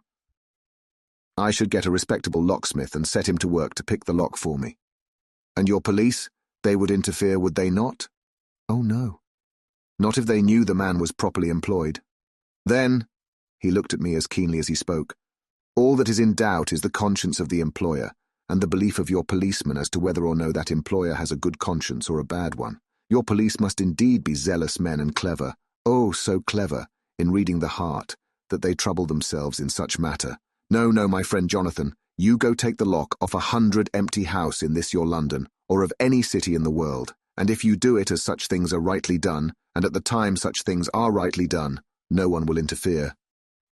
I have read of a gentleman who owned a so fine house in London, and when he went for months of summer to Switzerland and lock up his house, some burglar came and broke window at back and got in. Then he went and made open the shutters in front and walk out and in through the door before the very eyes of the police. Then he have an auction in that house and advertise it and put up big notice, and when the day come, he sell off by a great auctioneer all the goods of that other man who owned them. Then he go to a builder, and he sell him that house, making an agreement that he pull it down and take all away within a certain time, and your police and other authority help him all they can. And when that owner come back from his holiday in Switzerland, he find only an empty hole where his house had been. This was all done en règle, and in our work we shall be en règle too. We shall not go so early that the policemen who have then little to think of shall deem it strange, but we shall go after 10 o'clock, when there are many about, and such things would be done were we indeed owners of the house. I could not but see how right he was, and the terrible despair of Mina's face became relaxed to thought. There was hope in such good counsel. Van Helsing went on. When once within that house we may find more clues. At any rate, some of us can remain there whilst the rest find the other places where there be more earth boxes, at Bermondsey and Mile End. Lord Godalming stood up. I can be of some use here, he said. I shall wire to my people to have horses and carriages where they will be most convenient. Look here, old fellow, said Morris. It is a capital idea to have all ready in case we want to go horsebacking. But don't you think that one of your snappy carriages with its heraldic adornments in a byway of Walworth or Mile End would attract too much attention for our purposes? It seems to me that we ought to take cabs when we go south or east, and even leave them somewhere near the neighbourhood we are going to. Friend Quincey is right, said the professor. His head is what you call in plane with the horizon. It is a difficult thing that we go to do, and we do not want no peoples to watch us, if so it may. Mina took a growing interest in everything, and I was rejoiced to see that the exigency of affairs was helping her to forget for a time the terrible experience of the night. She was very, very pale, almost ghastly, and so thin that her lips were drawn away, showing her teeth in somewhat of prominence. I did not mention this last, lest it should give her needless pain, but it made my blood run cold in my veins to think of what had occurred with poor Lucy when the Count had sucked her blood. As yet there was no sign of the teeth growing sharper, but the time as yet was short, and there was time for fear. When we came to the discussion of the sequence of our efforts and of the disposition of our forces, there were new sources of doubt. It was finally agreed that before starting for Piccadilly, we should destroy the Count's lair close at hand. In case he should find it out too soon, we should thus be still ahead of him in our work of destruction, and his presence in his purely material shape, and at his weakest, might give us some new clue. As to the disposal of forces, it was suggested by the professor that, after our visit to Carfax, we should all enter the house in Piccadilly, that the 2 doctors and I should remain there, whilst Lord Godalming and Quincey found the lairs at Walworth and Mile End and destroyed them. It was possible, if not likely, the professor urged, that the Count might appear in Piccadilly during the day, and that if so we might be able to cope with him then and there. At any rate, we might be able to follow him in force. To this plan I strenuously objected, and so far as my going was concerned, for I said that I intended to stay and protect Mina, I thought that my mind was made up on the subject, but Mina would not listen to my objection. She said that there might be some law matter in which I could be useful, that amongst the Count's papers might be some clue which I could understand out of my experience in Transylvania, and that, as it was, all the strength we could muster was required to cope with the Count's extraordinary power. I had to give in, for Mina's resolution was fixed. She said that it was the last hope for her that we should all work together. As for me, she said, I have no fear. Things have been as bad as they can be, and whatever may happen must have in it some element of hope or comfort. Go, my husband. God can, if he wishes it, guard me as well alone as with anyone present. So I started up crying out, Then in God's name let us come at once, for we are losing time. The Count may come to Piccadilly earlier than we think. Not so, said Van Helsing, holding up his hand. But why? I asked. Do you forget, he said with actually a smile, that last night he banqueted heavily and will sleep late? Did I forget? Shall I ever? Can I ever? Can any of us ever forget that terrible scene?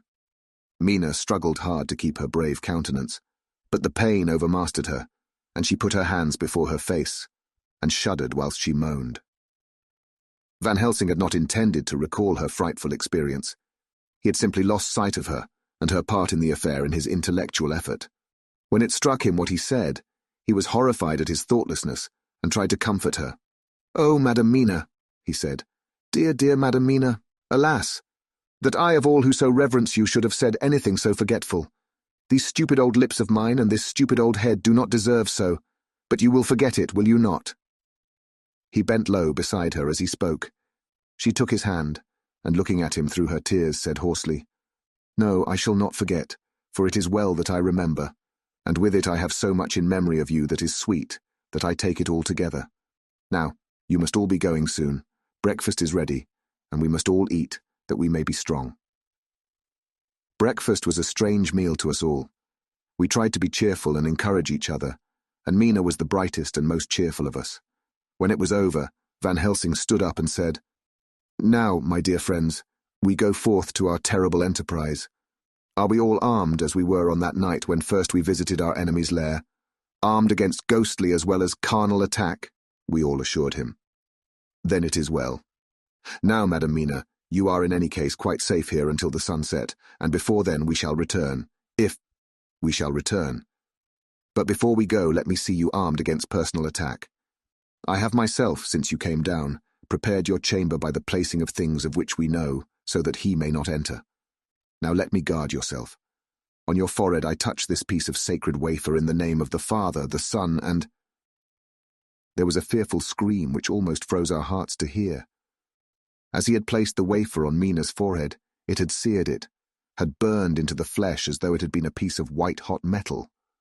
My poor darling's brain had told her the significance of the fact as quickly as her nerves received the pain of it, and the two so overwhelmed her that her overwrought nature had its voice in that dreadful scream. But the words to her thought came quickly. The echo of the scream had not ceased to ring on the air when there came the reaction, and she sank on her knees on the floor in an agony of abasement. Pulling her beautiful hair over her face, as the leper of old his mantle, she wailed out, "Unclean, unclean! Even the Almighty shuns my polluted flesh. I must bear this mark of shame upon my forehead until the judgment day." They all paused. I had thrown myself beside her in an agony of helpless grief, and putting my arms around, held her tight. For a few minutes, our sorrowful hearts beat together, whilst the friends around us turned away their eyes that ran tears silently. Then Van Helsing turned and said gravely, so gravely that I could not help feeling that he was in some way inspired, and was stating things outside himself. "It may be that you may have to bear that mark till God himself see fit, as he most surely shall on the judgment day, to redress all wrongs of the earth and of his children that he has placed thereon. And oh, Madam Mina, my dear, may we who love you be there to see, when that red scar, the sign of God's knowledge of what has been, shall pass away, and leave your forehead as pure as the heart we know. For so surely as we live, that scar shall pass away when God sees right to lift the burden that is hard upon us. Till then we bear our cross, as his Son did in obedience to his will.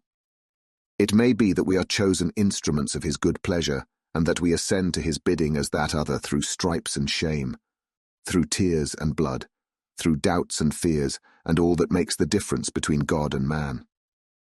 There was hope in his words and comfort, and they made for resignation. Mina and I both felt so, and simultaneously we each took one of the old man's hands and bent over and kissed it. Then without a word we all knelt down together, and all holding hands, swore to be true to each other. We men pledged ourselves to raise the veil of sorrow from the head of her whom, each in his own way, we loved, and we prayed for help and guidance in the terrible task which lay before us. It was then time to start, so I said farewell to Mina, a parting which neither of us shall forget to our dying day, and we set out. To one thing I have made up my mind. If we find out that Mina must be a vampire in the end, then she shall not go into that unknown and terrible land alone. I suppose it is thus that in old times one vampire meant many, just as their hideous bodies could only rest in sacred earth, so the holiest love was the recruiting sergeant for their ghastly ranks. We entered Carfax without trouble, and found all things the same as on the first occasion. It was hard to believe that amongst so prosaic surroundings of neglect and dust and decay, there was any ground for such fear as already we knew. Had not our minds been made up, and had there not been terrible memories to spur us on, we could hardly have proceeded with our task. We found no papers or any sign of use in the house, and in the old chapel the great boxes looked just as we had seen them last. Dr. Van Helsing said to us solemnly as we stood before them, "And now, my friends, we have a duty here to do. We must sterilize this earth, so sacred of holy memories, that he has brought from a far distant land for such fell use. He has chosen this earth because it has been holy. Thus we defeat him with his own weapon, for we make it more holy still. It was sanctified to such use of man. Now we sanctify it to God." As he spoke, he took from his bag a screwdriver and a wrench, and very soon the top of one of the cases was thrown open. The earth smelled musty and close, but we did not somehow seem to mind, for our attention was concentrated on the professor. Taking from his box a piece of the sacred wafer, he laid it reverently on the earth, and then shutting down the lid began to screw it home, we aiding him as he worked. One by one we treated in the same way each of the great boxes, and left them as we had found them to all appearance, but in each was a portion of the host. When we closed the door behind us, the professor said solemnly, "So much is already done. If it may be that with all the others we can be so successful, then the sunset of this evening may shine on Madame Mina's forehead all white as ivory, and with no stain." As we passed across the lawn on our way to the station to catch our train, we could see the front of the asylum. I looked eagerly, and in the window of my own room saw Mina. I waved my hand to her, and nodded to tell that our work there was successfully accomplished. She nodded in reply to show that she understood. The last I saw, she was waving her hand in farewell. It was with a heavy heart that we sought the station and just caught the train, which was steaming in as we reached the platform. I have written this in the train. Piccadilly, 12:30 o'clock. Just before we reached Fenchurch Street, Lord Godalming said to me, "Quincey and I will find a locksmith. You had better not come with us in case there should be any difficulty, for under the circumstances it wouldn't seem so bad for us to break into an empty house. But you are a solicitor, and the Incorporated Law Society might tell you that you should have known better." I demurred as to my not sharing any danger even of odium, but he went on, "Besides, it will attract less attention if there are not too many of us. My title will make it all right with the locksmith, and with any policeman that may come along. You had better go with Jack and the professor and stay in the Green Park, somewhere in sight of the house. And when you see the door opened and the smith has gone away, do you all come across. We shall be on the lookout for you, and shall let you in." "The advice is good," said Van Helsing, so we said no more. Godalming and Morris hurried off in a cab, we following in another. At the corner of Arlington Street, our contingent got out and strolled into the Green Park. My heart beat as I saw the house on which so much of our hope was centred, looming up grim and silent in its deserted condition amongst its more lively and spruce-looking neighbours. We sat down on a bench within good view and began to smoke cigars so as to attract as little attention as possible. The minutes seemed to pass with leaden feet as we waited for the coming of the others. At length we saw a four-wheeler drive up. Out of it, in leisurely fashion, got Lord Godalming and Morris, and down from the box descended a thick-set working man with his rush-woven basket of tools. Morris paid the cabman, who touched his hat and drove away. Together the two ascended the steps, and Lord Godalming pointed out what he wanted done. The workman took off his coat leisurely and hung it on one of the spikes of the rail, saying something to a policeman who just then sauntered along. The policeman nodded acquiescence, and the man kneeling down placed his bag beside him. After searching through it, he took out a selection of tools which he produced to lay beside him in orderly fashion. Then he stood up, looked into the keyhole, blew into it, and turning to his employers, made some remark. Lord Godalming smiled, and the man lifted a good-sized bunch of keys. Selecting one of them, he began to probe the lock, as if feeling his way with it. After fumbling about for a bit, he tried a second, and then a third. All at once the door opened under a slight push from him, and he and the two others entered the hall. We sat still. My own cigar burnt furiously, but Van Helsing's went cold altogether. We waited patiently as we saw the workman come out and bring in his bag. Then he held the door partly open, steadying it with his knees, whilst he fitted a key to the lock. This he finally handed to Lord Godalming, who took out his purse and gave him something. The man touched his hat, took his bag, put on his coat, and departed. Not a soul took the slightest notice of the whole transaction. When the man had fairly gone, we three crossed the street and knocked at the door. It was immediately opened by Quincey Morris, beside whom stood Lord Godalming lighting a cigar. "The place smells so vilely," said the latter as we came in. It did indeed smell vilely, like the old chapel at Carfax, and with our previous experience it was plain to us that the Count had been using the place pretty freely. We moved to explore the house, all keeping together in case of attack, for we knew we had a strong and wily enemy to deal with, and as yet we did not know whether the Count might not be in the house. In the dining room, which lay at the back of the hall, we found 8 boxes of earth. 8 boxes only out of the 9 which we sought. Our work was not over, and would never be until we should have found the missing box. First, we opened the shutters of the window which looked out across a narrow stone-flagged yard at the blank face of a stable, pointed to look like the front of a miniature house. There were no windows in it, so we were not afraid of being overlooked. We did not lose any time in examining the chests. With the tools which we had brought with us, we opened them, one by one, and treated them as we had treated those others in the old chapel. It was evident to us that the Count was not at present in the house, and we proceeded to search for any of his effects. After a cursory glance at the rest of the rooms, from basement to attic, we came to the conclusion that the dining room contained any effects which might belong to the Count, and so we proceeded to minutely examine them. They lay in a sort of orderly disorder on the great dining room table. There were title deeds of the Piccadilly house in a great bundle, deeds of the purchase of the houses at Mile End and Bermondsey, notepaper, envelopes and pens and ink. All were covered up in thin wrapping paper to keep them from the dust. There were also a clothes brush, a brush and comb, and a jug and basin, the latter containing dirty water which was reddened as if with blood. Last of all was a little heap of keys of all sorts and sizes, probably those belonging to the other houses. When we had examined this last find, Lord Godalming and Quincey Morris, taking accurate notes of the various addresses of the houses in the east and the south, took with them the keys in a great bunch, and set out to destroy the boxes in these places.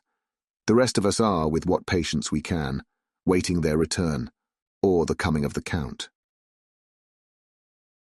Chapter 23. Dr. Seward's Diary, 3 October. The time seemed terribly long whilst we were waiting for the coming of Godalming and Quincey Morris. The Professor tried to keep our minds active by using them all the time. I could see his beneficent purpose, by the side glances which he threw from time to time at Harker. The poor fellow is overwhelmed in a misery that is appalling to see. Last night he was a frank, happy-looking man, with strong, youthful face, full of energy, and with dark brown hair. Today he is a drawn, haggard old man, whose white hair matches well with the hollow, burning eyes and grief-written lines of his face. His energy is still intact. In fact, he's like a living flame. This may yet be his salvation, for if all go well, it will tide him over the despairing period. He will then, in a kind of way, wake again to the realities of life. Poor fellow, I thought my own trouble was bad enough. But the Professor knows this well enough, and is doing his best to keep his mind active. What he has been saying was, under the circumstances, of absorbing interest. So well as I can remember, here it is. I have studied, over and over again since they came into my hands, all the papers relating to this monster, and the more I have studied, the greater seems the necessity to utterly stamp him out. All through, there are signs of his advance, not only of his power, but of his knowledge of it. As I learned from the researches of my friend Arminus of Budapest, he was in life a most wonderful man. Soldier, statesman, and alchemist, which latter was the highest development of the science knowledge of his time. He had a mighty brain, a learning beyond compare, and a heart that knew no fear and no remorse. He dared even to attend the scholomance, and there was no branch of knowledge of his time that he did not essay. Well, in him the brain powers survived the physical death, though it would seem that memory was not all complete. In some faculties of mind he has been and is only a child, but he is growing, and some things that were childish at the first are now of man's stature. He is experimenting, and doing it well, and if it had not been that we have crossed his path, he may be yet, if we fail, the father or furtherer of a new order of beings, whose road must lead through death, not life. Harker groaned and said, "And this is all arrayed against my darling. But how is he experimenting? The knowledge may help us to defeat him." "He has all along, since his coming, been trying his power, slowly but surely. That big child brain of his is working. Well, for us it is as yet a child brain. For had he dared at the first to attempt certain things, he would long ago have been beyond our power. However, he means to succeed, and a man who has centuries before him can afford to wait and to go slow. Festina lente may well be his motto." "I fail to understand," said Harker wearily. "Oh, do be more plain to me. Perhaps grief and trouble are dulling my brain." The professor laid his hand tenderly on his shoulder as he spoke. "Ah, my child, I will be plain. Do you not see how, of late, this monster has been creeping into knowledge experimentally? How he has been making use of the zoophagous patient to effect his entry into friend John's home? For your vampire, though in all afterwards he can come when and how he will, must at the first make entry only when asked thereto by an inmate. But these are not his most important experiments. Do we not see how at the first all these so great boxes were moved by others? He knew not then, but that must be so. But all the time that so great child brain of his was growing, and he began to consider whether he might not himself move the box. So he began to help, and then, when he found that this be all right, he tried to move them all alone. And so he progress, and he scatter these graves of him, and none but he know where they are hidden. He may have intend to bury them deep in the ground, so that he only use them in the night, or at such time as he can change his form.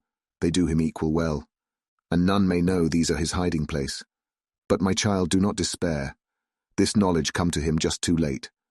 Already all of his lairs but one be sterilized as for him, and before the sunset, this shall be so. Then he have no place where he can move and hide. I delayed this morning that so we might be sure. Is there not more at stake for us than for him? Then why we not be even more careful than him? By my clock it is 1 hour, and already, if all be well, friend Arthur and Quincey are on their way to us. Today is our day, and we must go sure if slow and lose no chance. See, there are 5 of us when those absent ones return." Whilst he was speaking, we were startled by a knock at the hall door, the double postman's knock of the telegraph boy. We all moved out to the hall with one impulse, and Van Helsing, holding up his hand to us to keep silence, stepped to the door and opened it. The boy handed in a dispatch. The professor closed the door again, and after looking at the direction, opened it and read aloud. "Look out for D. He has just now 12:45, come from Carfax hurriedly, and hastened towards the south. He seems to be going the round and may want to see you, Mina." There was a pause, broken by Jonathan Harker's voice. "Now, God be thanked, we shall soon meet." Van Helsing turned to him quickly and said, "God will act in his own way and time. Do not fear and do not rejoice as yet, for what we wish for at the moment may be our undoings." "I care for nothing now," he answered hotly, "except to wipe out this brute from the face of creation. I would sell my soul to do it." "Oh, hush, hush, my child," said Van Helsing. "God does not purchase souls in this wise, and the devil, though he may purchase, does not keep faith. But God is merciful and just, and knows your pain and your devotion to that dear Madam Mina. Think you, how her pain would be doubled did she but hear your wild words. Do not fear any of us. We are all devoted to this cause, and today shall see the end. The time is coming for action. Today this vampire is limit to the powers of man, until sunset he may not change. It will take him time to arrive here. See, it is 20 minutes past 1, and there are yet some times before he can hither come, be he never so quick. What we must hope for is that my Lord Arthur and Quincey arrive first." About half an hour after we had received Mrs. Harker's telegram, there came a quiet, resolute knock at the hall door. It was just an ordinary knock, such as is given hourly by thousands of gentlemen, but it made the professor's heart and mine beat loudly. We looked at each other, and together moved out into the hall. We each held ready to use our various armaments, the spiritual in the left hand, the mortal in the right. Van Helsing pulled back the latch, and holding the door half open, stood back, having both hands ready for action. The gladness of our hearts must have shone upon our faces when on the step, close to the door, we saw Lord Godalming and Quincey Morris. They came quickly in and closed the door behind them, the former saying as they moved along the hall, "It is all right. We found both places, 6 boxes in each, and we destroyed them all. Destroyed? Asked the professor. For him. We were silent for a minute, and then Quincey said, There's nothing to do but to wait here. If, however, he doesn't turn up by 5 o'clock, we must start off, for it won't do to leave Mrs. Harker alone after sunset. He will be here before long now, said Van Helsing, who had been consulting his pocketbook. Nota bene, in Madam's telegram he went south from Carfax. That means he went to cross the river, and he could only do so at slack of tide, which should be something before 1 o'clock. That he went south has a meaning for us. He is as yet only suspicious, and he went from Carfax first to the place where he would suspect interference least. You must have been at Bermondsey only a short time before him. That he is not here already shows that he went to Mile End next. This took him some time, for he would then have to be carried over the river in some way. Believe me, my friends, we shall not have long to wait now. We should have ready some plan of attack, so that we may throw away no chance. Hush, there is no time now. Have all your arms. Be ready. He held up a warning hand as he spoke, for we all could hear a key softly inserted in the lock of the hall door. I could not but admire, even at such a moment, the way in which a dominant spirit asserted itself. In all our hunting parties and adventures in different parts of the world, Quincey Morris had always been the one to arrange the plan of action, and Arthur and I had been accustomed to obey him implicitly. Now the old habit seemed to be renewed instinctively. With a swift glance around the room, he at once laid out our plan of attack, and without speaking a word, with a gesture, placed us each in position. Van Helsing, Harker and I were just behind the door, so that when it was opened, the professor could guard it, whilst we two stepped between the incomer and the door. Godalming behind, and Quincey in front stood just out of sight, ready to move in front of the window. We waited in a suspense that made the seconds pass with nightmare slowness. The slow, careful steps came along the hall. The Count was evidently prepared for some surprise. At least he feared it.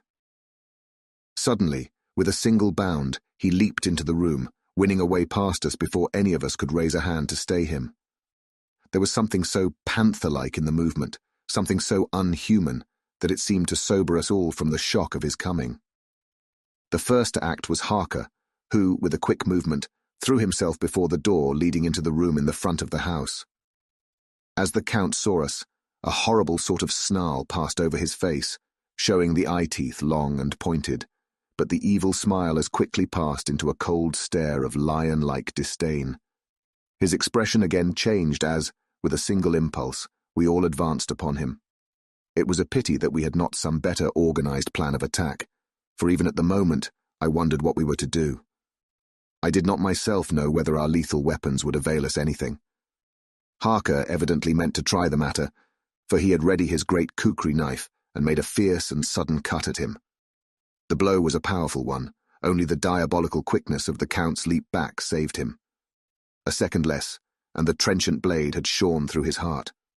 As it was, the point just cut the cloth of his coat, making a wide gap whence a bundle of banknotes and a stream of gold fell out. The expression of the Count's face was so hellish that for a moment I feared for Harker, though I saw him throw the terrible knife aloft again for another stroke. Instinctively, I moved forward with a protective impulse, holding the crucifix and wafer in my left hand. I felt a mighty power fly along my arm, and it was without surprise that I saw the monster cower back before a similar movement, made spontaneously by each one of us. It would be impossible to describe the expression of hate and baffled malignity, of anger and hellish rage, which came over the Count's face. His waxen hue became greenish-yellow by the contrast of his burning eyes, and the red scar on the forehead showed on the pallid skin like a palpitating wound. The next instant, with a sinuous dive, he swept under Harker's arm, ere his blow could fall, and grasping a handful of the money from the floor, dashed across the room, threw himself at the window. Amid the crash and glitter of the falling glass, he tumbled into the flagged area below. Through the sound of the shivering glass I could hear the ting of the gold as some of the sovereigns fell on the flagging. We ran over and saw him spring unhurt from the ground. He, rushing up the steps, crossed the flagged yard and pushed open the stable door. There he turned and spoke to us. "You think to baffle me, you, with your pale faces all in a row like sheep in a butcher's. You shall be sorry yet, each one of you." You think you have left me without a place to rest, but I have more. My revenge is just begun. I spread it over centuries, and time is on my side. Your girls that you all love are mine already, and through them you and others shall yet be mine. My creatures to do my bidding and to be my jackals when I want to feed. Bah! With a contemptuous sneer, he passed quickly through the door, and we heard the rusty bolt creak as he fastened it behind him. A door beyond opened and shut. The first of us to speak was the professor, as realizing the difficulty of following him through the stable, we moved toward the hall.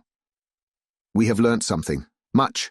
Notwithstanding his brave words, he fears us. He fear time, he fear want.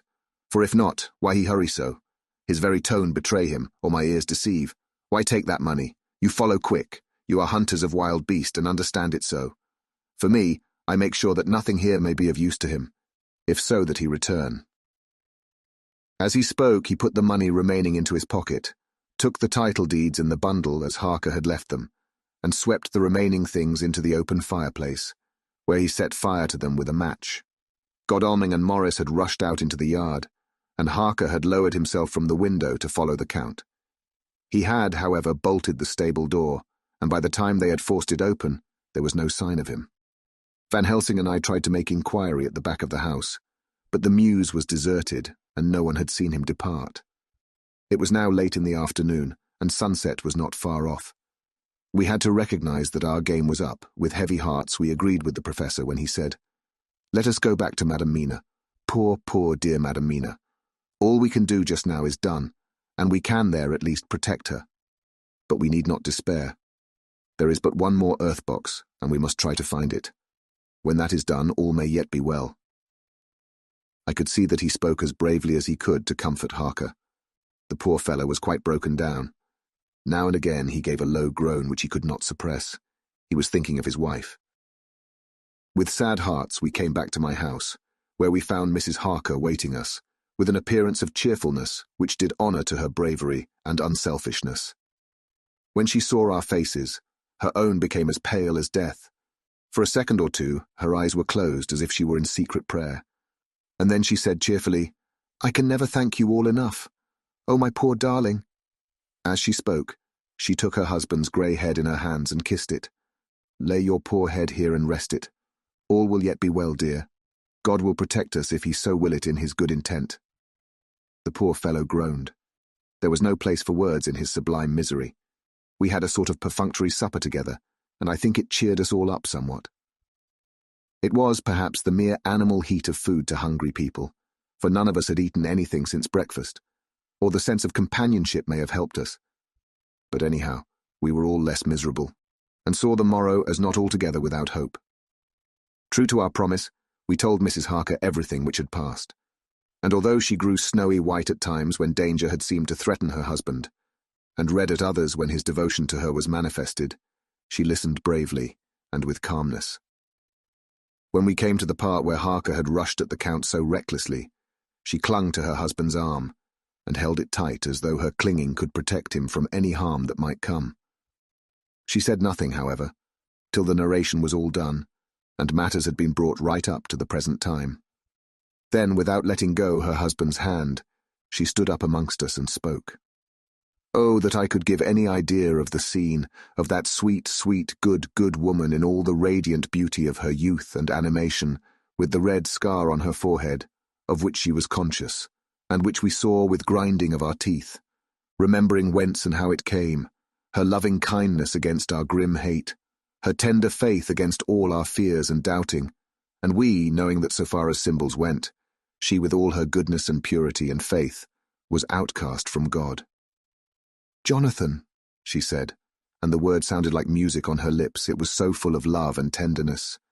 "Jonathan, dear, and you all my true, true friends, I want you to bear something in mind through all this dreadful time. I know that you must fight, that you must destroy even as you destroyed the false Lucy, so that the true Lucy might live hereafter. But it is not a work of hate. That poor soul who has wrought all this misery is the saddest case of all. Just think what will be his joy when he too is destroyed in his worser part, that his better part may have spiritual immortality. You must be pitiful to him too, though it may not hold your hands from his destruction." As she spoke, I could see her husband's face darken and draw together, as though the passion in him were shriveling his being to its core. Instinctively, the clasp on his wife's hand grew closer, till his knuckles looked white. She did not flinch from the pain which I knew she must have suffered, but looked at him with eyes that were more appealing than ever. As she stopped speaking, he leapt to his feet, almost tearing his hand from hers as he spoke. May God give him into my hand just for long enough to destroy that earthly life of him which we are aiming at. If beyond it, I could send his soul for ever and ever to burning hell, I would do it. Oh, hush! Oh, hush! In the name of the good God. Don't say such things, Jonathan, my husband, or you will crush me with fear and horror. Just think, my dear, I have been thinking all this long, long day of it, that perhaps, some day, I too may need such pity, and that some other like you, and with equal cause for anger, may deny it to me. Oh, my husband, indeed, I would have spared you such a thought had there been another way, but I pray that God may not have treasured your wild words, except as the heartbroken wail of a very loving and sorely stricken man. Oh God, let these poor white hairs go in evidence of what he has suffered, who all his life has done no wrong, and on whom so many sorrows have come. We men were all in tears now. There was no resisting them, and we wept openly. She wept too, to see that her sweeter counsels had prevailed. Her husband flung himself on his knees beside her, and putting his arms round her, hid his face in the folds of her dress. Van Helsing beckoned to us, and we stole out of the room, leaving the two loving hearts alone with their God. Before they retired, the professor fixed up the room against any coming of the vampire, and assured Mrs. Harker that she might rest in peace. She tried to school herself to the belief, and manifestly for her husband's sake, tried to seem content. It was a brave struggle, and was, I think and believe, not without its reward. Van Helsing had placed at hand a bell which either of them was to sound in case of any emergency. When they had retired, Quincey, Godalming, and I arranged that we should sit up, dividing the night between us, and watch over the safety of the poor stricken lady. The first watch falls to Quincey, so the rest of us shall be off to bed as soon as we can. Godalming has already turned in, for his is the second watch. Now that my work is done, I too shall go to bed. Jonathan Harker's journal. 3. The 4th of October, close to midnight. I thought yesterday would never end. There was over me a yearning for sleep, in some sort of blind belief that to wake would be to find things changed, and that any change must now be for the better. Before we parted, we discussed what our next step was to be, but we could arrive at no result. All we knew was that one earth box remained, and that the Count alone knew where it was. If he chooses to lie hidden, he may baffle us for years, and in the meantime, the thought is too horrible. I dare not think of it even now. This I know, that if ever there was a woman who was all perfection, that one is my poor, wronged darling. I love her 1,000 times more for her sweet pity of last night, a pity that made my own hate of the monster seem despicable. Surely God will not permit the world to be the poorer by the loss of such a creature. This is hope to me. We are all drifting reefwards now, and faith is our only anchor. Thank God. Mina is sleeping, and sleeping without dreams. I fear what her dreams might be like, with such terrible memories to ground them in. She has not been so calm within my seeing since the sunset. Then, for a while, there came over her face a repose which was like spring after the blasts of March. I thought at the time that it was the softness of the red sunset on her face, but somehow now I think it has a deeper meaning. I'm not sleepy myself, though I am weary to death. However, I must try to sleep, for there is tomorrow to think of, and there is no rest for me until later. I must have fallen asleep, for I was awaked by Mina, who was sitting up in bed with a startled look on her face. I could see easily, for we did not leave the room in darkness. She had placed a warning hand over my mouth, and now she whispered in my ear, "Hush, there is someone in the corridor." I got up softly, and crossing the room, gently opened the door. Just outside, stretched on a mattress, lay Mr. Morris, wide awake. He raised a warning hand for silence as he whispered to me, "Hush. Go back to bed. It is all right. One of us will be here all night. We don't mean to take any chances." His look and gesture forbade discussion, so I came back and told Mina. She sighed, and positively a shadow of a smile stole over her poor, pale face as she put her arms round me and said softly, "Oh, thank God for good, brave men." With a sigh, she sank back again to sleep. I write this now as I am not sleepy, though I must try again. The 4th of October, morning. Once again during the night I was wakened by Mina. This time we had all had a good sleep, for the grey of the coming dawn was making the windows into sharp oblongs, and the gas flame was like a speck rather than a disk of light. She said to me hurriedly, "Go, call the professor. I want to see him at once." "Why?" I asked. "I have an idea. I suppose it must have come in the night and matured without my knowing it. He must hypnotize me before the dawn, and then I shall be able to speak. Go quick, dearest. The time is getting close." I went to the door. Dr. Seward was resting on the mattress, and seeing me, he sprang to his feet. "Is anything wrong?" he asked in alarm. "No," I replied, "but Mina wants to see Dr. Van Helsing at once." "I will go," he said, and hurried into the professor's room. In 2 or 3 minutes later, Van Helsing was in the room in his dressing gown, and Mr. Morris and Lord Godalming were with Dr. Seward at the door asking questions. When the professor saw Mina smile, a positive smile ousted the anxiety of his face. He rubbed his hands as he said, "Oh, my dear Madam Mina, this is indeed a change. See? Friend Jonathan, we have got our dear Madam Mina, as of old, back to us today." Then turning to her, he said cheerfully, "And what am I due for you? For at this hour you do not want me for nothings." "I want you to hypnotize me," she said. "Do it before the dawn, for I feel that then I can speak, and speak freely. Be quick, for the time is short." Without a word, he motioned her to sit up in bed. Looking fixedly at her, he commenced to make passes in front of her, from over the top of her head downward, with each hand in turn. Mina gazed at him fixedly for a few minutes, during which my own heart beat like a trip hammer, for I felt that some crisis was at hand. Gradually her eyes closed, and she sat, stock still. Only by the gentle heaving of her bosom could one know that she was alive. The professor made a few more passes and then stopped, and I could see that his forehead was covered with great beads of perspiration. Mina opened her eyes, but she did not seem the same woman. There was a far-away look in her eyes, and her voice had a sad dreaminess which was new to me. Raising his hand to impose silence, the professor motioned to me to bring the others in. They came on tiptoe, closing the door behind them, and stood at the foot of the bed, looking on. Mina appeared not to see them. The stillness was broken by Van Helsing's voice, speaking in a low, level tone which would not break the current of her thoughts. "Where are you?" The answer came in a neutral way. "I do not know. Sleep has no place it can call its own." For several minutes there was silence. Mina sat rigid, and the professor stood staring at her fixedly. The rest of us hardly dared to breathe. The room was growing lighter. Without taking his eyes from Mina's face, Dr. Van Helsing motioned me to pull up the blind. I did so, and the day seemed just upon us.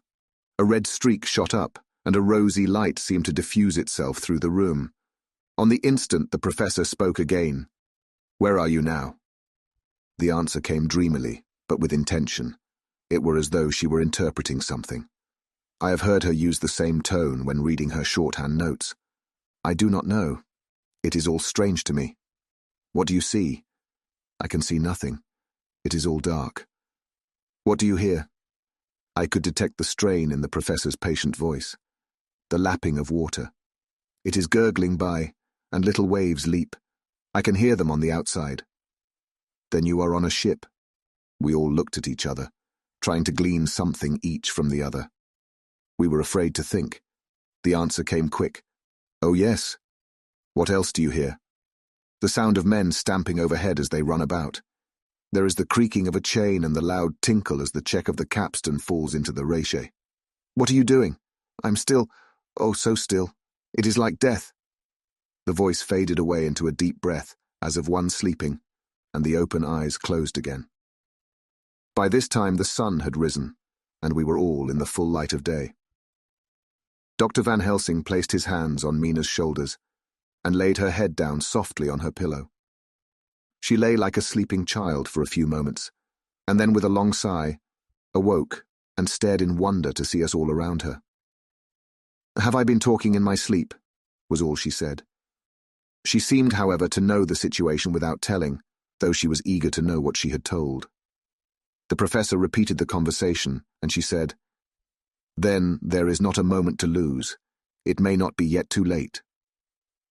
Mr. Morris and Lord Godalming started for the door, but the professor's calm voice called them back. "Stay, my friends. That ship, wherever it was weighing anchor whilst she spoke.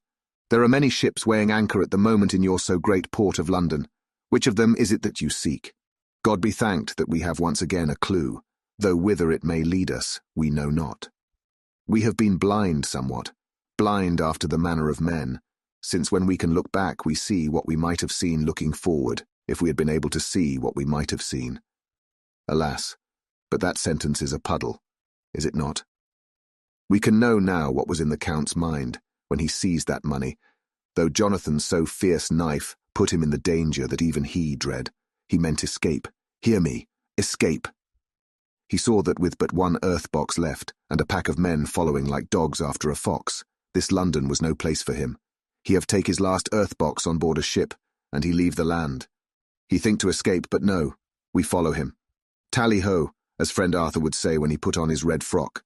Our old fox is wily. Oh, so wily, and we must follow with wile. I too am wily, and I think his mind in a little while. In meantime we may rest and in peace, for there are waters between us which he do not want to pass, and which he could not if he would, unless the ship were to touch the land, and then only at full or slack tide. See, and the sun is just rose, and all day to sunset is to us.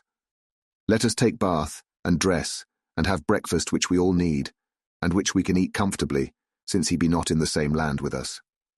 Mina looked at him appealingly as she asked, "But why need we seek him further when he has gone away from us?" He took her hand and patted it as he replied, "Ask me nothings as yet. When we have breakfast, then I answer all questions." He would say no more, and we separated to dress. After breakfast, Mina repeated her question. He looked at her gravely for a minute and then said sorrowfully, "Because, my dear, dear Madam Mina, now more than ever must we find him, even if we have to follow him to the jaws of hell." She grew paler as she asked faintly, "Why?" "Because," he answered solemnly, "he can live for centuries, and you are but mortal woman. Time is now to be dreaded, since once he put that mark upon your throat." I was just in time to catch her as she fell forward in a faint. Chapter 25. Dr. Seward's Phonograph Diary, spoken by Van Helsing. "This to Jonathan Harker. You are to stay with your dear Madam Mina. We shall go to make our search, if I can call it so, for it is not search but knowing, and we seek confirmation only. But do you stay and take care of her today. This is your best and most holiest office. This day nothing can find him here. Let me tell you that so you will know what we four know already, for I have tell them. He, our enemy, have gone away. He have gone back to his castle in Transylvania. I know it so well, as if a great hand of fire wrote it on the wall. He have prepared for this in some way, and that last earth box was ready to ship somewheres. For this he took the money. For this he hurry at the last, lest we catch him before the sun go down. It was his last hope, save that he might hide in the tomb that he think poor Miss Lucy, being as he thought like him, keep open to him. But there was not of time. When that fail he makes straight for his last resource, his last earthwork I might say did I wish double entente. He is clever, oh so clever. He know that his game here was finish, and so he decide he go back home. He find ship going by the route he came, and he go in it. We go off now to find what ship, and whither bound. When we have discovered that, we come back and tell you all. Then we will comfort you and poor dear Madam Mina with new hope. For it will be hope when you think it over, that all is not lost. This very creature that we pursue, he take hundreds of years to get so far as London. And yet in one day, when we know of the disposal of him, we drive him out. He is finite, though he is powerful to do much harm, and suffers not as we do. But we are strong, each in our purpose, and we are all more strong together. Take heart afresh, dear husband of Madam Mina. This battle is but begun, and in the end we shall win. So sure as that God sits on high to watch over his children. Therefore be of much comfort till we return. Van Helsing, Jonathan Harker's journal, 4 October. When I read to Mina Van Helsing's message in the phonograph, the poor girl brightened up considerably. Already the certainty that the Count is out of the country has given her comfort, and comfort is strength to her. For my own part, now that his horrible danger is not face to face with us, it seems almost impossible to believe in it. Even my own terrible experiences in Castle Dracula seem like a long-forgotten dream. Here in the crisp autumn air in the bright sunlight. Alas, how can I disbelieve? In the midst of my thought, my eye fell on the red scar on my poor darling's white forehead. Whilst that lasts, there can be no disbelief, and afterwards the very memory of it will keep faith crystal clear. Mina and I fear to be idle, so we have been over all the diaries again and again. Somehow, although the reality seems greater each time, the pain and the fear seem less. There is something of a guiding purpose manifest throughout, which is comforting. Mina says that perhaps we are the instruments of ultimate good. It may be. I shall try to think as she does. We have never spoken to each other yet of the future. It is better to wait till we see the professor and the others after their investigations. The day is running by more quickly than I ever thought a day could run for me again. It is now 3 o'clock. Mina Harker's journal, the 5th of October, 5 p.m. Our meeting for report. Present, Professor Van Helsing, Lord Godalming, Dr. Seward, Mr. Quincey Morris, Jonathan Harker, Mina Harker. Dr. Van Helsing described what steps were taken during the day to discover on what boat and whither-bound Count Dracula made his escape. As I knew that he wanted to get back to Transylvania, I felt sure that he must go by the Danube mouth, or by somewhere in the Black Sea, since by that way he come. It was a dreary blank that was before us. Omne ignotum pro magnifico. And so with heavy hearts we start to find what ships leave for the Black Sea last night. He was in sailing ship, since Madam Mina tell of sails being set. These not so important as to go in your list of the shipping in the Times, and so we go, by suggestion of Lord Godalming, to your Lloyd's, where are note of all ships that sail, however so small. There we find that only one Black Sea-bound ship go out with the tide. She is the Tsarina Catherine, and she sailed from Doolittle's wharf for Varna, and thence on to other parts and up the Danube. "So," said I, "this is the ship whereon is the Count." So off we go to Doolittle's wharf, and there we find a man in an office of wood so small that the man looked bigger than the office. From him we inquire of the goings of the Tsarina Catherine. He swear much, and he red face and loud of voice, but he good fellow all the same. And when Quincey give him something from his pocket, which crackle as he roll it up, and put it in a so small bag which he have hid deep in his clothing, he still better fellow and humble servant to us. He come with us, and ask many men who are rough and hot. These be better fellows too when they have been no more thirsty. They say much of blood and bloom, and of others which I comprehend not, though I guess what they mean. But nevertheless, they tell us all things which we want to know. They make known to us among them, how last afternoon at about 5 o'clock comes a man so hurry. A tall man, thin and pale, with high nose and teeth so white, and eyes that seem to be burning, that he be all in black, except that he have a hat of straw which suit not him or the time.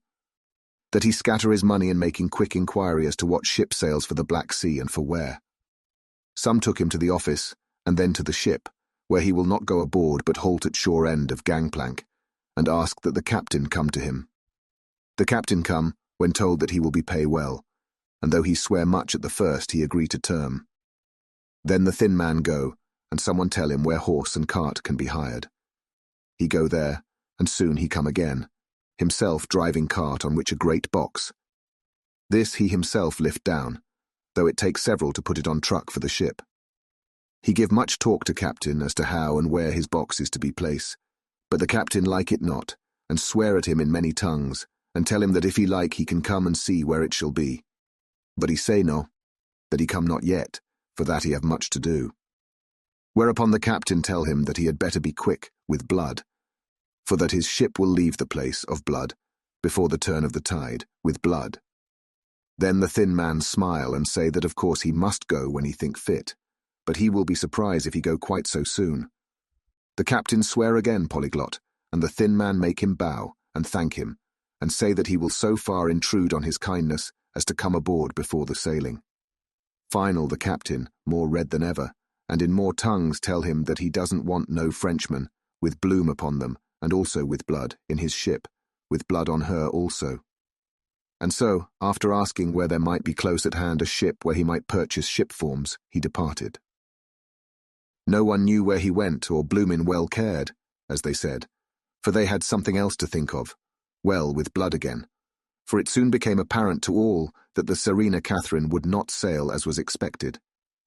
A thin mist began to creep up from the river, and it grew and grew, till soon a dense fog enveloped the ship and all around her. The captain swore polyglot, very polyglot, polyglot with bloom and blood, but he could do nothing. The water rose and rose, and he began to fear that he would lose the tide altogether. He was in no friendly mood, when just at full tide, the thin man came up the gangplank again and asked to see where his box had been stowed. Then the captain replied that he wished that he and his box, old and with much bloom and blood, were in hell. But the thin man did not be offend, and went down with the mate, and saw where it was placed, and came up and stood a while on deck in fog. He must have come off by himself, for none notice him. Indeed, they thought not of him, for soon the fog began to melt away, and all was clear again. My friends of the thirst and the language that was of bloom and blood laughed, as they told how the captain's swears exceeded even his usual polyglot, and was more than ever full of picturesque, when on questioning other mariners who were on movement up and down on the river that hour, he found that few of them had seen any of fog at all, except where it lay round the wharf. However, the ship went out on the ebb tide, and was doubtless by morning far down the river mouth. She was by then, when they told us, well out to sea. And so, my dear Madam Mina, it is that we have to rest for a time, for our enemy is on the sea, with the fog at his command, on his way to the Danube mouth. To sail a ship takes time, go she never so quick, and when we start, we go on land more quick, and we meet him there. Our best hope is to come on him when in the box between sunrise and sunset, for then he can make no struggle, and we may deal with him as we should. There are days for us in which we can make ready our plan. We know all about where he go, for we have seen the owner of the ship, who have shown us invoices and all papers that can be. The box we seek is to be landed in Varna, and to be given to an agent, one Ristix, who will there present his credentials, and so our merchant friend will have done his part. When he asks if there be any wrong, for that so, he can telegraph and have inquiry made at Varna, we say no. For what is to be done is not for police or of the customs, it must be done by us alone and in our own way. When Dr. Van Helsing had done speaking, I asked him if he was certain that the Count had remained on board the ship. He replied, "We have the best proof of that, your own evidence, when in the hypnotic trance this morning." I asked him again if it were really necessary that they should pursue the Count, for I dread Jonathan leaving me, and I know that he would surely go if the others went. He answered in growing passion, at first quietly. As he went on, however, he grew more angry and more forceful, till in the end we could not but see wherein was at least some of that personal dominance which made him so long a master amongst men. Yes, it is necessary, necessary, necessary. For your sake in the first, and then for the sake of humanity. This monster has done much harm already, in the narrow scope where he find himself, and in the short time when as yet he was only as a body groping his so small measure in darkness and not knowing. All this have I told these others. You, my dear Madam Mina, will learn it in the phonograph of my friend John, or in that of your husband. I have told them how the measure of leaving his own barren land, barren of peoples, and coming to a new land where life of man teems till they are like the multitude of standing corn, was the work of centuries. Were another of the undead like him to try to do what he has done, perhaps not all the centuries of the world that have been, or that will be, could aid him. With this one, all the forces of nature that are occult and deep and strong must have worked together in some wondrous way. The very place where he have been alive, undead for all these centuries, is full of strangeness of the geologic and chemical world. There are deep caverns and fissures that reach none know whither. There have been volcanoes, some of whose openings still send out waters of strange properties, and gases that kill or make to vivify. Doubtless there is something magnetic or electric in some of these combinations of occult forces, which work for physical life in strange way. and in himself were from the first some great qualities. In a hard and warlike time he was celebrate that he have more iron nerve, more subtle brain, more braver heart than any man. In him some vital principle have in strange way found their utmost, and as his body keeps strong and grow and thrive, so his brain grow too. All this without that diabolic aid which is surely to him, for it have to yield to the powers that come from and are symbolic of good. And now this is what he is to us. He have infect you, oh, forgive me, my dear, that I must say such, but it is for good of you that I speak. He infect you in such wise that even if he do no more, you have only to live in your own old sweet way, and so in time, death, which is of man's common lot and with God's sanction, shall make you like to him. This must not be. We have sworn together that it must not. Thus are we ministers of God's own wish, that the world and men for whom his Son die will not be given over to monsters whose very existence would defame him.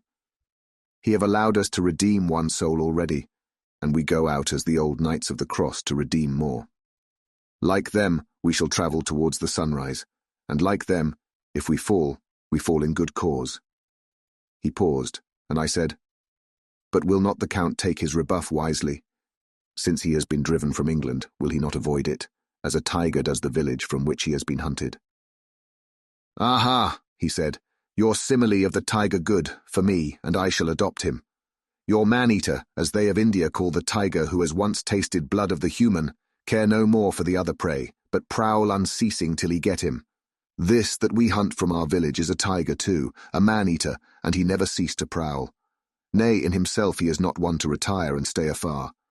In his life, his living life, he go over the Turkey frontier and attack his enemy on his own ground. He be beaten back, but did he stay? No, he come again and again and again.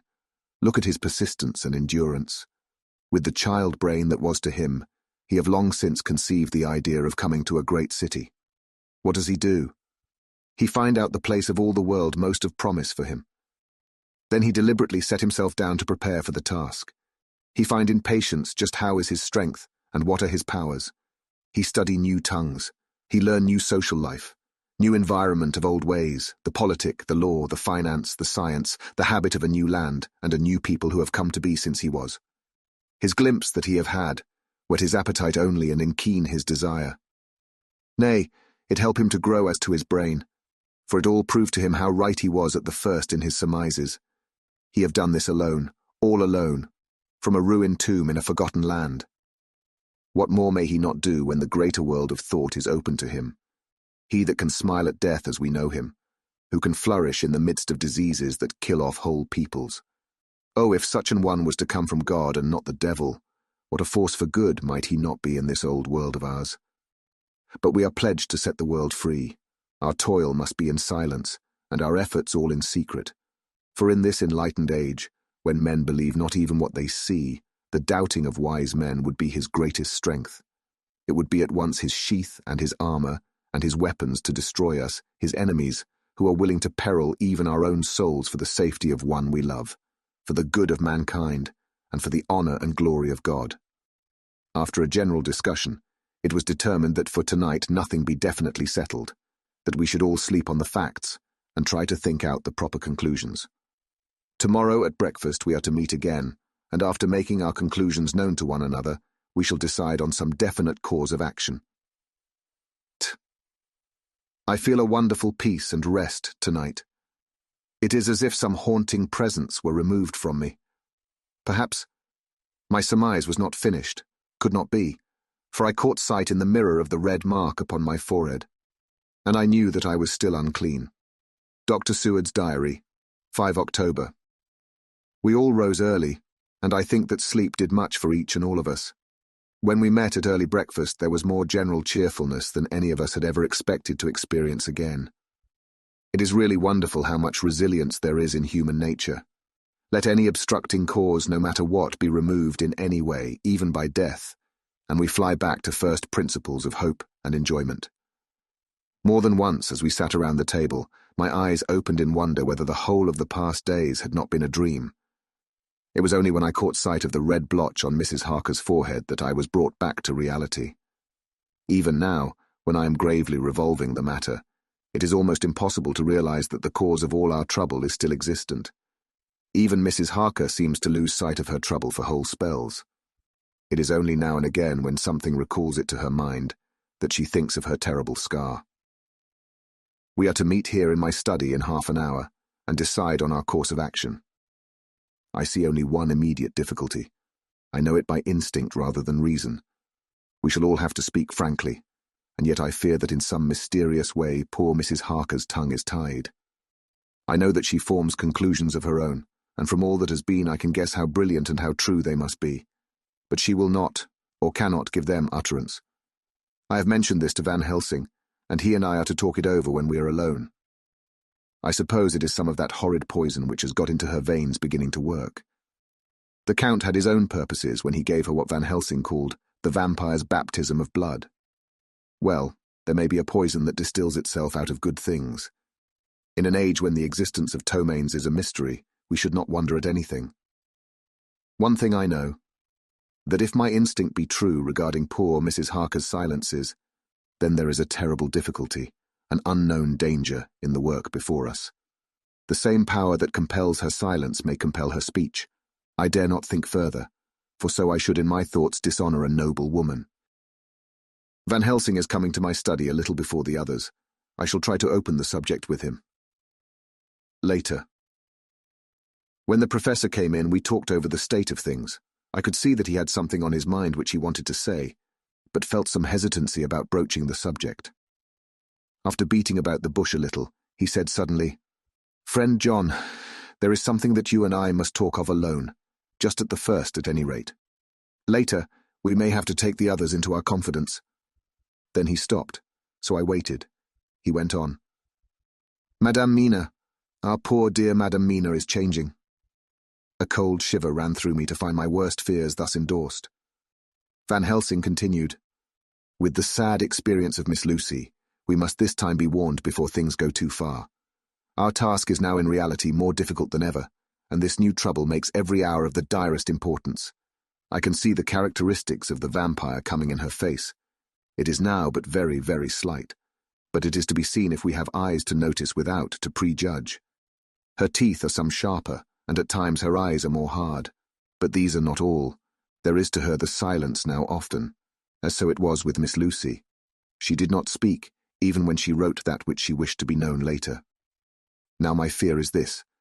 If it be that she can, by our hypnotic trance, tell what the Count see and hear, is it not more true that he who have hypnotized her first, and who have drink of her very blood and make her drink of his, should, if he will, compel her mind to disclose to him that which she know?" I nodded acquiescence. He went on. "Then what we must do is to prevent this. We must keep her ignorant of our intent, and so she cannot tell what she know not. This is a painful task. Oh, so painful that it heartbreak me to think of, but it must be. When today we meet, I must tell her that for reason which we will not to speak, she must not more be of our counsel, but be simply guarded by us."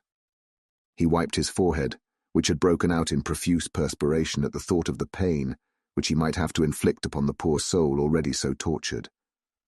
I knew that it would be some sort of comfort to him if I told him that I also had come to the same conclusion, for at any rate it would take away the pain of doubt. I told him, and the effect was as I expected. It is now close to the time of our general gathering. Van Helsing has gone away to prepare for the meeting, and his painful part of it. I really believe his purpose is to be able to pray alone. Later. At the very outset of our meeting, a great personal relief was experienced by both Van Helsing and myself. Mrs. Harker had sent a message by her husband to say that she would not join us at present, as she thought it better that we should be free to discuss our movements without her presence to embarrass us. The professor and I looked at each other for an instant, and somehow we both seemed relieved. For my own part, I thought that if Mrs. Harker realized the danger herself, it was much pain as well as much danger averted. Under the circumstances, we agreed, by a questioning look and answer, with finger on lip, to preserve silence in our suspicions until we should have been able to confer alone again. We went at once into our plan of campaign. Van Helsing roughly put the facts before us first. "The Czarina Catherine left the Thames yesterday morning. It will take her at the quickest speed she has ever made at least 3 weeks to reach Varna, but we can travel overland to the same place in 3 days.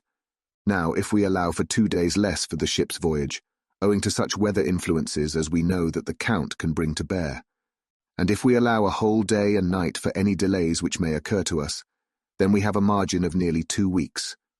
Thus, in order to be quite safe, we must leave here on 17th at latest. Then we shall at any rate be in Varna a day before the ship arrives, and able to make such preparations as may be necessary. Of course we shall all go armed against evil things, spiritual as well as physical. Here, Quincey Morris added, I understand that the Count comes from a wolf country, and it may be that he shall get there before us. I propose that we add Winchesters to our armament. I have a kind of belief in a Winchester when there is any trouble of that sort around. Do you remember, Art, when we had the pack after us at Tobolsk? What wouldn't we have given then for a repeater apiece? Good, said Van Helsing. Winchesters it shall be. Quincey's head is level at all times, but most so when there is to hunt, metaphor be more dishonour to science than wolves be of danger to man. In the meantime we can do nothing here, and as I think that Varna is not familiar to any of us, why not go there more soon? It is as long to wait here as there. Tonight and tomorrow we can get ready, and then, if all be well, we 4 can set out on our journey. We 4? Said Harker interrogatively, looking from one to another of us. Of course, answered the professor quickly. You must remain to take care of your so sweet wife. Harker was silent for a while, and then said in a hollow voice, Let us talk of that part of it in the morning. I want to consult with Mina. I thought that now was the time for Van Helsing to warn him not to disclose our plans to her. But he took no notice. I looked at him significantly and coughed. For answer, he put his finger on his lips and turned away. Jonathan Harker's Journal, the 5th of October, afternoon. For some time after our meeting this morning I could not think. The new phases of things leave my mind in a state of wonder which allows no room for active thought. Mina's determination not to take any part in the discussion set me thinking, and as I could not argue the matter with her, I could only guess. I am as far as ever from a solution now. The way the others received it too puzzled me. The last time we talked of the subject, we agreed that there was to be no more concealment of anything amongst us. Mina is sleeping now, calmly and sweetly, like a little child. Her lips are curved and her face beams with happiness. Thank God there are such moments still for her. Later. How strange it all is. I sat watching Mina's happy sleep, and came as near to being happy myself as I suppose I shall ever be. As the evening drew on, and the earth took its shadows from the sun sinking lower, the silence of the room grew more and more solemn to me. All at once Mina opened her eyes, and looking at me tenderly said, Jonathan, I want you to promise me something on your word of honour.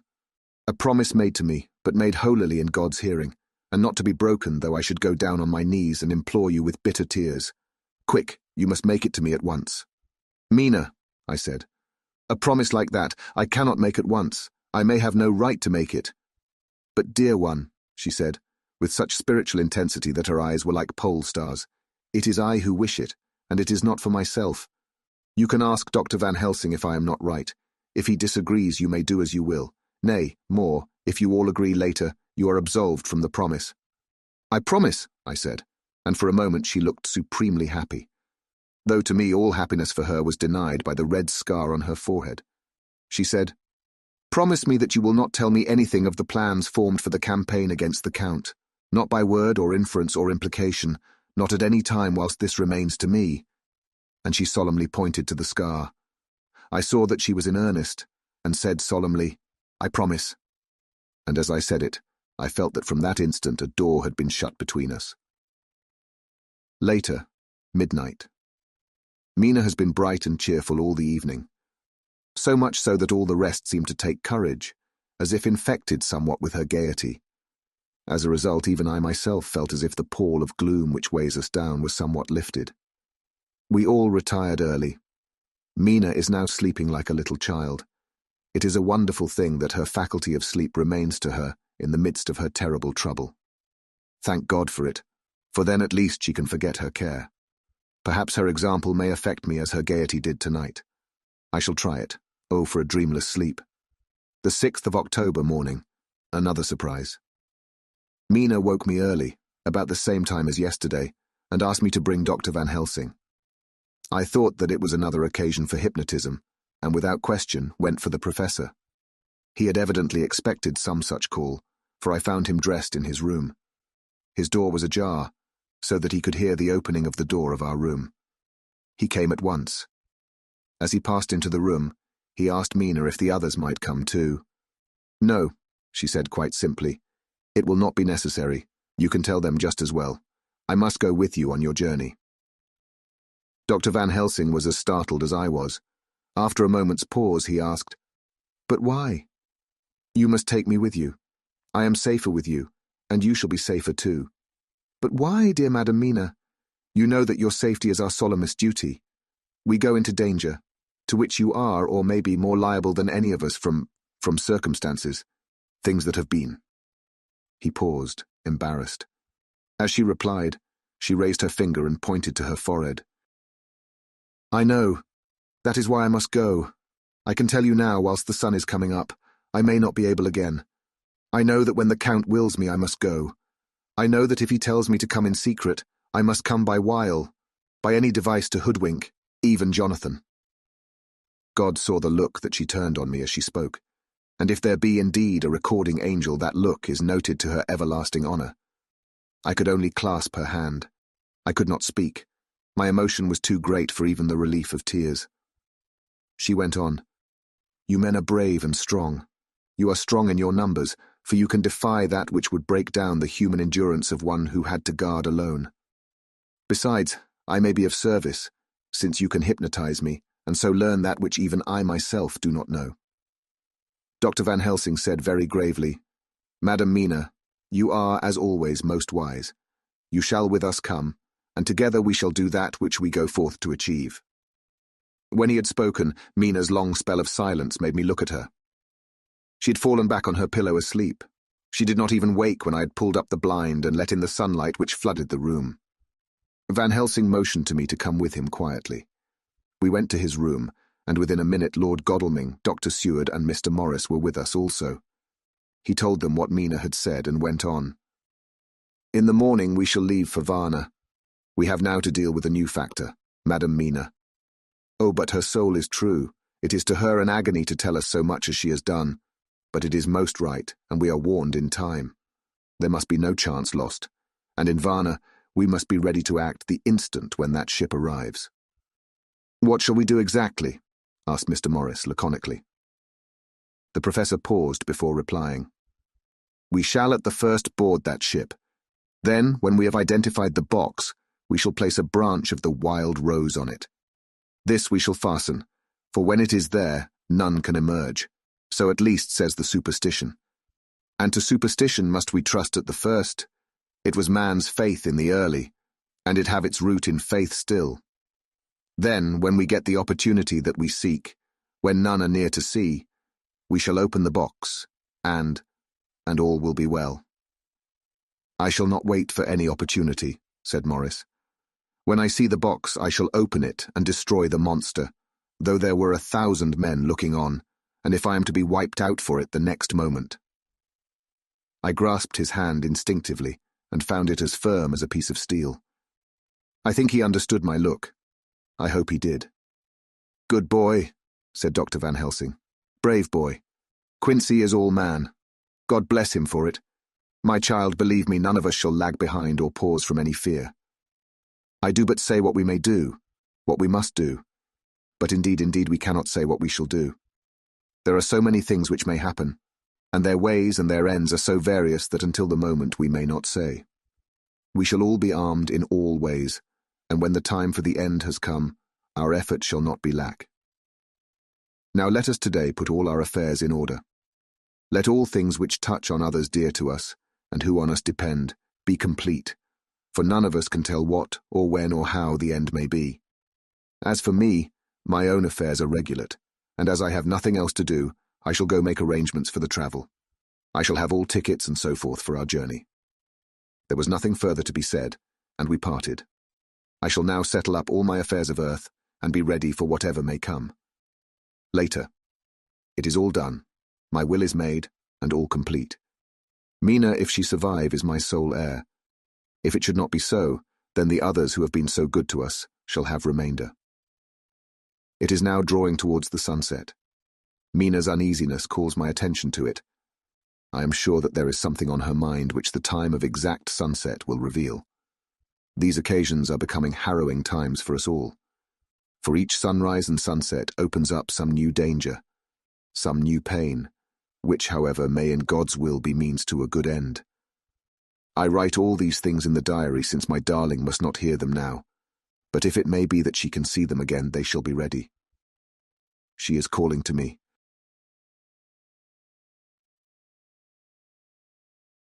Chapter 25. Dr. Seward's Diary. The 11th of October, evening. Jonathan Harker has asked me to note this, as he says he is hardly equal to the task, and he wants an exact record kept. I think that none of us were surprised when we were asked to see Mrs. Harker a little before the time of sunset. We have of late come to understand that sunrise and sunset are to her times of peculiar freedom, when her old self can be manifest without any controlling force subduing or restraining her, or inciting her to action. This mood or condition begins some half hour or more before actual sunrise or sunset, and lasts till either the sun is high, or whilst the clouds are still aglow with the rays streaming above the horizon. At first there is a sort of negative condition, as if some tie were loosened, and then the absolute freedom quickly follows. When, however, the freedom ceases, the change back or relapse comes quickly, preceded only by a spell of warning silence. Tonight, when we met, she was somewhat constrained, and bore all the signs of an internal struggle. I put it down myself to her making a violent effort at the earliest instant she could do so.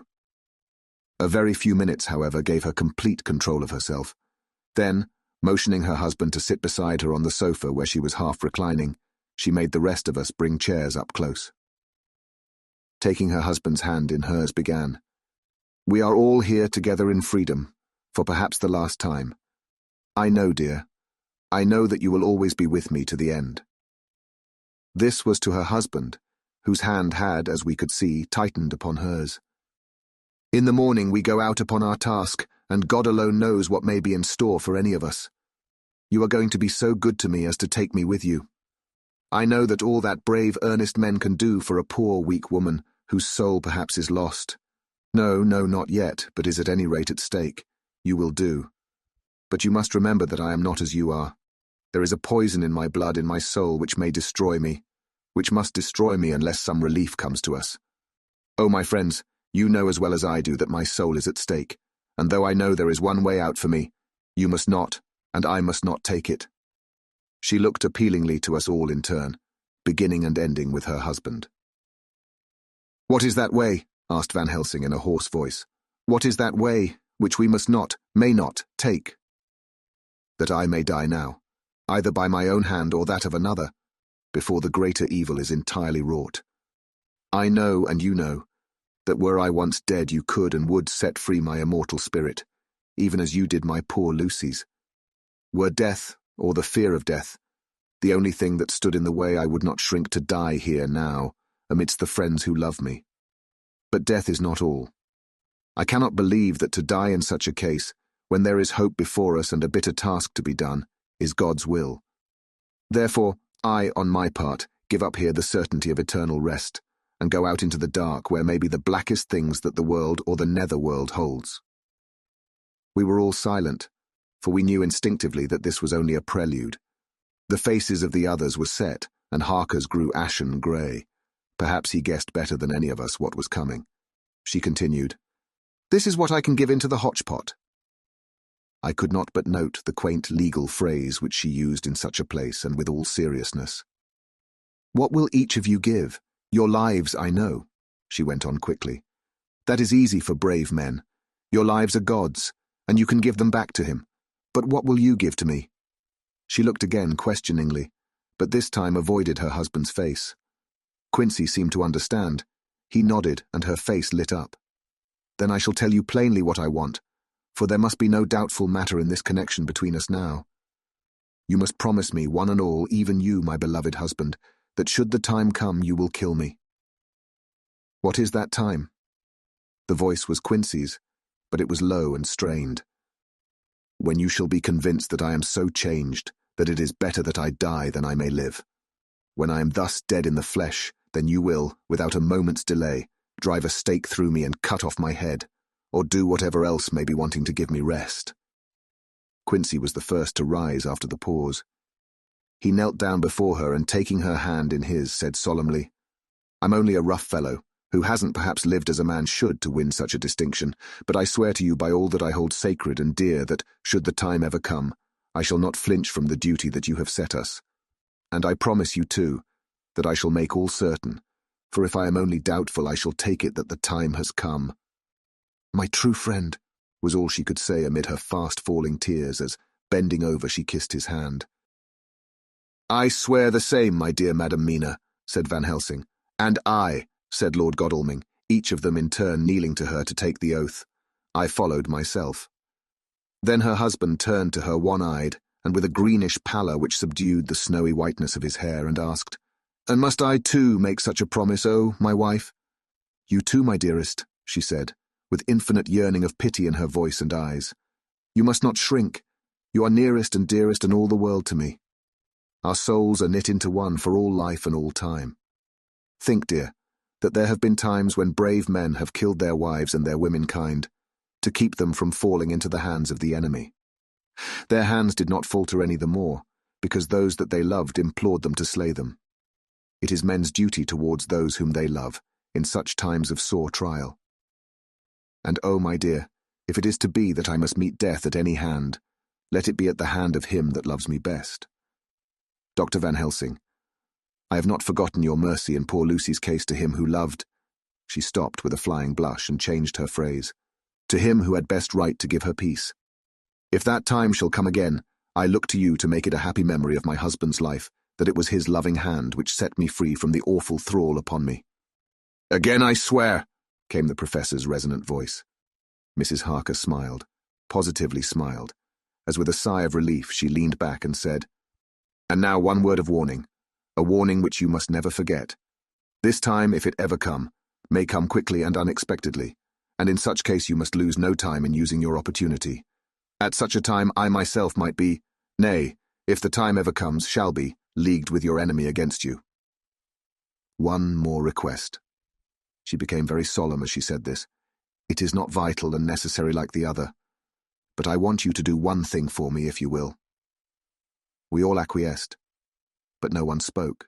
There was no need to speak. "I want you to read the burial service." She was interrupted by a deep groan from her husband. Taking his hand in hers, she held it over her heart and continued, "You must read it over me some day. Whatever may be the issue of all this fearful state of things, it will be a sweet thought to all or some of us. You, my dearest, will I hope read it, for then it will be in your voice in my memory forever, come what may. But oh, my dear one," he pleaded, "death is afar off from you." "Nay," she said, holding up a warning hand, "I am deeper in death at this moment than if the weight of an earthly grave lay heavy upon me." "Oh, my wife, must I read it?" he said before he began. "It would comfort me, my husband," was all she said. And he began to read when she had got the book ready. How could anyone, tell of that strange scene, its solemnity, its gloom, its sadness, its horror, and withal, its sweetness?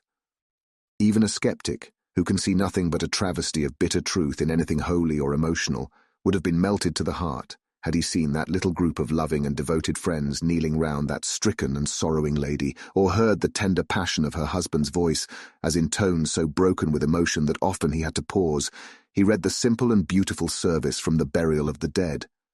I cannot go on. Words and voice fail me.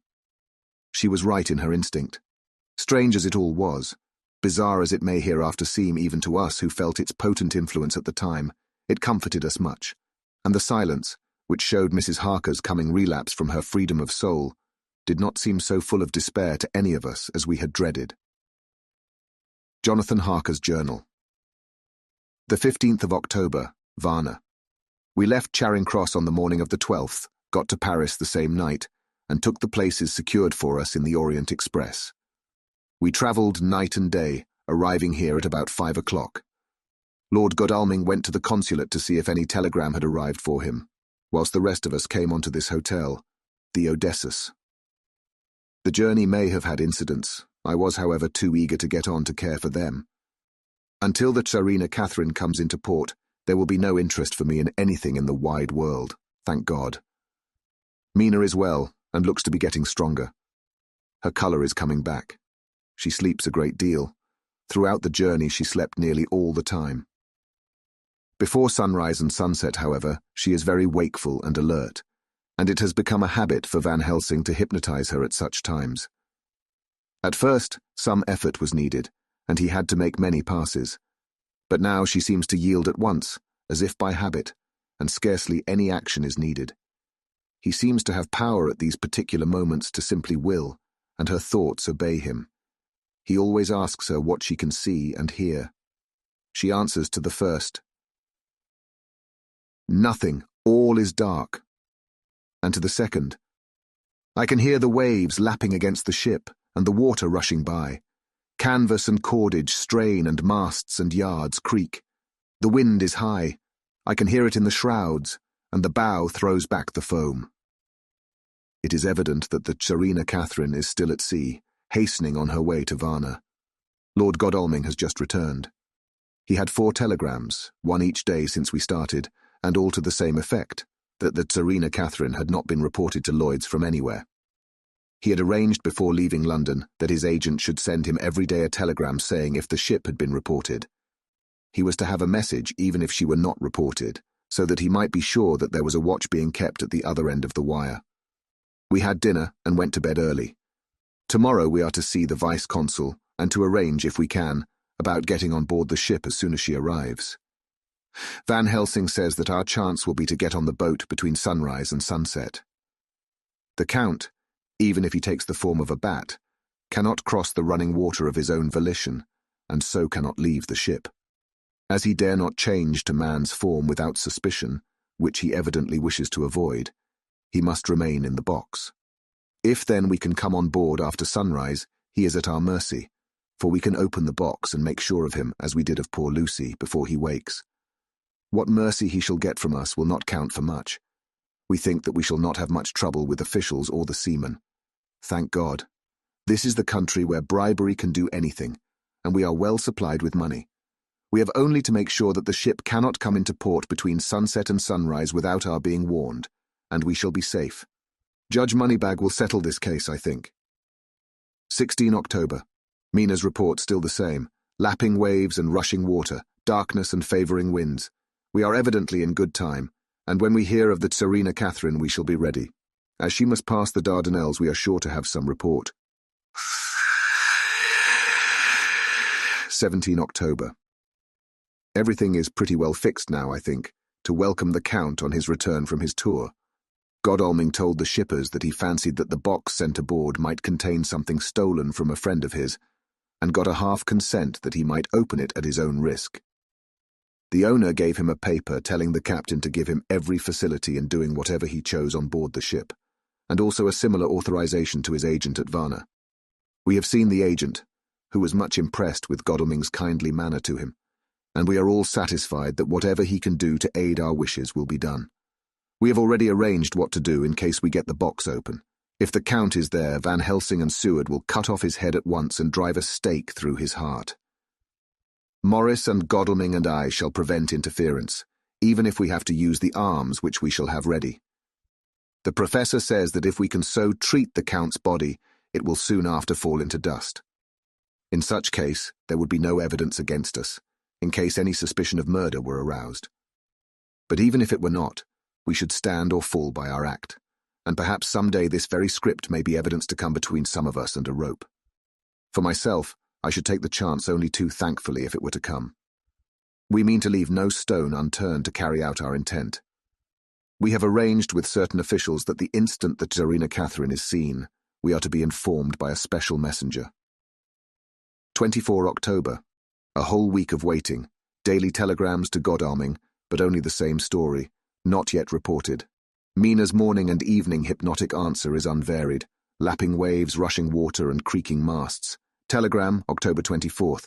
Rufus Smith, Lloyd's, London, to Lord Godalming, care of HBM Vice-Consul, Varna. Serena Catherine reported this morning from Dardanelles. Dr. Seward's diary. 25 October. How I miss my phonograph. To write diary with a pen is irksome to me, but Van Helsing says I must. We were all wild with excitement yesterday when Godalming got his telegram from Lloyd's. I know now what men feel in battle when the call to action is heard. Mrs. Harker, alone of our party, did not show any signs of emotion. After all, it is not strange that she did not, for we took special care not to let her know anything about it, and we all tried not to show any excitement when we were in her presence. In old days she would, I am sure, have noticed, no matter how we might have tried to conceal it, but in this way she has greatly changed during the past 3 weeks. The lethargy grows upon her, and though she seems strong and well and is getting back some of her colour, Van Helsing and I are not satisfied. We talk of her often. We have not, however, said a word to the others. It would break poor Harker's heart, certainly his nerve, if he knew that we had even a suspicion on the subject. Van Helsing examines, he tells me, her teeth very carefully, whilst she is in the hypnotic condition, for he says that so long as they do not begin to sharpen, there is no active danger of a change in her. If this change should come, it would be necessary to take steps. We both know what those steps would have to be, though we do not mention our thoughts to each other. We should neither of us shrink from the task, awful though it be to contemplate. Euthanasia is an excellent and a comforting word. I am grateful to whoever invented it. It is only about 24 hours' sail from the Dardanelles to here, at the rate that Serena Catherine has come from London. She should therefore arrive sometime in the morning, but as she cannot possibly get in before then, we are all about to retire early. We shall get up at 1 o'clock so as to be ready, the 25th of October, noon. No news yet of the ship's arrival. Mrs. Harker's hypnotic report this morning was the same as usual, so it is possible that we may get news at any moment. We men are all in a fever of excitement, except Harker, who is calm. His hands are cold as ice, and an hour ago I found him whetting the edge of the great Gurkha knife, which he now always carries with him. It will be a bad lookout for the Count if the edge of that kukri ever touches his throat, driven by that stern, ice-cold hand. Van Helsing and I were a little alarmed about Mrs. Harker today. About noon she got into a sort of lethargy which we did not like.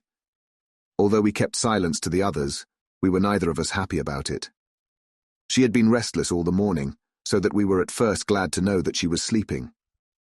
When, however, her husband mentioned casually that she was sleeping so soundly that he could not wake her, we went to her room to see for ourselves. She was breathing naturally and looked so well and peaceful that we agreed that the sleep was better for her than anything else. Poor girl, she has so much to forget that it is no wonder that sleep, if it brings oblivion to her, does her good. Later. Our opinion was justified, for when after a refreshing sleep of some hours she woke up, she seemed brighter and better than she had been for days. At sunset she made the usual hypnotic report. Wherever he may be in the Black Sea, the Count is hurrying to his destination. To his doom, I trust. 26 October. Another day and no tidings of the Serena Catherine. She ought to be here by now. That she is still journeying somewhere is apparent, for Mrs. Harker's hypnotic report at sunrise was still the same. It is possible that the vessel may be lying by at times for fog. Some of the steamers which came in last evening reported patches of fog both to north and south of the port. We must continue our watching, as the ship may now be signalled any moment. The 27th of October, noon. Most strange. No news yet of the ship we wait for. Mrs. Harker reported last night and this morning as usual. Lapping waves and rushing water, though she added that the waves were very faint. The telegrams from London have been the same, no further report. Van Helsing is terribly anxious, and told me just now that he fears the Count is escaping us. He added significantly, I did not like that lethargy of Madame Mina's. Souls and memories can do strange things during trance. I was about to ask him more, but Harker just then came in, and he held up a warning hand. We must try tonight at sunset to make her speak more fully when in her hypnotic state. 28 October. Telegram. Rufus Smith, London, to Lord Godalming. Care HBM Vice-Consul, Varna. Serena Catherine reported entering Galatz at 1 o'clock today. Dr. Seward's diary. 28 October. When the telegram came announcing the arrival in Galatz, I do not think it was such a shock to any of us as might have been expected. True, we did not know whence or how or when the bolt would come, but I think we all expected that something strange would happen. The delay of arrival at Varna made us individually satisfied that things would not be just as we had expected. We only waited to learn where the change would occur. Nonetheless, however, was it a surprise? I suppose that nature works on such a hopeful basis that we believe against ourselves that things will be as they ought to be, not as we should know that they will be. Transcendentalism is a beacon to the angels, even if it be a will-o'-the-wisp to man. It was an odd experience, and we all took it differently. Van Helsing raised his hand over his head for a moment, as though in remonstrance with the Almighty. But he said not a word, and in a few seconds stood up with his face sternly set. Lord Godalming grew very pale and sat breathing heavily. I was myself half stunned, and looked in wonder at one after another. Quincey Morris tightened his belt with that quick movement which I knew so well. In our old wandering days it meant action. Mrs. Harker grew ghastly white, so that the scar on her forehead seemed to burn, but she folded her hands meekly and looked up in prayer. Harker smiled. Actually smiled. The dark, bitter smile of one who is without hope. But at the same time his action belied his words, for his hands instinctively sought the hilt of the great kukri knife and rested there. "When does the next train start for Galatz?" said Van Helsing to us generally. "At 6:30 tomorrow morning." We all started, for the answer came from Mrs. Harker. "How on earth do you know?" said Art. "You forget, or perhaps you do not know, though Jonathan does, and so does Dr. Van Helsing, that I am the train fiend. At home in Exeter, I always used to make up the timetables, so as to be helpful to my husband. I found it so useful sometimes that I always make a study of the timetables now. I knew that if anything were to take us to Castle Dracula, we should go by Galatz, or at any rate through Bucharest, so I learned the times very carefully. Unhappily, there are not many to learn, as the only train tomorrow leaves as I say." "Wonderful woman," murmured the professor. "Can't we get a special?" asked Lord Godalming. Van Helsing shook his head. "I fear not. This land is very different from yours or mine. Even if we did have a special, it would probably not arrive as soon as our regular train. Moreover, we have something to prepare. We must think. Now, let us organize. You, friend Arthur, go to the train and get the tickets, and arrange that all be ready for us to go in the morning. Do you, friend Jonathan, go to the agent of the ship, and get from him letters to the agent in Galatz, with authority to make search the ship just as it was here. Morris Quincey, you see the vice-consul, and get his aid with his fellow in Galatz, and all he can do to make our way smooth, so that no times be lost when over the Danube. John will stay with Madam Mina and me, and we shall consult. For so if time be long you may be delayed, and it will not matter when the sun set, since I am here with Madam to make report."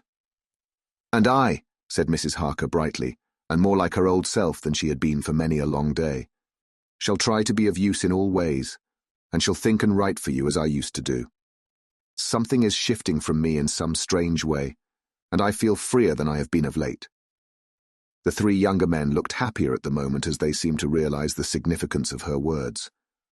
But Van Helsing and I, turning to each other, met each a grave and troubled glance. We said nothing at the time, however. When the three men had gone out to their tasks, Van Helsing asked Mrs. Harker to look up the copy of the diaries and find him the part of Harker's journal at the castle. She went away to get it. When the door was shut upon her, he said to me, "We mean the same. Speak out. There is some change. It is a hope that makes me sick, for it may deceive us." "Quite so. Do you know why I asked her to get the manuscript?" "No," said I, "unless it was to get an opportunity of seeing me alone." "You are in part right, friend John, but only in part. I want to tell you something. And oh, my friend, I am taking a terrible risk, but I believe it is right. In the moment when Madam Mina said those words that arrest both our understanding, an inspiration came to me. In the trance of 3 days ago, the Count sent her his spirit to read her mind, or more like he took her to see him in his earth box in the ship with water rushing, just as it go free at rise and set of sun. He learned then that we are here, for she have more to tell in her open life with eyes to see and ears to hear than he shut as he is in his coffin box. Now he make his most effort to escape us. At present he want her not. He is sure with his so great knowledge that she will come at his call, but he cut her off. Take her, as he can do, out of his own power, that so she come not to him. Ah, there I have hope that our man-brains that have been of man so long and that have not lost the grace of God will come higher than his child-brain that lie in his tomb for centuries, that grow not yet to our stature, and that do only work selfish and therefore small. Here comes Madam Mina. Not a word to her of her trance, she know it not, and it would overwhelm her and make despair just when we want all her hope, all her courage. When most we want all her great brain which is trained like man's brain, but is of sweet woman and have a special power which the Count give her, and which he may not take away altogether, though he think not so. Hush, let me speak, and you shall learn. Oh, John, my friend, we are in awful straits. I fear as I never feared before. We can only trust the good God. Silence, here she comes. I thought that the professor was going to break down and have hysterics, just as he had when Lucy died. But with a great effort, he controlled himself, and was at perfect nervous poise, when Mrs. Harker tripped into the room, bright and happy-looking, and in the doing of work, seemingly forgetful of her misery. As she came in, she handed a number of sheets of typewriting to Van Helsing. He looked over them gravely, his face brightening up as he read. Then, holding the pages between his finger and thumb, he said, "Friend John, to you with so much of experience already, and you too, dear Madam Mina, that are young, here is a lesson. Do not fear ever to think. A half-thought has been buzzing often in my brain, but I fear to let him loose his wings. Here now, with more knowledge, I go back to where that half-thought come from, and I find that he be no half-thought at all. That be a whole thought, though so young that he is not yet strong to use his little wings. Nay, like the ugly duck of my friend Hans Andersen, he be no duck-thought at all, but a big swan-thought that sail nobly on big wings, when the time come for him to try them. See, I read here what Jonathan have written. That other of his race who, in a later age, again and again, brought his forces over the great river into Turkey land, who, when he was beaten back, came again and again and again, though he had to come alone from the bloody field where his troops were being slaughtered, since he knew that he alone could ultimately triumph. What does this tell us? Not much. No. The Count's child thought see nothing.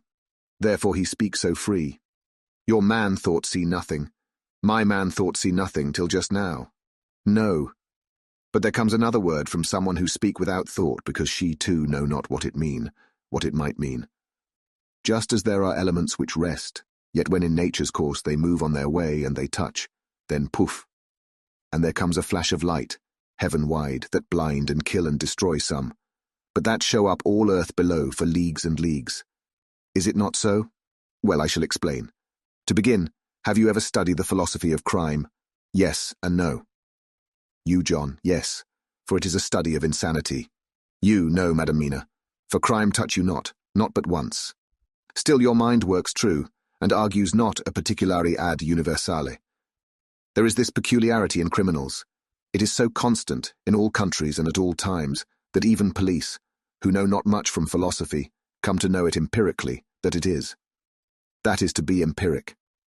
The criminal always work at one crime. That is the true criminal who seems predestinate to crime, and who will of none other. This criminal has not full man-brain. He is clever and cunning and resourceful, but he be not of man stature as to brain. He be of child-brain in much. Now this criminal of ours is predestinate to crime also. He too have child-brain, and it is of the child to do what he have done. The little bird, the little fish, the little animal learn not by principle but empirically. And when he learn to do, then there is to him the ground to start from to do more. Dos pusto, said Archimedes, give me a fulcrum, and I shall move the world. To do once is the fulcrum whereby child-brain become man-brain, and until he have the purpose to do more, he continue to do the same again every time, just as he have done before. Oh, my dear, I see that your eyes are opened, and that to you the lightning flash show all the leagues. For Mrs. Harker began to clap her hands, and her eyes sparkled. He went on, Now you shall speak. Tell us two dry men of science what you see with those so bright eyes. He took her hand, and held it whilst she spoke. His finger and thumb closed on her pulse, as I thought instinctively and unconsciously as she spoke. The Count is a criminal, and of criminal type. Nordau and Lombroso would so classify him, and qua criminal, he is of imperfectly formed mind. Thus, in a difficulty, he has to seek resource in habit. His past is a clue, and the one page of it that we know, and that from his own lips, tells that once before, when in what Mr. Morris would call a tight place, he went back to his own country from the land he had tried to invade, and thence, without losing purpose, prepared himself for a new effort. He came again better equipped for his work, and won. So he came to London to invade a new land.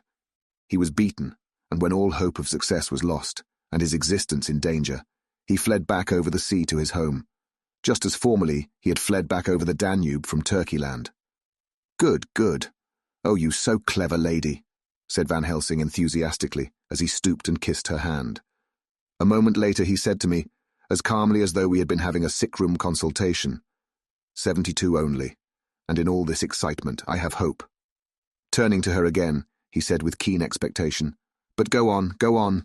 There is more to tell if you will. Be not afraid. John and I know. I do in any case, and shall tell you if you are right. Speak without fear. I will try to, but you will forgive me if I seem egotistical. Nay, fear not, you must be egotist, for it is of you that we think. Then, as he is criminal, he is selfish, and as his intellect is small and his action is based on selfishness, he confines himself to one purpose. That purpose is remorseless. As he fled back over the Danube, leaving his forces to be cut to pieces, so now he is intent on being safe, careless of all. So his own selfishness frees my soul somewhat from the terrible power which he acquired over me on that dreadful night. I felt it. Oh, I felt it. Thank God for his great mercy. My soul is freer than it has been since that awful hour, and all that haunts me is a fear lest in some trance or dream he may have used my knowledge for his ends. The professor stood up. He has so used your mind, and by it he has left us here in Varna, whilst the ship that carried him rushed through enveloping fog up to Galatz, where doubtless he had made preparation for escaping from us. But his child mind only saw so far, and it may be that, as ever is in God's providence, the very thing that the evil-doer most reckoned on for his selfish good turns out to be his chiefest harm. The hunter is taken in his own snare, as the great psalmist says. For now that he think he is free from every trace of us all, and that he has escaped us with so many hours to him, then his selfish child brain will whisper him to sleep. He think, too, that as he cut himself off from knowing your mind, there can be no knowledge of him to you. There is where he fail. That terrible baptism of blood which he give you makes you free to go to him in spirit, as you have as yet done in your times of freedom, when the sun rise and set. At such times you go by my volition and not by his, and this power to good of you and others, as you have won from your suffering at his hands. This is now all the more precious that he know it not, and to guard himself have even cut himself off from his knowledge of our where. We, however, are not selfish, and we believe that God is with us through all this blackness and these many dark hours. We shall follow him, and we shall not flinch, even if we peril ourselves that we become like him. Friend John, this has been a great hour, and it have done much to advance us on our way. You must be scribe and write him all down, so that when the others return from their work you can give it to them. Then they shall know as we do. And so I have written it whilst we wait their return, and Mrs. Harker has written with her typewriter, all since she brought the MS to us. Chapter 26. Dr. Seward's Diary. 29 October. This is written in the train from Varna to Galatz. Last night we all assembled a little before the time of sunset. Each of us had done his work as well as he could. So far as thought and endeavour and opportunity go, we are prepared for the whole of our journey, and for our work when we get to Galatz. When the usual time came round, Mrs. Harker prepared herself for her hypnotic effort, and after a longer and more serious effort on the part of Van Helsing than has been usually necessary, she sank into the trance. Usually she speaks on a hint, but this time the professor had to ask her questions, and to ask them pretty resolutely, before we could learn anything. At last her answer came. I can see nothing. We are still. There are no waves lapping, but only a steady swirl of water softly running against the hawser. I can hear men's voices calling near and far, and the roll and creak of oars in the rowlocks. A gun is fired somewhere.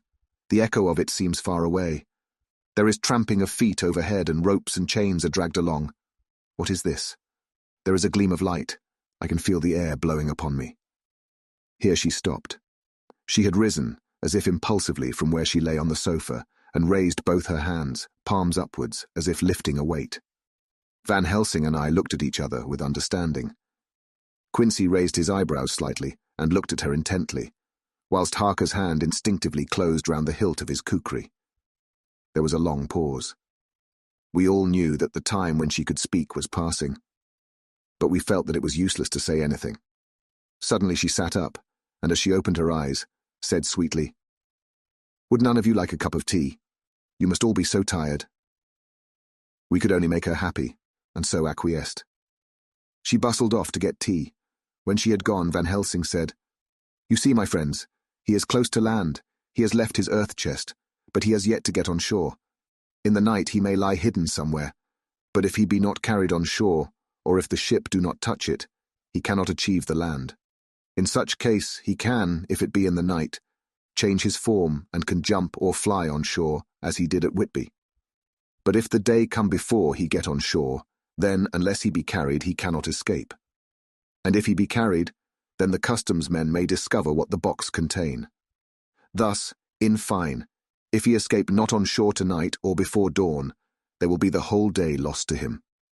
We may then arrive in time, for if he escape not at night, we shall come on him in daytime, boxed up and at our mercy, for he dare not be his true self, awake and visible, lest he be discovered."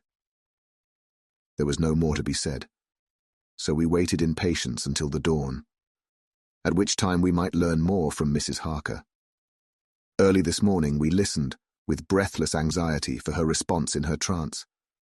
The hypnotic stage was even longer in coming than before, and when it came, the time remaining until full sunrise was so short that we began to despair. Van Helsing seemed to throw his whole soul into the effort. At last, in obedience to his will, she made reply. "All is dark. I hear lapping water, level with me, and some creaking as of wood on wood." She paused, and the red sun shot up. "We must wait till tonight. And so it is that we are travelling towards Galatz in an agony of expectation.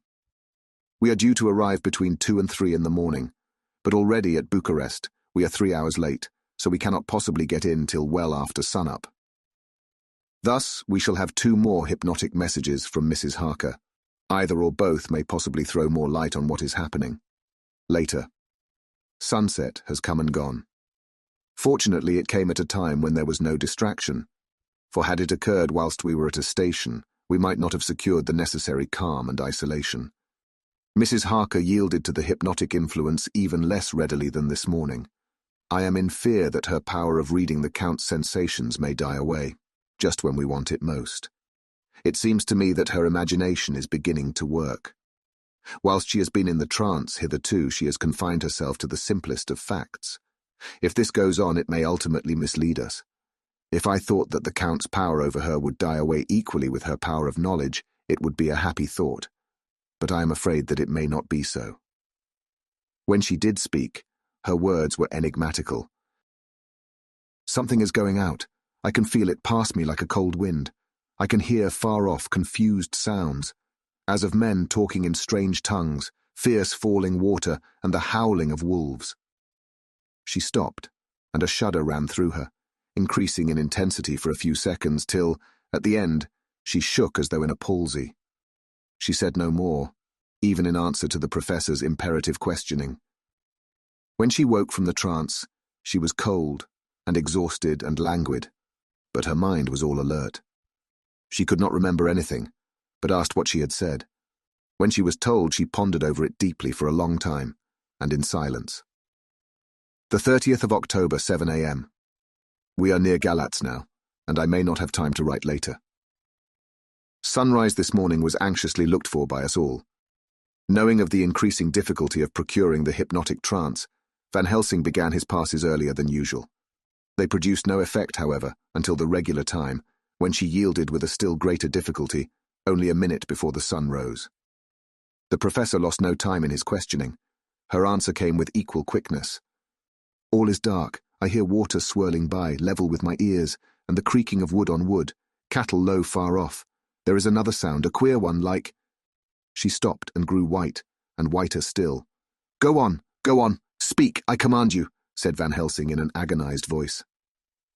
At the same time there was despair in his eyes, for the risen sun was reddening even Mrs. Harker's pale face. She opened her eyes, and we all started as she said, sweetly and seemingly with the utmost unconcern, "Oh, Professor, why ask me to do what you know I can't? I don't remember anything." Then, seeing the look of amazement on our faces, she said, turning from one to the other with a troubled look, "What have I said? What have I done? I know nothing, only that I was lying here half asleep and heard you say go on. Speak, I command you. It seems so funny to hear you order me about as if I were a bad child." "Oh, Madam Mina," he said sadly, "it is proof, if proof be needed, of how I love and honour you, when a word for your good, spoken more earnest than ever, can seem so strange because it is to order her whom I am proud to obey. The whistles are sounding. We are nearing Galatz. We are on fire with anxiety and eagerness. Mina Harker's journal, the 30th of October. Mr. Morris took me to the hotel where our rooms had been ordered by telegraph, he being the one who could best be spared, since he does not speak any foreign language. The forces were distributed much as they had been at Varna, except that Lord Godalming went to the vice-consul, as his rank might serve as an immediate guarantee of some sort to the official, we being in extreme hurry. Jonathan and the two doctors went to the shipping agent to learn particulars of the arrival of the Tsarina Catherine. Later. Lord Godalming has returned. The consul is away and the vice-consul sick, so the routine work has been attended to by a clerk. He was very obliging and offered to do anything in his power. Jonathan Harker's journal, 30 October. At 9 o'clock, Dr. Van Helsing, Dr. Seward, and I called on Messrs. Mackenzie and Steinkopf, the agents of the London firm of Hapgood. They had received a wire from London, in answer to Lord Godalming's telegraphed request, asking us to show them any civility in their power. They were more than kind and courteous, and took us at once on board the Tsarina Catherine, which lay at anchor out in the river harbour. There we saw the captain, Donaldson by name, who told us of his voyage. He said that in all his life he had never had so favourable a run. "Man," he said, "but it made us afeard, for we expected that we should have to pay for it with some rare piece of ill luck so as to keep up the average. It's no canny to run frae London to the Black Sea with a wind ahint ye, as though the deil himself were blowing on your sail for his ain purpose, and at the time we could no speer a thing, gin we were nigh a ship, or a port, or a headland. A fog fell on us and travelled with us, till when after it had lifted and we looked out, the dale a thing could we see. We ran by Gibraltar without being able to signal, until we came to the Dardanelles and had to wait to get our permit to pass. We never were within hail of aught. At first I inclined to slack off sail and beat about till the fog was lifted, but whiles I thought that if the deal was minded to get us into the Black Sea quick, he was like to do it whether we would or no. If we had a quick voyage it would be no to our miscredit with the owners, or no hurt to our traffic, and the old mon who had served his ain purpose would be decently grateful to us for no hindering him. This mixture of simplicity and cunning, of superstition and commercial reasoning, aroused Van Helsing, who said, "Mine friend, that devil is more clever than he is thought by some, and he know when he meet his match." The skipper was not displeased with the compliment, and went on. "When we got past the Bosphorus, the men began to grumble. Some of them, the Romanians, came and asked me to heave overboard a big box which had been put on board by a queer-looking old man just before we had started frae London. I had seen them speer at the fellow and put out their twa fingers when they saw him, to guard against the evil eye. Man, but the superstition of foreigners is perfectly ridiculous. I sent them about their business pretty quick, but as just after a fog closed in on us, I felt a wee bit as they did anent something, though I wouldn't say it was agin the big box. Well, on we went, and as the fog didn't let up for 5 days, I juiced let the wind carry us. For if the deal wanted to get somewheres, well, he would fetch it up a reet, and if he didn't, well, we'd keep a sharp lookout anyhow. Sure enough, we had a fair way and deep water all the time. And 2 days ago, when the morning sun came through the fog, we found ourselves just in the river opposite Galatz. The Romanians were wild, and wanted me right or wrong to take out the box and fling it in the river. I had to argue with them about it with a handspike, and when the last of them rose off the deck with his head in his hand, I had convinced them that, evil eye or no evil eye, The property and the trust of my owners were better in my hands than in the river Danube. They had, mind ye, taken the box on the deck ready to fling in, and as it was marked Galatz via Varna, I thought I'd let it lie till we discharged in the port and get rid of it altogether. We didn't do much clearing that day and had to remain the nicht at anchor, but in the morning, braw and early, an hour before sunup, a man came aboard with an order, written to him from England, to receive a box marked for one Count Dracula. Sure enough, the matter was one ready to his hand. He had his papers a-reet, and glad I was to be rid of the damn thing, for I was beginning miserly to feel uneasy at it. If the deal did have any luggage aboard the ship, I'm thinking it was nay nither than that same. "What was the name of the man who took it?" asked Dr. Van Helsing with restrained eagerness. "I'll be telling you quick," he answered, and stepping down to his cabin, produced a receipt signed Emanuel Hildesheim. Bergenstrasse 16 was the address. We found out that this was all the captain knew, so with thanks we came away.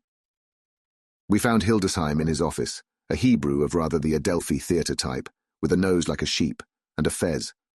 His arguments were pointed with specie, we doing the punctuation, and with a little bargaining he told us what he knew.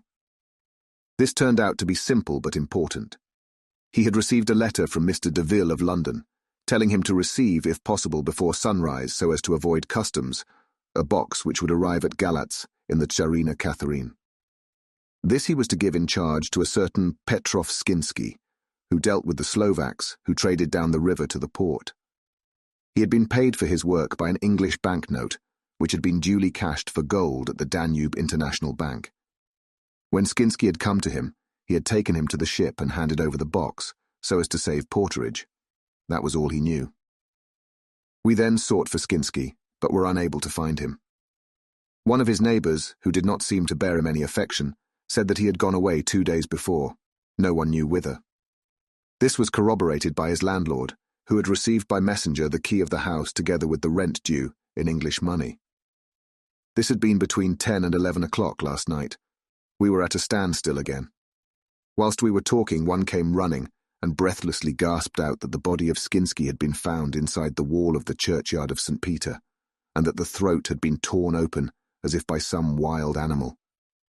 Those we had been speaking with ran off to see the horror, the women crying out, "This is the work of a Slovak!" We hurried away lest we should have been in some way drawn into the affair, and so detained. As we came home we could arrive at no definite conclusion.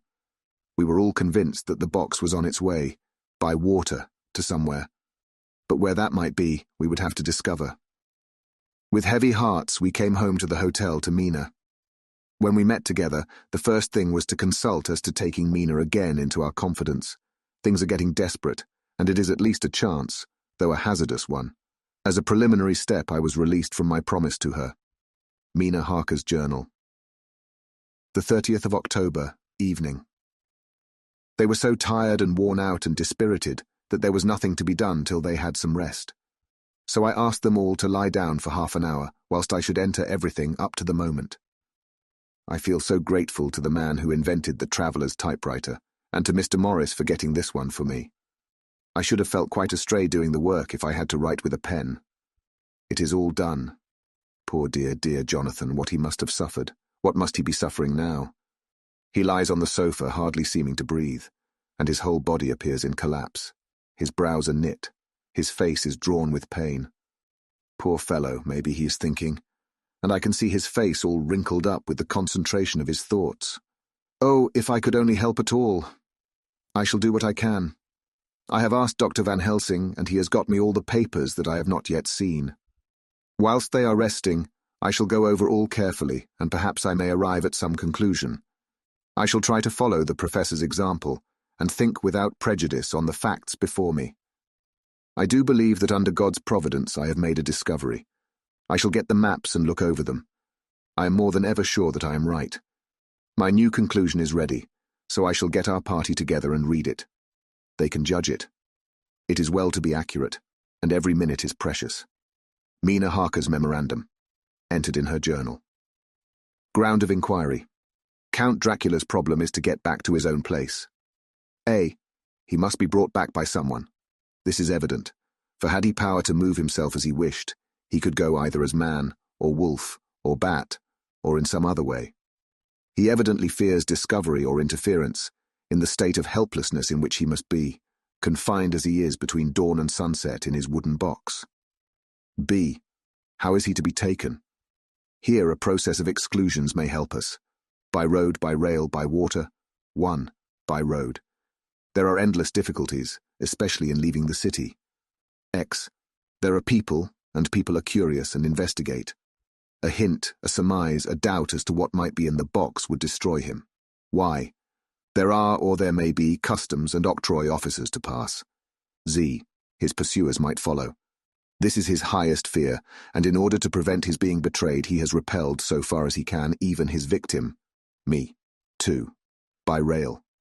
There is no one in charge of the box. It would have to take its chance of being delayed, and delay would be fatal, with enemies on the track. True, he might escape at night, but what would he be if left in a strange place with no refuge that he could fly to? This is not what he intends, and he does not mean to risk it. 3. By water. Here is the safest way, in one respect, but with most danger in another. On the water he is powerless except at night. Even then he can only summon fog and storm and snow and his wolves. But were he wrecked, the living water would engulf him, helpless, and he would indeed be lost. He could have the vessel drive to land, but if it were unfriendly land, wherein he was not free to move, his position would still be desperate. We know from the record that he was on the water, so what we have to do is to ascertain what water. The first thing is to realize exactly what he has done as yet. We may then get a light on what his later task is to be. Firstly, we must differentiate between what he did in London as part of his general plan of action, when he was pressed for moments and had to arrange as best he could. Secondly, we must see, as well as we can surmise it from the facts we know of, what he has done here. As to the first, he evidently intended to arrive at Galatz, and sent envoys to Varna to deceive us lest we should ascertain his means of exit from England. His immediate and sole purpose then was to escape. The proof of this is the letter of instructions sent to Emanuel Hildesheim to clear and take away the box before sunrise. There is also the instruction to Petrov Skinsky. These we must only guess at, but there must have been some letter or message since Skinsky came to Hildesheim. That, so far, his plans were successful, we know. The Tsarina Catherine made a phenomenally quick journey, so much so that Captain Donaldson's suspicions were aroused. But his superstition united with his canniness played the Count's game for him, and he ran with his favouring wind through fogs and all, till he brought up blindfold at Galatz. That the Count's arrangements were well made has been proved. Hildesheim cleared the box, took it off and gave it to Skinsky. Skinsky took it, and here we lose the trail. We only know that the box is somewhere on the water, moving along. The customs and the octroi, if there be any, have been avoided. Now we come to what the Count must have done after his arrival, on land, at Galatz. The box was given to Skinsky before sunrise. At sunrise the Count could appear in his own form. Here we ask why Skinsky was chosen at all to aid in the work. In my husband's diary, Skinsky is mentioned as dealing with the Slovaks who trade down the river to the port, and the man's remark that the murder was the work of a Slovak showed the general feeling against his class. The Count wanted isolation. My surmise is this, that in London the Count decided to get back to his castle by water as the most safe and secret way. He was brought from the castle by Sagani, and probably they delivered their cargo to Slovaks who took the boxes to Varna, for there they were shipped for London. Thus the Count had knowledge of the persons who could arrange this service. When the box was on land, before sunrise or after sunset, he came out from his box, met Skinsky, and instructed him what to do as to arranging the carriage of the box up some river. When this was done, and he knew that all was in train, he blotted out his traces, as he thought, by murdering his agent.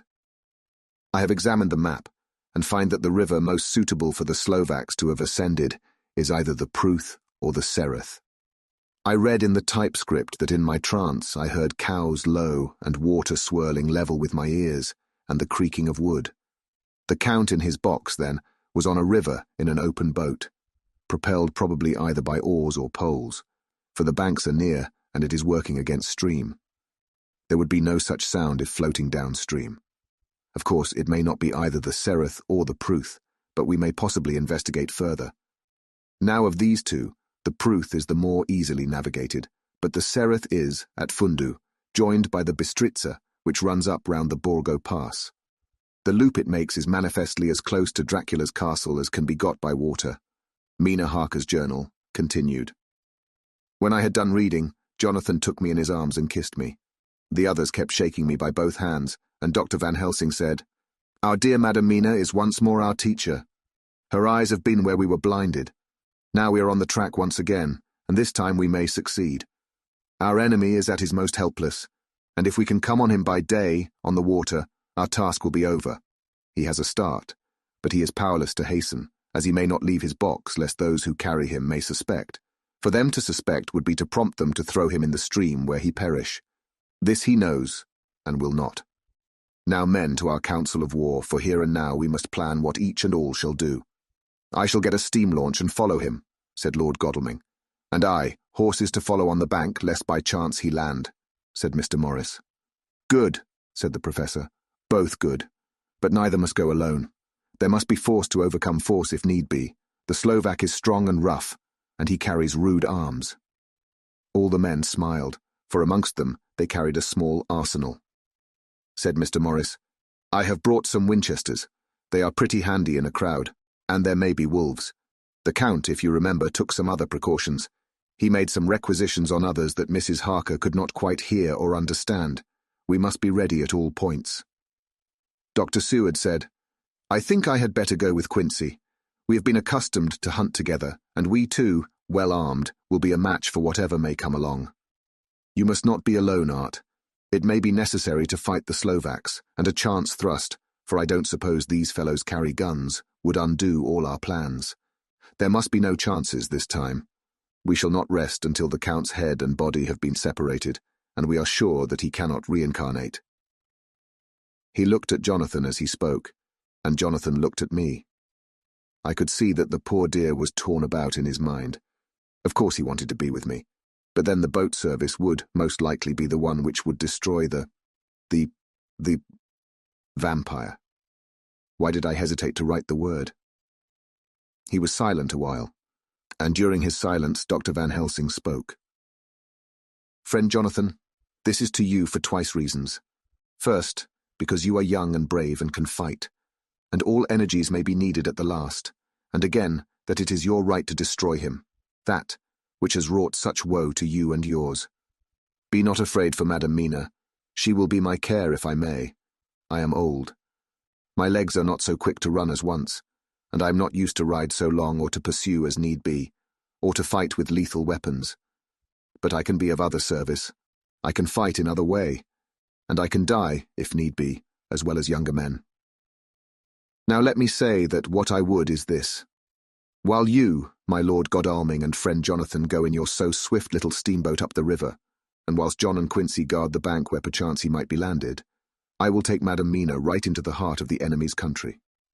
Whilst the old fox is tied in his box, floating on the running stream whence he cannot escape to land, where he dares not raise the lid of his coffin box lest his Slovak carriers should in fear leave him to perish, we shall go in the track where Jonathan went, from Bistritz over the Borgo, and find our way to the castle of Dracula.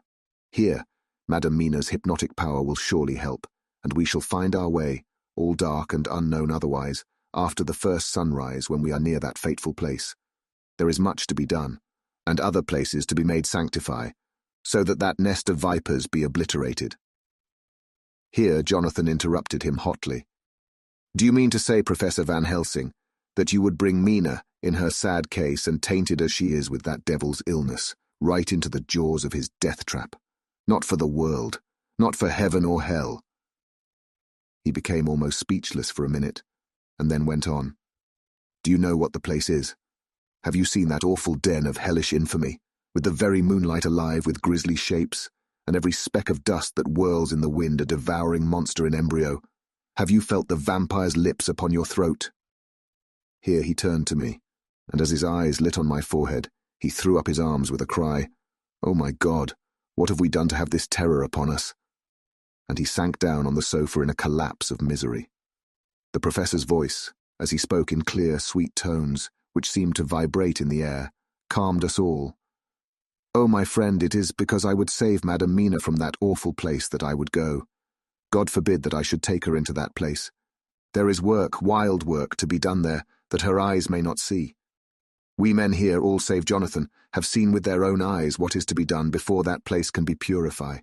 Remember that we are in terrible straits.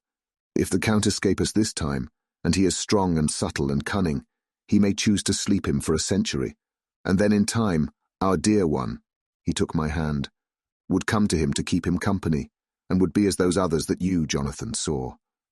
You have told us of their gloating lips. You heard their ribald laugh as they clutched the moving bag that the Count threw to them. You shudder, and well may it be. Forgive me that I make you so much pain, but it is necessary. My friend, is it not a dire need for the which I am giving, possibly my life? If it were that anyone went into that place to stay, it is I who would have to go to keep them company." "Do as you will," said Jonathan, with a sob that shook him all over. "We are in the hands of God." Later. Oh, it did me good to see the way that these brave men worked. How can women help loving men when they are so earnest and so true and so brave? And too, it made me think of the wonderful power of money. What can it not do when it is properly applied, and what might it do when basely used? I felt so thankful that Lord Godalming is rich, and that both he and Mr. Morris, who also has plenty of money, are willing to spend it so freely. For if they did not, our little expedition could not start, either so promptly or so well equipped, as it will within another hour. It is not 3 hours since it was arranged what part each of us was to do. And now Lord Godalming and Jonathan have a lovely steam launch with steam up ready to start at a moment's notice. Dr. Seward and Mr. Morris have 6 good horses, well appointed. We have all the maps and appliances of various kinds that can be had. Professor Van Helsing and I are to leave by the 11:40 train tonight for Veresti, where we are to get a carriage to drive to the Borgo Pass. We are bringing a good deal of ready money, as we are to buy a carriage and horses. We shall drive ourselves, for we have no one whom we can trust in the matter. The professor knows something of a great many languages, so we shall get on all right. We have all got arms, even for me a large-bore revolver. Jonathan would not be happy unless I was armed like the rest. Alas, I cannot carry one arm that the rest do. The scar on my forehead forbids that. Dear Dr. Van Helsing comforts me by telling me that I am fully armed, as there may be wolves. The weather is getting colder every hour, and there are snow flurries which come and go as warnings. Later. It took all my courage to say goodbye to my darling. We may never meet again. Courage, Mina. The professor is looking at you keenly. His look is a warning. There must be no tears now, unless it may be that God will let them fall in gladness. Jonathan Harker's Journal, October 30th, night. I am writing this in the light from the furnace door of the steam launch. Lord Godalming is firing up. He is an experienced hand at the work, as he has had for years a launch of his own on the Thames and another on the Norfolk Broads. Regarding our plans, we finally decided that Mina's guess was correct, and that if any waterway was chosen for the Count's escape back to his castle, the Sereth and then the Bistritza at its junction would be the one. We took it that somewhere about the 47th degree north latitude would be the place chosen for the crossing the country between the river and the Carpathians. We have no fear in running at good speed up the river at night. There is plenty of water, and the banks are wide enough apart to make steaming even in the dark easy enough. Lord Godalming tells me to sleep for a while, as it is enough for the present for one to be on watch. But I cannot sleep. How can I with the terrible danger hanging over my darling, and her going out into that awful place? My only comfort is that we are in the hands of God. Only for that faith, it would be easier to die than to live, and so be quit of all the trouble. Mr. Morris and Dr. Seward were off on their long ride before we started. They are to keep up the right bank, far enough off to get on higher lands where they can see a good stretch of river and avoid the following of its curves. They have, for the first stages, 2 men to ride and lead their spare horses, 4 in all, so as not to excite curiosity. When they dismiss the men, which shall be shortly, they shall themselves look after the horses. It may be necessary for us to join forces. If so, they can mount our whole party. One of the saddles has a movable horn, and can be easily adapted for Mina if required. It is a wild adventure we are on. Here, as we're rushing along through the darkness, with the cold from the river seeming to rise up and strike us, with all the mysterious voices of the night around us. It all comes home. We seem to be drifting into unknown places and unknown ways, into a whole world of dark and dreadful things. Godalming is shutting the furnace door. 31 October. Still hurrying along. The day has come, and Godalming is sleeping. I am on watch. The morning is bitterly cold. The furnace heat is grateful, though we have heavy fur coats. As yet we have passed only a few open boats, but none of them had on board any box or package of anything like the size of the one we seek. The men were scared every time we turned our electric lamp on them, and fell on their knees and prayed. The 1st of November evening. No news all day. We have found nothing of the kind we seek. We have now passed into the Bistritza, and if we are wrong in our surmise, our chance is gone. We have overhauled every boat, big and little. Early this morning, one crew took us for a government boat and treated us accordingly. We saw in this a way of smoothing matters, so at Fundu, where the Bistritza runs into the Sereth, we got a Romanian flag which we now fly conspicuously. With every boat which we have overhauled since then, this trick has succeeded. We have had every deference shown to us, and not once any objection to whatever we chose to ask or do. Some of the Slovaks tell us that a big boat passed them, going at more than usual speed as she had a double crew on board. This was before they came to Fundu, so they could not tell us whether the boat turned into the Bistritza or continued on up the Sereth. At Fundu we could not hear of any such boat, so she must have passed there in the night. I'm feeling very sleepy. The cold is perhaps beginning to tell upon me, and nature must have rest some time. Godalming insists that he shall keep the first watch. God bless him for all his goodness to poor dear Mina and me. The 2nd of November, morning. It is broad daylight. That good fellow would not wake me. He says it would have been a sin to, for I slept peacefully and was forgetting my trouble. It seems brutally selfish to me to have slept so long, and let him watch all night. But he was quite right. I am a new man this morning, and as I sit here and watch him sleeping, I can do all that is necessary both as to minding the engine, steering, and keeping watch. I can feel that my strength and energy are coming back to me. I wonder where Mina is now, and Van Helsing. They should have got to Veresti about noon on Wednesday. It would take them some time to get the carriage and horses, so if they had started and travelled hard, they would be about now at the Borgo Pass. God guide and help them. I am afraid to think what may happen. If we could only go faster. But we cannot, the engines are throbbing and doing their utmost. I wonder how Dr. Seward and Mr. Morris are getting on. There seem to be endless streams running down the mountains into this river, but as none of them are very large, at present at all events, though they are terrible doubtless in winter and when the snow melts, the horsemen may not have met much obstruction. I hope that before we get to Strasbourg we may see them, for if by that time we have not overtaken the Count, it may be necessary to take counsel together what to do next. Dr. Seward's diary. 2 November, 3 days on the road. No news, and no time to write it if there had been, for every moment is precious. We have had only the rest needful for the horses, but we are both bearing it wonderfully. Those adventurous days of ours are turning up useful. We must push on. We shall never feel happy till we get the launch in sight again. 3 November. We heard at Fundu that the launch had gone up the Bistritza. I wish it wasn't so cold. There are signs of snow coming, and if it falls heavy it will stop us. In such case we must get a sledge and go on, Russian fashion. 4 November. Today we heard of the launch having been detained by an accident when trying to force a way up the rapids. The Slovak boats get up all right by aid of a rope and steering with knowledge. Some went up only a few hours before. Godalming is an amateur fitter himself, and evidently it was he who put the launch in trim again. Finally they got up the rapids all right, with local help, and are off on the chase afresh. I fear that the boat is not any better for the accident. The peasantry tell us that after she got upon smooth water again, she kept stopping every now and again so long as she was in sight. We must push on harder than ever. Our help may be wanted soon. Mina Harker's journal. 31 October. Arrived at Veresti at noon. The professor tells me that this morning at dawn he could hardly hypnotize me at all, and that all I could say was, dark and quiet. He is off now buying a carriage and horses. He says that he will later on try to buy additional horses, so that we may be able to change them on the way. We have something more than 70 miles before us. The country is lovely and most interesting. If only we were under different conditions, how delightful it would be to see it all.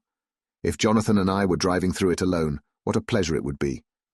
To stop and see people and learn something of their life, and to fill our minds and memories with all the colour and picturesqueness of the whole wild, beautiful country and the quaint people. But alas, later. Dr. Van Helsing has returned. He has got the carriage and horses. We are to have some dinner and to start in an hour.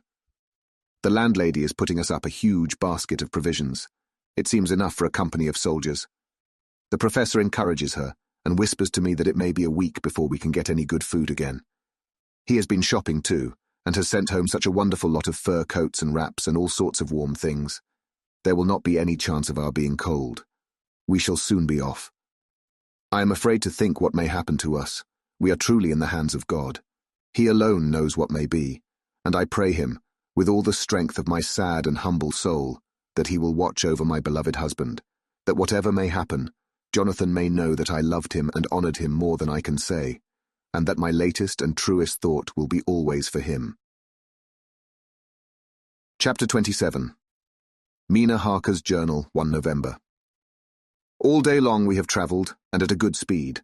The horses seem to know that they are being kindly treated, for they go willingly their full stage at best speed. We have now had so many changes, and find the same thing so constantly, that we are encouraged to think that the journey will be an easy one. Dr. Van Helsing is laconic. He tells the farmers that he is hurrying to Bistritz, and pays them well to make the exchange of horses. We get hot soup, or coffee, or tea, and off we go. It is a lovely country, full of beauties of all imaginable kinds, and the people are brave and strong and simple, and seem full of nice qualities. They are very, very superstitious. In the first house where we stopped, when the woman who served us saw the scar on my forehead, she crossed herself and put out 2 fingers towards me to keep off the evil eye. I believe they went to the trouble of putting an extra amount of garlic into our food, and I can't abide garlic. Ever since then I have taken care not to take off my hat or veil, and so have escaped their suspicions. We are travelling fast, and as we have no driver with us to carry tales, we go ahead of scandal. But I dare say that fear of the evil eye will follow hard behind us all the way. The professor seems tireless. All day he would not take any rest, though he made me sleep for a long spell. At sunset time he hypnotized me, and he says that I answered as usual, darkness, lapping water and creaking wood, so our enemy is still on the river.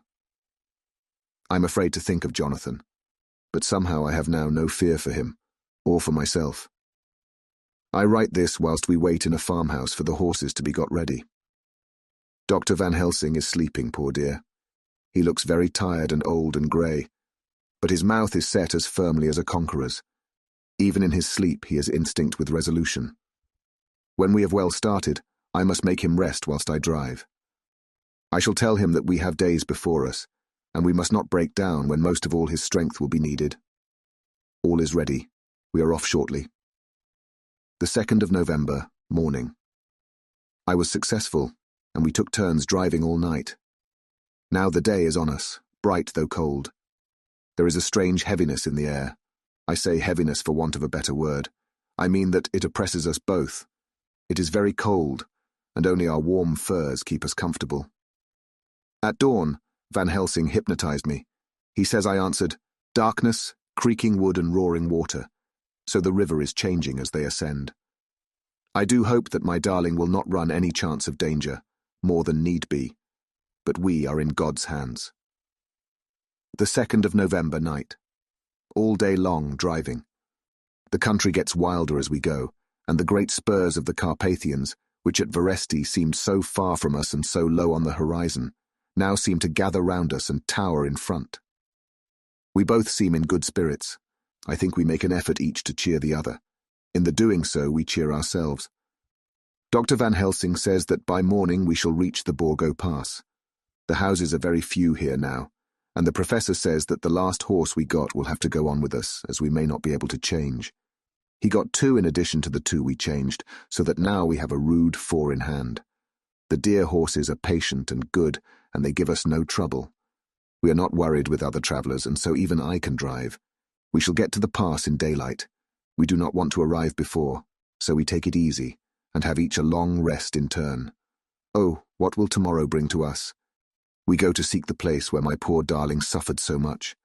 God grant that we may be guided aright, and that he will deign to watch over my husband and those dear to us both, and who are in such deadly peril. As for me, I am not worthy in his sight. Alas, I am unclean to his eyes, and shall be until he may deign to let me stand forth in his sight as one of those who have not incurred his wrath. Memorandum by Abraham van Helsing. 4 November. This to my old and true friend John Seward, Maryland, of Purfleet, London, in case I may not see him. It may explain. It is morning, and I write by a fire which all the night I have kept alive, Madam Mina aiding me. It is cold, cold, so cold that the grey, heavy sky is full of snow, which when it falls will settle for all winter as the ground is hardening to receive it. It seems to have affected Madam Mina. She has been so heavy of head all day that she was not like herself. She sleeps and sleeps and sleeps. She who is usual so alert, have done literally nothing all the day. She even have lost her appetite. She make no entry into her little diary, she who writes so faithful at every pause. Something whisper to me that all is not well. However, tonight she is more vif. Her long sleep all day have refresh and restore her, for now she is all sweet and bright as ever. At sunset I try to hypnotize her, but alas, with no effect. The power has grown less and less with each day, and tonight it failed me altogether. Well, God's will be done, whatever it may be, and whithersoever it may lead. Now to the historical, for as Madam Mina write not in her stenography, I must, in my cumbrous old fashion, that so each day of us may not go unrecorded. We got to the Borgo Pass just after sunrise yesterday morning. When I saw the signs of the dawn, I got ready for the hypnotism. We stopped our carriage, and got down so that there might be no disturbance. I made a couch with furs, and Madam Mina, lying down, yield herself as usual, but more slow and more short time than ever, to the hypnotic sleep. As before, came the answer, darkness and the swirling of water. Then she woke, bright and radiant, and we go on our way and soon reach the pass. At this time and place, she become all on fire with zeal. Some new guiding power be in her manifested, for she point to a road and say, "This is the way." "How know you it?" I ask. "Of course I know it," she answer, and with a pause add, "Have not my Jonathan travelled it and wrote of his travel?" At first I think somewhat strange, but soon I see that there be only one such by-road. It is used but little, and very different from the coach road from the Bukovina to Bistritz, which is more wide and hard, and more of use. So we came down this road. When we meet other ways, not always were we sure that they were roads at all, for they be neglect and light snow have fallen. The horses know, and they only. I give rein to them, and they go on so patient. By and by we find all the things which Jonathan have note in that wonderful diary of him. Then we go on for long, long hours and hours. At the first I tell Madam Mina to sleep. She try, and she succeed. She sleep all the time, till at the last I feel myself to suspicious grow, and attempt to wake her. But she sleep on, and I may not wake her though I try. I do not wish to try too hard, lest I harm her, for I know that she have suffer much, and sleep at times be all in all to her. I think I drowse myself, for all of sudden I feel guilt, as though I have done something. I find myself bolt up with the reins in my hand, and the good horses go along jog, jog, just as ever. I look down and find Madam Mina still sleep. It is now not far off sunset time, and over the snow the light of the sun flow in big yellow flood, so that we throw great long shadow on where the mountain rise so steep. For we are going up, and all is oh so wild and rocky as though it were the end of the world. Then I arouse Madam Mina. This time she wake with not much trouble, and then I try to put her to hypnotic sleep. But she sleep not, being as though I were not. Still I try, till all at once I find her and myself in dark. So I look round and find that the sun have gone down. Madam Mina laugh, and I turn and look at her. She is now quite awake, and looks so well as I never saw her since that night at Carfax when we first entered the Count's house. I'm amazed, and not at ease then, but she is so bright and tender and thoughtful for me that I forget all fear. I light a fire, for we have brought supply of wood with us, and she prepare food while I undo the horses and set them, tethered in shelter, to feed. Then when I return to the fire, she have my supper ready. I go to help her, but she smile and tell me that she have eat already, that she was so hungry that she would not wait. I like it not, and I have grave doubts, but I fear to affright her, and so I am silent of it. She help me, and I eat alone, and then we wrap in fur and lie beside the fire, and I tell her to sleep while I watch. But presently I forget all of watching, and when I sudden remember that I watch, I find her lying quiet but awake, and looking at me with so bright eyes. Once, twice more the same occur, and I get much sleep till before morning. When I wake, I try to hypnotize her. But alas, though she shut her eyes obedient, she may not sleep. The sun rise up and up and up, and then sleep come to her too late, but so heavy that she will not wake. I have to lift her up, and place her sleeping in the carriage when I have harnessed the horses and made all ready. Madam still sleep, and she look in her sleep more healthy and more redder than before. And I like it not. And I'm afraid. I am afraid of all things, even to think, but I must go on my way. The stake we play for is life and death, or more than these, and we must not flinch. The 5th of November morning. Let me be accurate in everything, for though you and I have seen some strange things together, you may at the first think that I, Van Helsing, am mad. That the many horrors and the so long strain on nerves has at the last turn my brain. All yesterday we travel, ever getting closer to the mountains and moving into a more and more wild and desert land. There are great frowning precipices and much falling water, and nature seemed to have held sometime her carnival. Madam Mina still sleep, and though I did have hunger and appeased it, I could not waken her, even for food. I began to fear that the fatal spell of the place was upon her, tainted as she is with that vampire baptism. Well, said I to myself, if it be that she sleep all the day, it shall also be that I do not sleep at night. As we travel on the rough road, for a road of an ancient and imperfect kind there was, I held down my head and slept. Again I waked with a sense of guilt and of time past, and found Madam Mina still sleeping, and the sun low down. But all was indeed changed. The frowning mountains seemed further away, and we were near the top of a steep rising hill, on summit of which was such a castle as Jonathan tell of in his diary. At once I exulted and feared. For now, for good or ill, the end was near. I woke Madam Mina, and again tried to hypnotize her, but alas, unavailing till too late. Then, ere the great dark came upon us, for even after down sun the heavens reflected the gone sun on the snow, and all was for a time in a great twilight. I took out the horses and fed them in what shelter I could. Then I make a fire, and near it I make Madam Mina, now awake and more charming than ever, sit comfortable amid her rugs. I got ready food, but she would not eat, simply saying that she had not hunger. I did not press her, knowing her unavailingness, but I myself eat, for I must needs now be strong for all.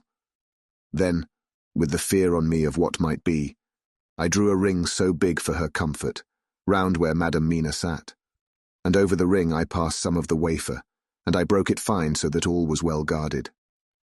She sat still all the time, so still as one dead, and she grew whiter and ever whiter till the snow was not more pale, and no word she said. But when I drew near, she clung to me, and I could know that the poor soul shook her from head to feet with a tremor that was pain to feel. I said to her presently, when she had grown more quiet, "Will you not come over to the fire?" For I wished to make a test of what she could. She rose obedient, but when she had made a step, she stopped, and stood as one stricken. "Why not go on?" I asked. She shook her head, and coming back sat down in her place. Then, looking at me with open eyes, as of one waked from sleep, she said simply, "I cannot," and remained silent. I rejoiced, for I knew that what she could not, none of those that we dreaded could. Though there might be danger to her body, yet her soul was safe. Presently the horses began to scream, and tore at their tethers till I came to them and quieted them. When they did feel my hands on them, they whinnied low as in joy, and licked at my hands and were quiet for a time. Many times through the night did I come to them, till it arrived to the cold hour when all nature is at lowest, and every time my coming was with quiet of them. In the cold hour the fire began to die, and I was about stepping forth to replenish it, for now the snow came in flying sweeps, and with it a chill mist. Even in the dark, there was a light of some kind, as there ever is over snow, and it seemed as though the snow flurries and the wreaths of mist took shape as of women with trailing garments. All was in dead, grim silence, only that the horses whinnied and cowered, as if in terror of the worst. I began to fear, horrible fears. But then came to me the sense of safety in that ring wherein I stood. I began too to think that my imaginings were of the night, and the gloom, and the unrest that I have gone through, and all the terrible anxiety. It was as though my memories of all Jonathan's horrid experience were befooling me, for the snowflakes and the mist began to wheel and circle round, till I could get as though a shadowy glimpse of those women that would have kissed him. And then the horses cowered lower and lower, and moaned in terror as men do in pain. Even the madness of fright was not to them, so that they could break away. I feared for my dear Madam Mina when these weird figures drew near and circled round. I looked at her, but she sat calm and smiled at me. When I would have stepped to the fire to replenish it, she caught me and held me back, and whispered, like a voice that one hears in a dream, so low it was, "No, no, do not go without. Here you are safe." I turned to her, and looking in her eyes, said, "But you! It is for you that I fear." Whereat she laughed, a laugh low and unreal, and said, "Fear for me? Why fear for me? None safer in all the world from them than I am." And as I wondered at the meaning of her words, a puff of wind made the flame leap up, and I see the red scar on her forehead. Then, alas, I knew. Did I not, I would soon have learned, for the wheeling figures of mist and snow came closer, but keeping ever without the holy circle. Then they began to materialize till, if God have not taken away my reason, for I saw it through my eyes, there were before me in actual flesh the same 3 women that Jonathan saw in the room, when they would have kissed his throat. I knew the swaying round forms, the bright hard eyes, the white teeth, the ruddy colour, the voluptuous lips.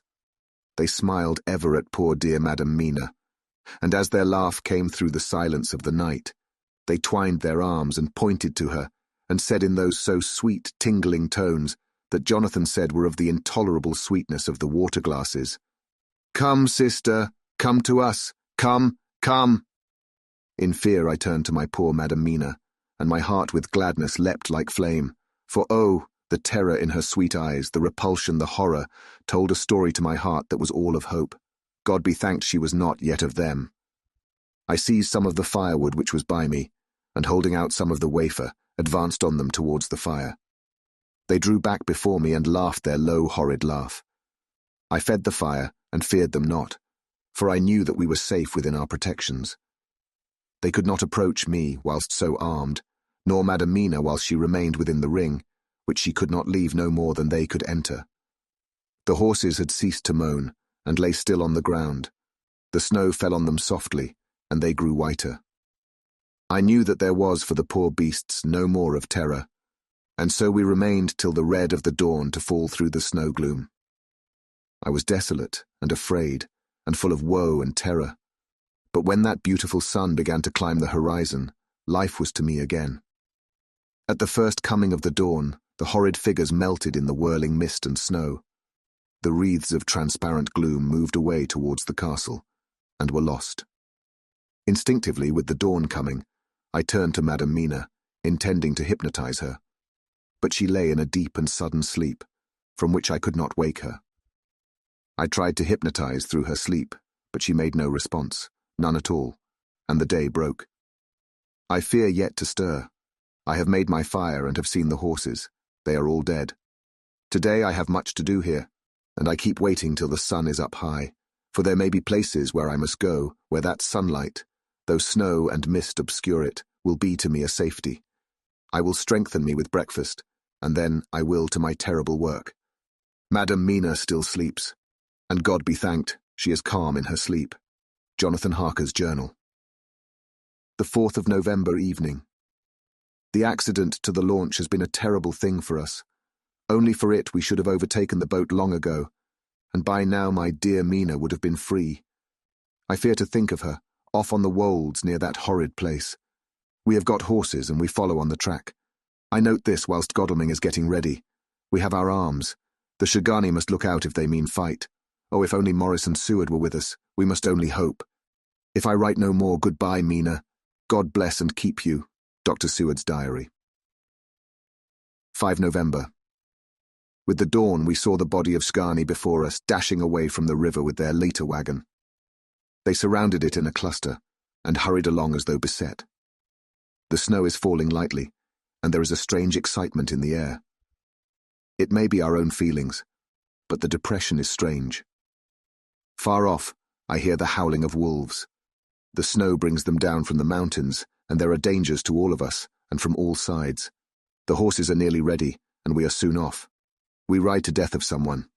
God alone knows who or where or what or when or how it may be. Dr. Van Helsing's memorandum. The 5th of November, afternoon. I am at least sane. Thank God for that mercy at all events, though the proving it has been dreadful. When I left Madam Mina sleeping within the holy circle, I took my way to the castle. The blacksmith hammer which I took in the carriage from Veresti was useful. Though the doors were all open, I broke them off the rusty hinges, lest some ill intent or ill chance should close them, so that being entered I might not get out. Jonathan's bitter experience served me here. By memory of his diary, I found my way to the old chapel, for I knew that here my work lay. The air was oppressive. It seemed as if there was some sulphurous fume, which at times made me dizzy. Either there was a roaring in my ears, or I heard afar off the howl of wolves. Then I bethought me of my dear Madam Mina, and I was in terrible plight. The dilemma had me between his horns. Her I had not dared to take into this place, but left safe from the vampire in that holy circle. And yet even there would be the wolf. I resolved me that my work lay here, and that as to the wolves we must submit, if it were God's will. At any rate, it was only death and freedom beyond. So did I choose for her. Had it but been for myself, the choice had been easy. The maw of the wolf were better to rest in than the grave of the vampire. So I make my choice to go on with my work. I knew that there were at least 3 graves to find, graves that are in habit. So I search, and I find one of them. She lay in her vampire sleep, so full of life and voluptuous beauty that I shudder as though I have come to do murder. Ah, I doubt not that in old time, when such things were, many a man who set forth to do such a task as mine found at the last his heart fail him and then his nerve. So he delay and delay and delay, till the mere beauty and the fascination of the wanton undead have hypnotized him, and he remain on and on till sunset come and the vampire sleep be over. Then the beautiful eyes of the fair woman open and look love, and the voluptuous mouth present to a kiss, and man is weak, and there remain one more victim in the vampire fold, one more to swell the grim and grisly ranks of the undead. There is some fascination, surely, when I am moved by the mere presence of such an one, even lying as she lay in a tomb fretted with age and heavy with the dust of centuries, though there be that horrid odour such as the lairs of the Count have had. Yes, I was moved. I, Van Helsing, with all my purpose and with my motive for hate. I was moved to a yearning for delay which seemed to paralyse my faculties and to clog my very soul. It may have been that the need of natural sleep and the strange oppression of the air were beginning to overcome me. Certain it was that I was lapsing into sleep, the open-eyed sleep of one who yields to a sweet fascination, when there came through the snow-stilled air a long, low wail, so full of woe and pity that it woke me like the sound of a clarion. For it was the voice of my dear Madam Mina that I heard. Then I braced myself again to my horrid task, and found by wrenching away tomb-tops one other of the sisters, the other dark one. I dared not pause to look on her as I had on her sister, lest once more I should begin to be in thrall. But I go on searching until presently I find in a high great tomb, as if made to one much beloved, that other fair sister which, like Jonathan, I had seen to gather herself out of the atoms of the mist. She was so fair to look on, so radiantly beautiful, so exquisitely voluptuous, that the very instinct of man in me, which calls some of my sex to love and to protect one of hers, made my head whirl with new emotion. But God be thanked, that soul wail of my dear Madam Mina had not died out of my ears. And before the spell could be wrought further upon me, I had nerved myself to my wild work. By this time I had searched all the tombs in the chapel so far as I could tell, and as there had been only 3 of these undead phantoms around us in the night, I took it that there were no more of active undead existent. There was one great tomb, more lordly than all the rest. Huge it was, and nobly proportioned. On it was but one word, Dracula. This, then, was the undead home of the king vampire, to whom so many more were due. Its emptiness spoke eloquent to make certain what I knew. Before I began to restore these women to their dead selves through my awful work, I laid in Dracula's tomb some of the wafer, and so banished him from it, undead, forever. Then began my terrible task, and I dreaded it. Had it been but one, it had been easy, comparative. But three. To begin twice more after I had been through a deed of horror. For if it was terrible with the sweet Miss Lucy, what would it not be with these strange ones who had survived through centuries, and who had been strengthened by the passing of the years? Who would, if they could, have fought for their foul lives? Oh, my friend John, but it was butcher work. Had I not been nerved by thoughts of other dead, and of the living over whom hung such a pall of fear, I could not have gone on. I tremble and tremble even yet, though till all was over, God be thanked, my nerve did stand. Had I not seen the repose in the first place, and the gladness that stole over it just ere the final dissolution came, as realization that the soul had been won, I could not have gone further with my butchery. I could not have endured the horrid screeching as the stake drove home, the plunging of writhing form and lips of bloody foam. I should have fled in terror and left my work undone. But it is over, and the poor souls, I can pity them now and weep, as I think of them placid each in her full sleep of death for a short moment ere fading. For friend John, hardly had my knife severed the head of each, before the whole body began to melt away and crumble into its native dust, as though the death that should have come centuries agone had at last assert himself and say at once and loud, "I am here!" Before I left the castle, I so fixed its entrances that never more can the Count enter there undead. When I stepped into the circle where Madame Mina slept, she woke from her sleep, and seeing me, cried out in pain that I had endured too much. "Come," she said, "come away from this awful place. Let us go to meet my husband, who is, I know, coming towards us." She was looking thin and pale and weak, but her eyes were pure and glowed with fervour. I was glad to see her paleness and her illness, for my mind was full of the fresh horror of that ruddy vampire sleep. And so with trust and hope, and yet full of fear, we go eastward to meet our friends, and him, who Madame Mina tell me that she know are coming to meet us. Mina Harker's journal. 6 November. It was late in the afternoon when the professor and I took our way towards the east, whence I knew Jonathan was coming. We did not go fast, though the way was steeply downhill, for we had to take heavy rugs and wraps with us. We dared not face the possibility of being left without warmth in the cold and the snow. We had to take some of our provisions too, for we were in a perfect desolation, and so far as we could see through the snowfall, there was not even the sign of habitation. When we had gone about a mile, I was tired with the heavy walking and sat down to rest. Then we looked back and saw where the clear line of Dracula's castle cut the sky. For we were so deep under the hill whereon it was set that the angle of perspective of the Carpathian mountains was far below it. We saw it in all its grandeur, perched 1,000 feet on the summit of a sheer precipice, and with seemingly a great gap between it and the steep of the adjacent mountain on any side. There was something wild and uncanny about the place. We could hear the distant howling of wolves. They were far off, but the sound, even though coming muffled through the deadening snowfall, was full of terror. I knew from the way Dr. Van Helsing was searching about that he was trying to seek some strategic point where we would be less exposed in case of attack. The rough roadway still led downwards. We could trace it through the drifted snow. In a little while the professor signalled to me, so I got up and joined him. He had found a wonderful spot, a sort of natural hollow in a rock, with an entrance like a doorway between two boulders. He took me by the hand and drew me in. "See," he said, "here you will be in shelter, and if the wolves do come I can meet them one by one." He brought in our furs and made a snug nest for me, and got out some provisions and forced them upon me. But I could not eat. To even try to do so was repulsive to me, and much as I would have liked to please him, I could not bring myself to the attempt. He looked very sad, but did not reproach me. Taking his field glasses from the case, he stood on the top of the rock, and began to search the horizon. Suddenly he called out, "Look, Madam Mina, look, look!" I sprang up and stood beside him on the rock. He handed me his glasses and pointed. The snow was now falling more heavily and swirled about fiercely, for a high wind was beginning to blow. However, there were times when there were pauses between the snow flurries, and I could see a long way round.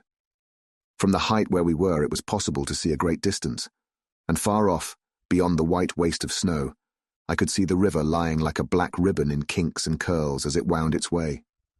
Straight in front of us and not far off, in fact so near that I wondered we had not noticed before, came a group of mounted men hurrying along. In the midst of them was a cart, a long lighter wagon, which swept from side to side, like a dog's tail wagging with each stern inequality of the road. Outlined against the snow as they were, I could see from the men's clothes that they were peasants or gypsies of some kind. On the cart was a great square chest. My heart leaped as I saw it, for I felt that the end was coming.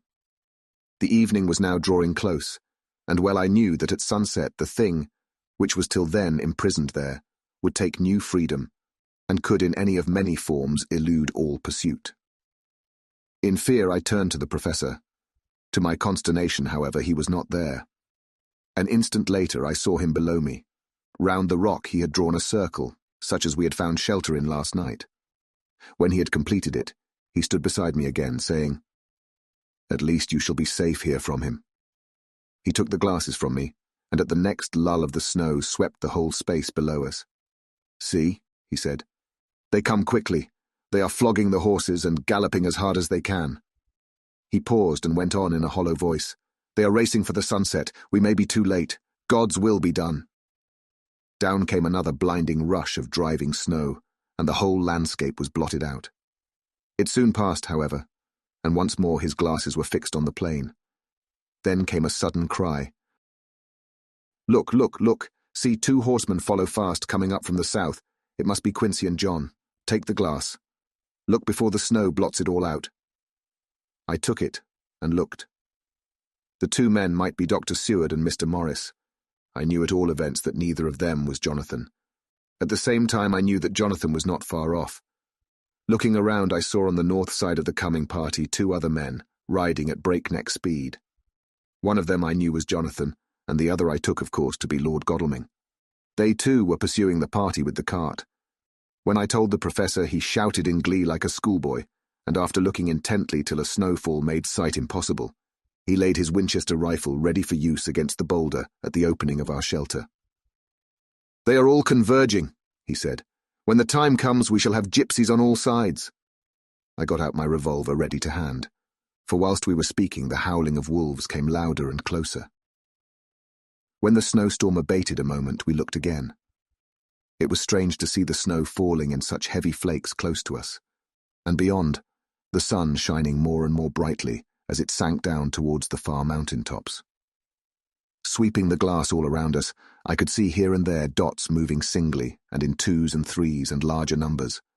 The wolves were gathering for their prey. Every instant seemed an age whilst we waited.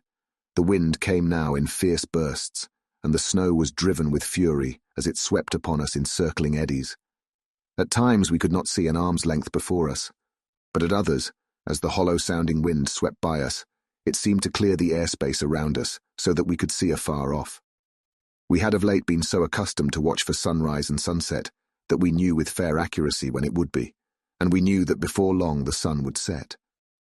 It was hard to believe that by our watches it was less than an hour that we waited in that rocky shelter before the various bodies began to converge close upon us.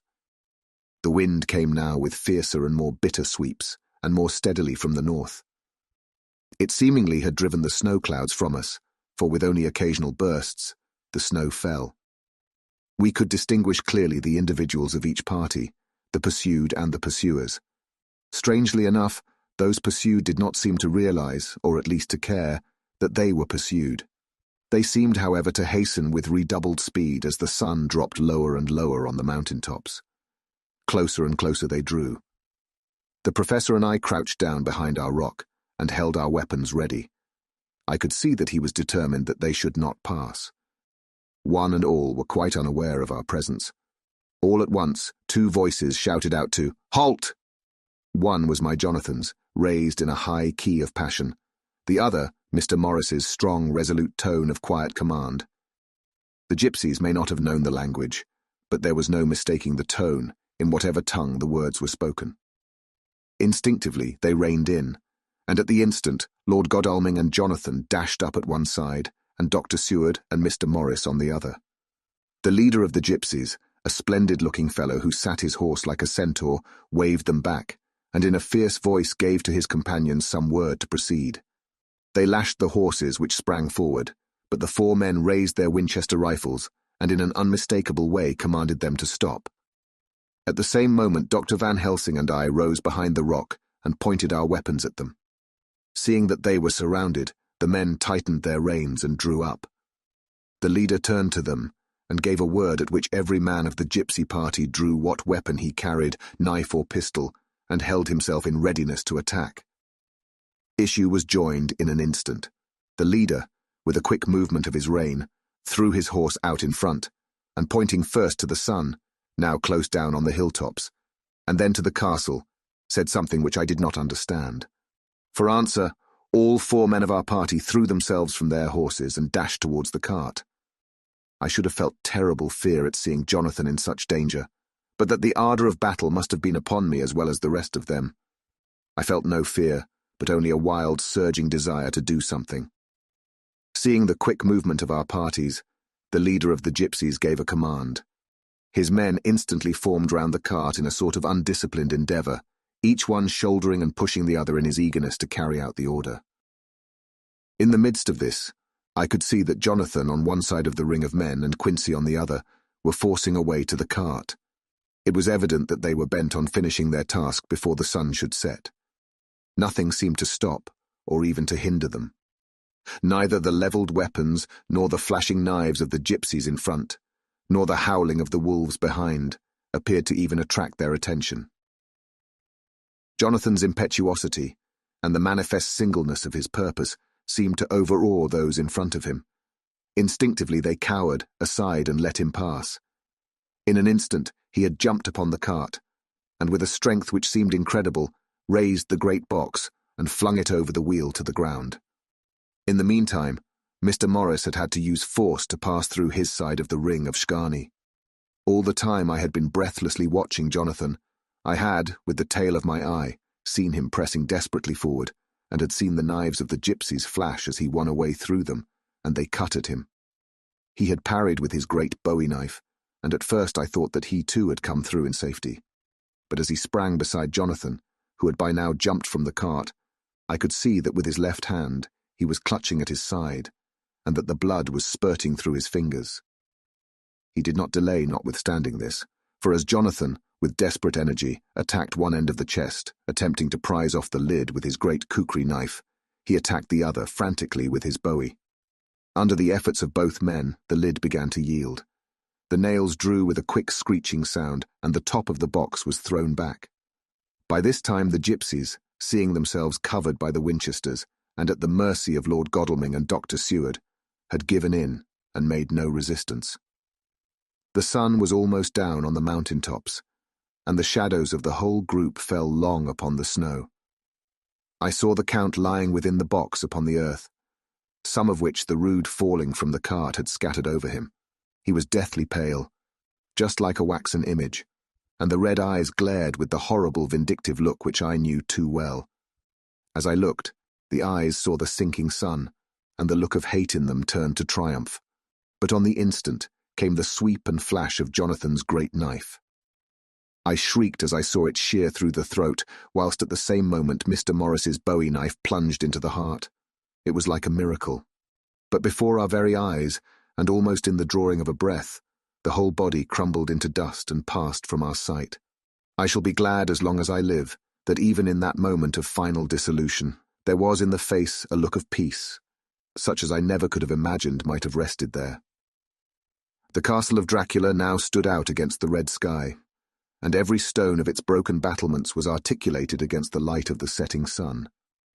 The gypsies, taking us as in some way the cause of the extraordinary disappearance of the dead man, turned, without a word, and rode away as if for their lives. Those who were unmounted jumped upon the litter wagon and shouted to the horsemen not to desert them. The wolves, which had withdrawn to a safe distance, followed in their wake, leaving us alone. Mr. Morris, who had sunk to the ground, leaned on his elbow, holding his hand pressed to his side. The blood still gushed through his fingers. I flew to him, for the holy circle did not now keep me back. So did the two doctors. Jonathan knelt behind him, and the wounded man laid back his head on his shoulder. With a sigh he took, with a feeble effort, my hand in that of his own, which was unstained. He must have seen the anguish of my heart in my face, for he smiled at me and said, "I am only too happy to have been of any service." "Oh God!" he cried suddenly, struggling up to a sitting posture and pointing to me. "It was worth for this to die. Look, look!" The sun was now right down upon the mountain top, and the red gleams fell upon my face, so that it was bathed in rosy light. With one impulse the men sank on their knees, and a deep and earnest amen broke from all as their eyes followed the pointing of his finger. The dying man spoke. "Now God be thanked that all has not been in vain. See, the snow is not more stainless than her forehead, the curse has passed away." And to our bitter grief, with a smile and in silence, he died, a gallant gentleman. Note: 7 years ago we all went through the flames, and the happiness of some of us since then is, we think, well worth the pain we endured. It is an added joy to Mina and to me that our boy's birthday is the same day as that on which Quincey Morris died. His mother holds, I know, the secret belief that some of our brave friend's spirit has passed into him. His bundle of names links all our little band of men together, but we call him Quincey. In the summer of this year, we made a journey to Transylvania, and went over the old ground which was, and is to us, so full of vivid and terrible memories. It was almost impossible to believe that the things which we had seen with our own eyes and heard with our own ears were living truths. Every trace of all that had been was blotted out. The castle stood as before, reared high above a waste of desolation. When we got home we were talking of the old time, which we could all look back on without despair, for Godalming and Seward are both happily married. I took the papers from the safe where they had been ever since our return so long ago.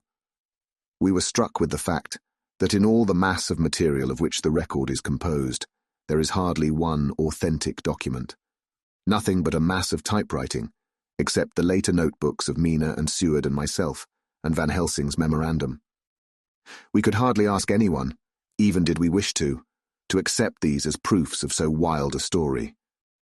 Van Helsing summed it all up as he said, with our boy on his knee, "We want no proofs, we ask none to believe us. This boy will someday know what a brave and gallant woman his mother is. Already he knows her sweetness and loving care. Later on he will understand how some men so loved her, that they did dare much for her sake." Jonathan Harker. The End. Thank you for listening. If you like our recordings, consider liking this video and subscribing to our channel so you don't miss any more audiobooks.